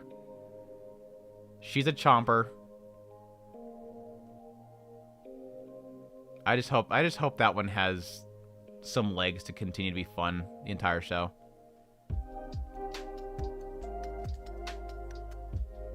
Twilight origin story and Spy Family is amazing. I haven't watched the movie yet. Of course, the movie's like original, so.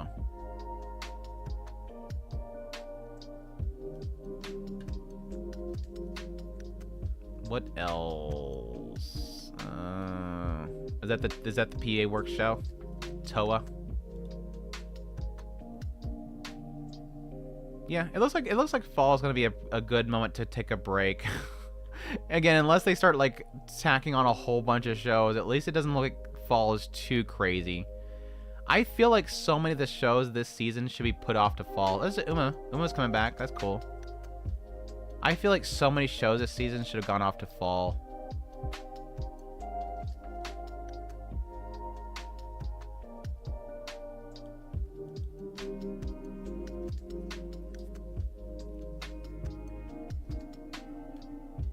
Fall's mostly sequels. This season has been mostly sequels. There's a lot of returner shows this season.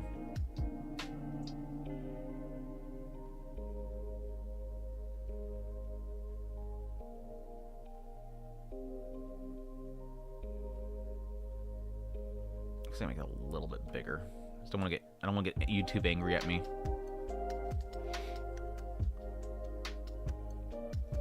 I think I've seen this trailer before. Isn't there a new trailer?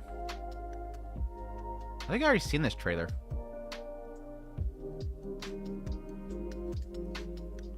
Arm cannons. It looks very like... It looks very Gundam-esque in style. It looks very Gundam-esque in style. The actual style. She didn't know her power. She tried to wall slam him and broke the wall. Cute.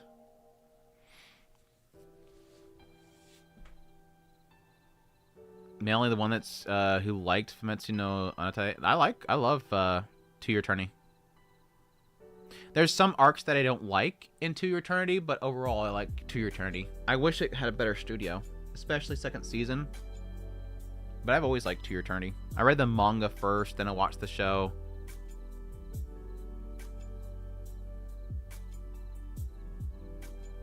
I love my vampire romance. It's Chibi Vampire. Chibi Vampire is really good. Really good show. It's a classic. Anyways, I think that's it. I think that's it.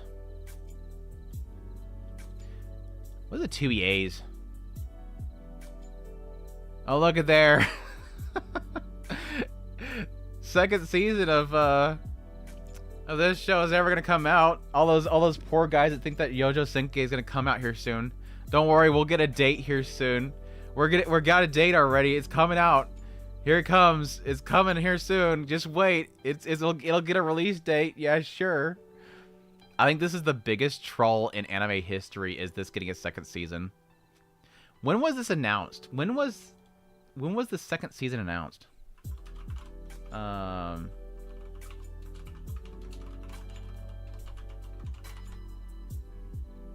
It feels like it's been like it's like 8 years since the second season was announced.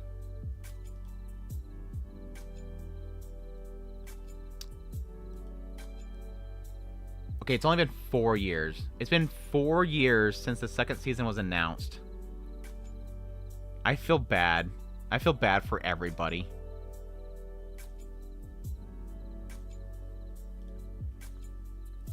That's just so sad. 2021 is when it got announced. But yeah, that's apparently still happening. We'll see when that actually gets a date.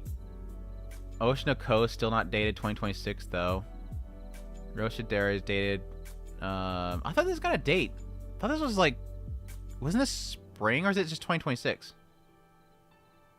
This has got a fall date. This Annie chart, you guys are slacking. This has a fall date. This is fall 2026. Annie chart mods, get to work. This has been dated. Lol, this damn show.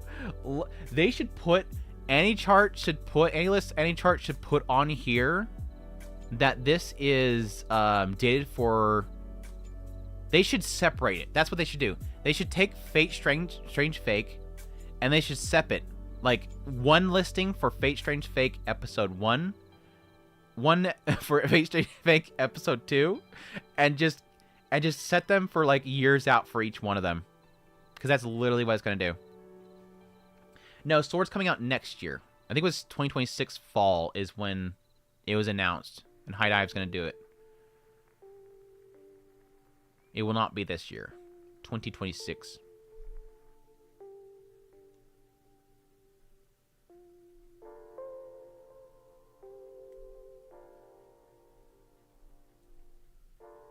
Bocchi. That was the biggest troll that the director for Bocchi the Rock wasn't doing Frerin after he was going to be a part of season 2 for Bocchi. That was the biggest troll. I love it. It's like Frerin season 2 is coming out. They finally announced the director, and it's not even him. He's not even working on that over Bocchi. That was great. ReZero 2026. Ugh. 2026 is gonna be big, so I'm kind of glad that fall will be a break. Look at this ever gonna happen. I'm excited for this show, dude. I really want the, what's it called? Day You Die or whatever. I Want to Love You Till the Day You Die. This show looks so freaking good. But I'm glad that we have fall as a little break there, because it feels like we'll have, of course, in winter like Frerin and stuff like that, but with ReZero, Mushoku Tensei, Oshinoko. 2026 is already looking really big. 2026 is looking big. Big, big, big.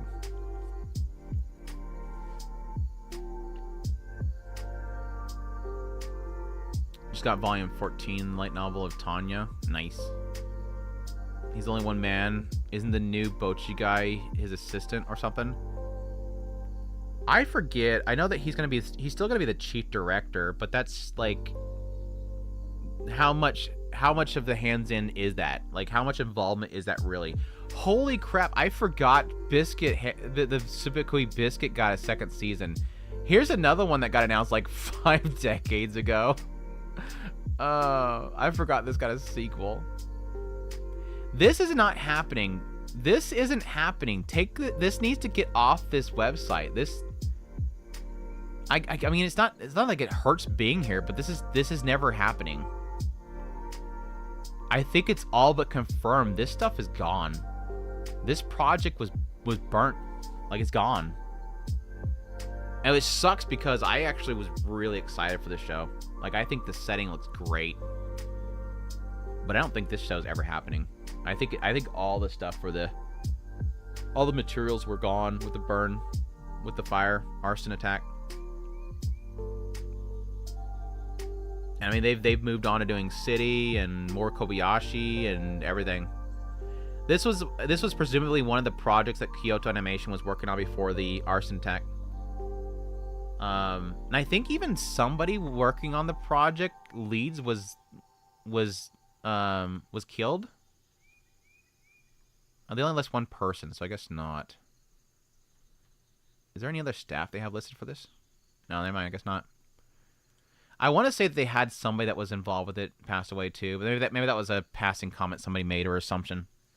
I just know that I am pretty sure they all but confirmed that this stuff was there. That they said there was some project they were working on and they lost it or something like that. So with it being like this long since the attack and no mention of it, I think it's gone. I think it's completely gone, which sucks because didn't they have a trailer for it, or was it only this shot? I thought they had a trailer for it, or was it a PB? Wasn't it based off a PB?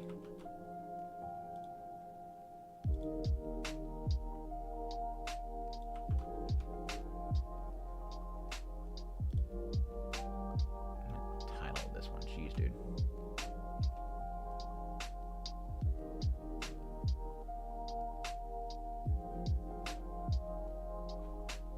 Is this it?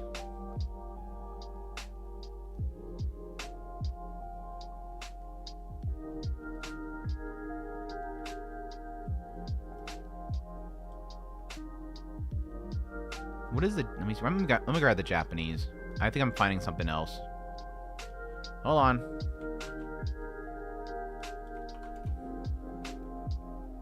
How long ago was the arson attack?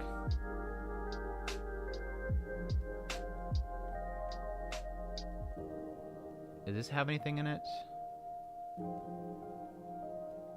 That's just the key art. So they did release a PV. Okay, yeah. I was thinking I was going crazy for a minute there. Here's KyoAni's channel for it.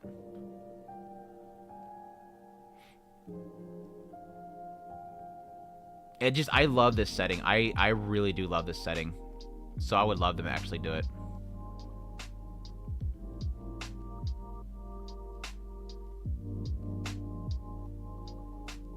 Literally look back has a reference to the movie.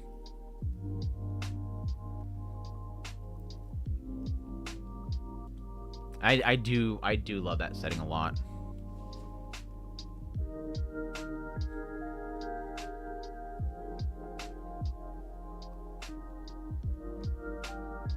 The arson attack was 2019? Really?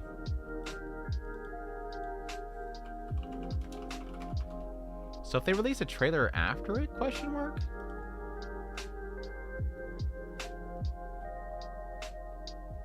Hmm, 2019, yeah. So they've released a trailer since then. So there's a possibility it still comes out?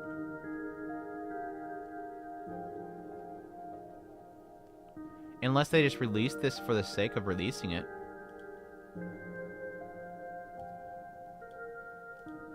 This might be reference to something else, though. Hold on. 30-second commercial. So this is a brand thing.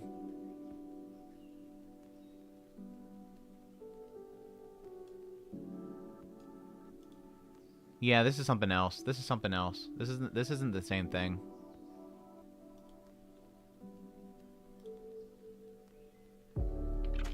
Because again, there's like, what was it? Free?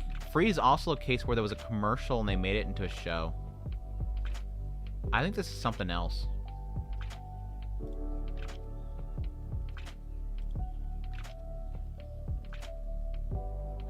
I don't know. I might have to look in that more.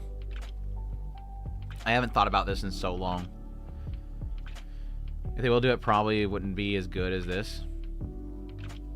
Who? Kyo and Anime? Kyo and Anime hasn't lost their touch or anything like that. They want to make it look gorgeous, they'll make it look gorgeous.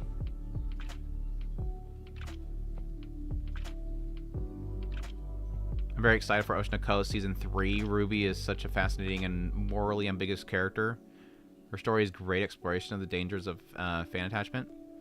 I think overall, like, every character they dive in with that show, I've absolutely loved. Like, I think the only character that I was okay with on was probably... Oh, what the hell was his name? I could just pop over there and look at the freaking Oshinoko. It's literally right here, Andrew. The only one that I wasn't, like, really super heavy on was... the dude that had the, was it Melt? Yeah, I think it was Melt.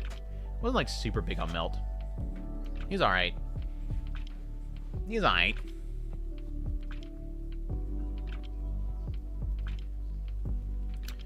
Hey, Drew, thank you for your dedication. Appreciate it, man. Hope you're doing well. Thanks for supporting the channel and all the content. Couldn't do it without y'all. And the like button pressing. Even though people don't like my like buttons.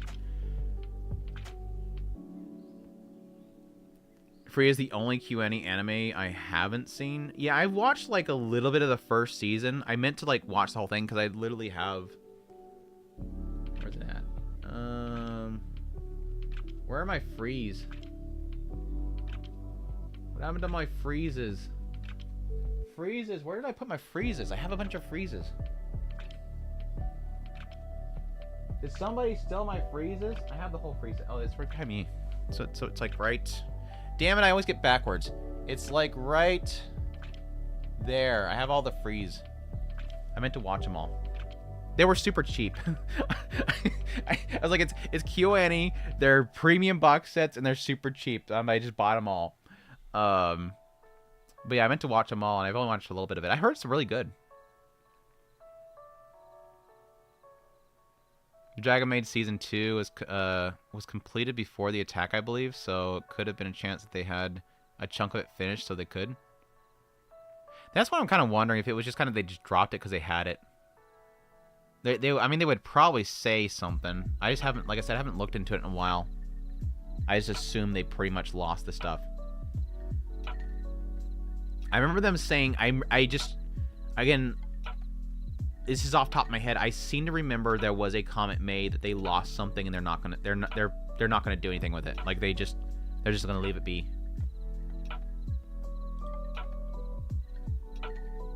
Oh, apparently I dropped off of Kick at some point. At some point, I just dropped my Kick stream. That would explain why my chat hasn't had a spam in it for a while. Restream says it's... Am I off Twitch too? Oh, I know what happened. When I had the drop on the stream...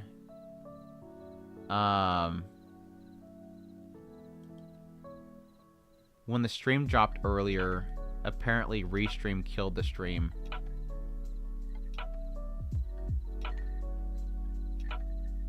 Ah, well, that's fine.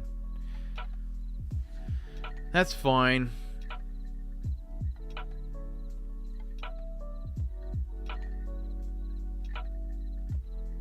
The BL baiting is real. I think I got 2 episodes in and dropped. Yeah, I wasn't really feeling that so much. I mean, it's there, but I wasn't feeling like it was, like, ruining things. It might get worse, though. I even had the bell on. True supporter right there has the bell on. True supporters keep the bell on. I don't know. There's like a side of me that I never like press that kind of stuff just because I do acknowledge that I do post a lot of like impressions videos that not everybody is following that show.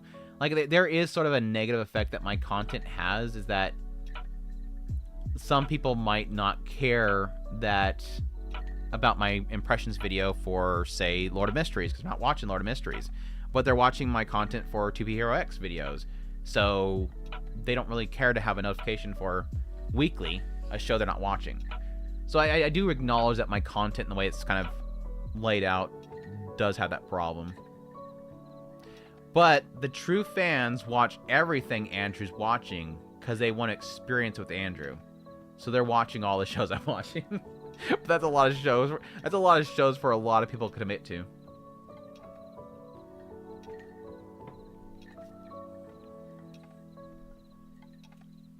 Glad I took time off work. I worked nights, so I missed all the live stuff. Man, you missed some talk.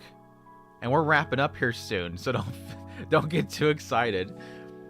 But yeah, you missed some talk. We had some... this stream, we had some good discussion. We had some very good discussion earlier. It was really me wanting to rant about the whole situation with, you know, UK, people trying to stir up fear around the whole, like, ID verification stuff in the United States, which is, I feel like, a lot of hubbub.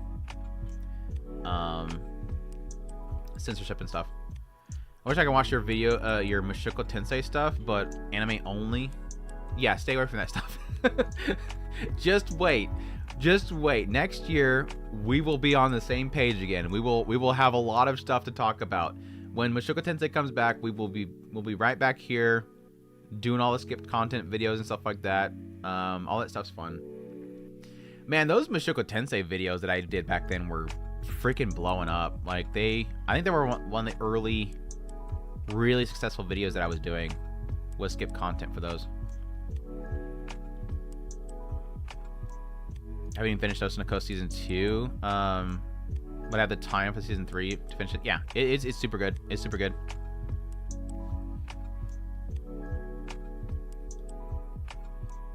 Like, I think one of my most successful videos was one of the... No, I think my most successful video for Mushoku Tensei, I think, was my Lilia video. I think my Lilia video was probably my most successful one. So my playlists. Skipped content. Skipped content. Skipped content. Do I have a playlist for skipped content? There it is. Found it.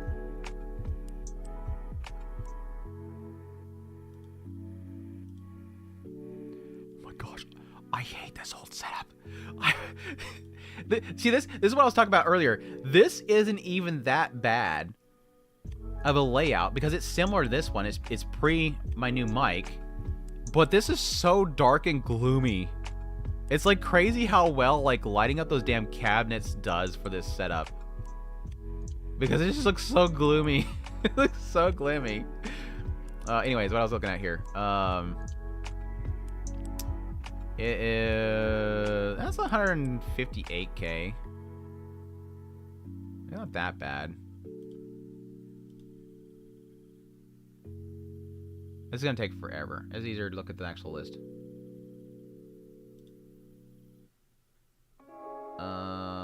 Where is... How do I just look at the list? Where's the list? There it is. Found it. Found it. Okay,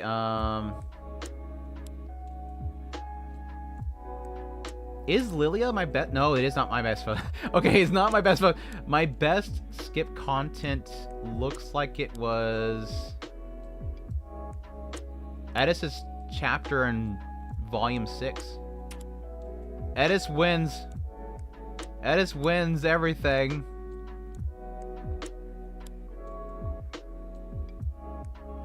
My Roxy video for the controversial Roxy episode did well too. But yeah, my Edis video is the most successful one. Wasn't Zenith's video did very well too?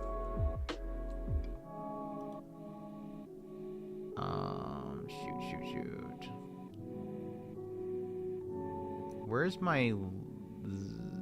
Not Zenith, Latria, Therese. Therese did okay. Therese is 147,000. Lilia's was 158,000. But Edis's skip content in volume 6 is 212. So Edis wins. Edis wins in the end.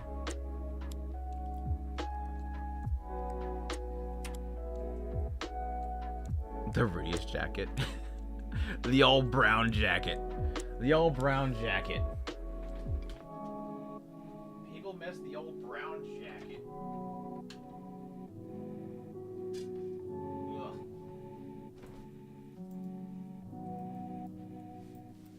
It's too warm. It's too warm. The old brown jacket's too warm.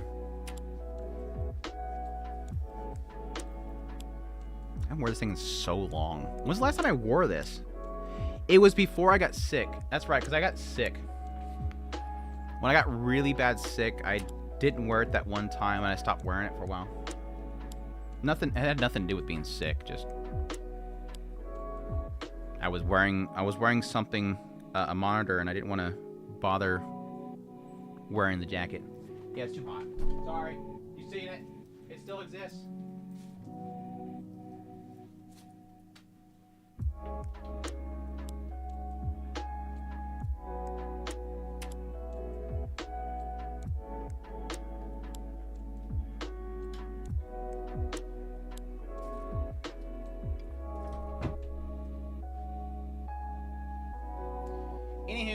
Anywho, I think that wraps it up.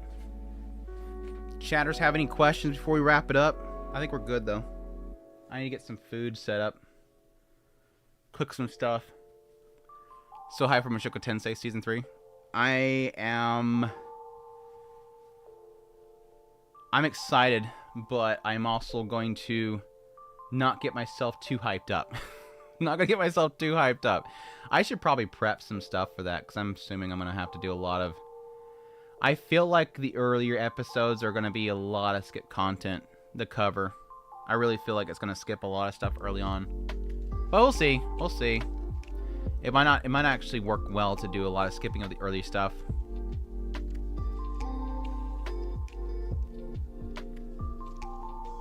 Hey Jackster, how you doing?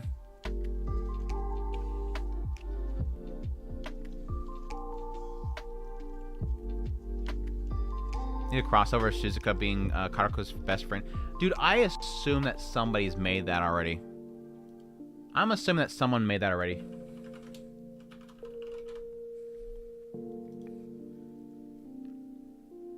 That is not Shizuka. That is not Shizuka.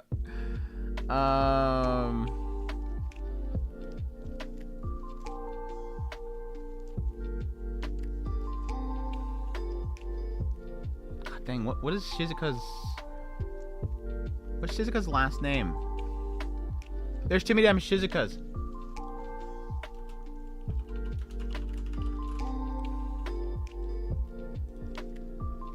Yoshimoto.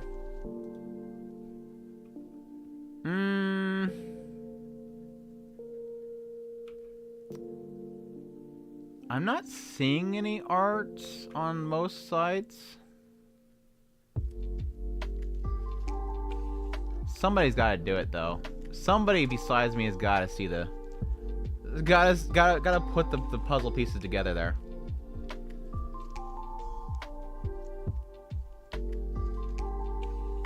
I'm doing alright, Jockster. I'm just about to wrap things up. Had a nice, long, fun stream. I was mentioning earlier, we had some good discussions early in this. Probably on Roll34. Yeah, probably. I'm a little afraid of bringing certain sites up on my screen right now. Even if I am streaming, it's on another monitor. Something will end up happening. But no, we had some good discussion earlier. And got our tier list done. So if you are looking for shows to watch for the season, I would pretty much say that anything an A tier above is like gonna be good to watch.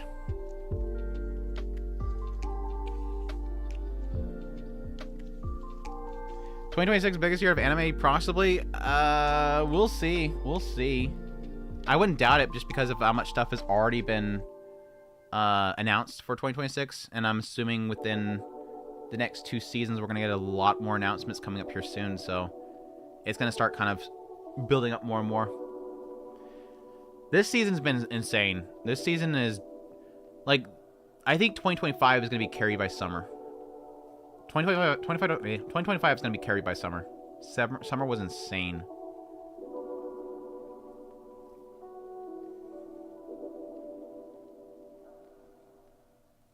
Anyways, yeah. I'm gonna call it. Get out of here. Go take I gotta get what I gotta do? I gotta edit Mashuka Monday tonight. And what are we doing tomorrow? What is Thursday? I had something set for Thursday, but I think I forgot. I need to watch Dandadan. Yes, I need to watch Dandadan tomorrow. I might do a video on 2 episodes. I'm not sure. Yeah, Toilet Bound Tanaka-kun. I have to get caught up on Hanako-kun. Thank you for reminding me, even though you weren't trying to remind me, John. I need to get caught up on Hanako-kun probably tonight. I just do a video on Hanako-kun tomorrow. That's what we're gonna do. Tomorrow, I'm going to have a video on Hanako-kun. Hopefully there's enough to discuss about what's actually come up so far, but we'll see.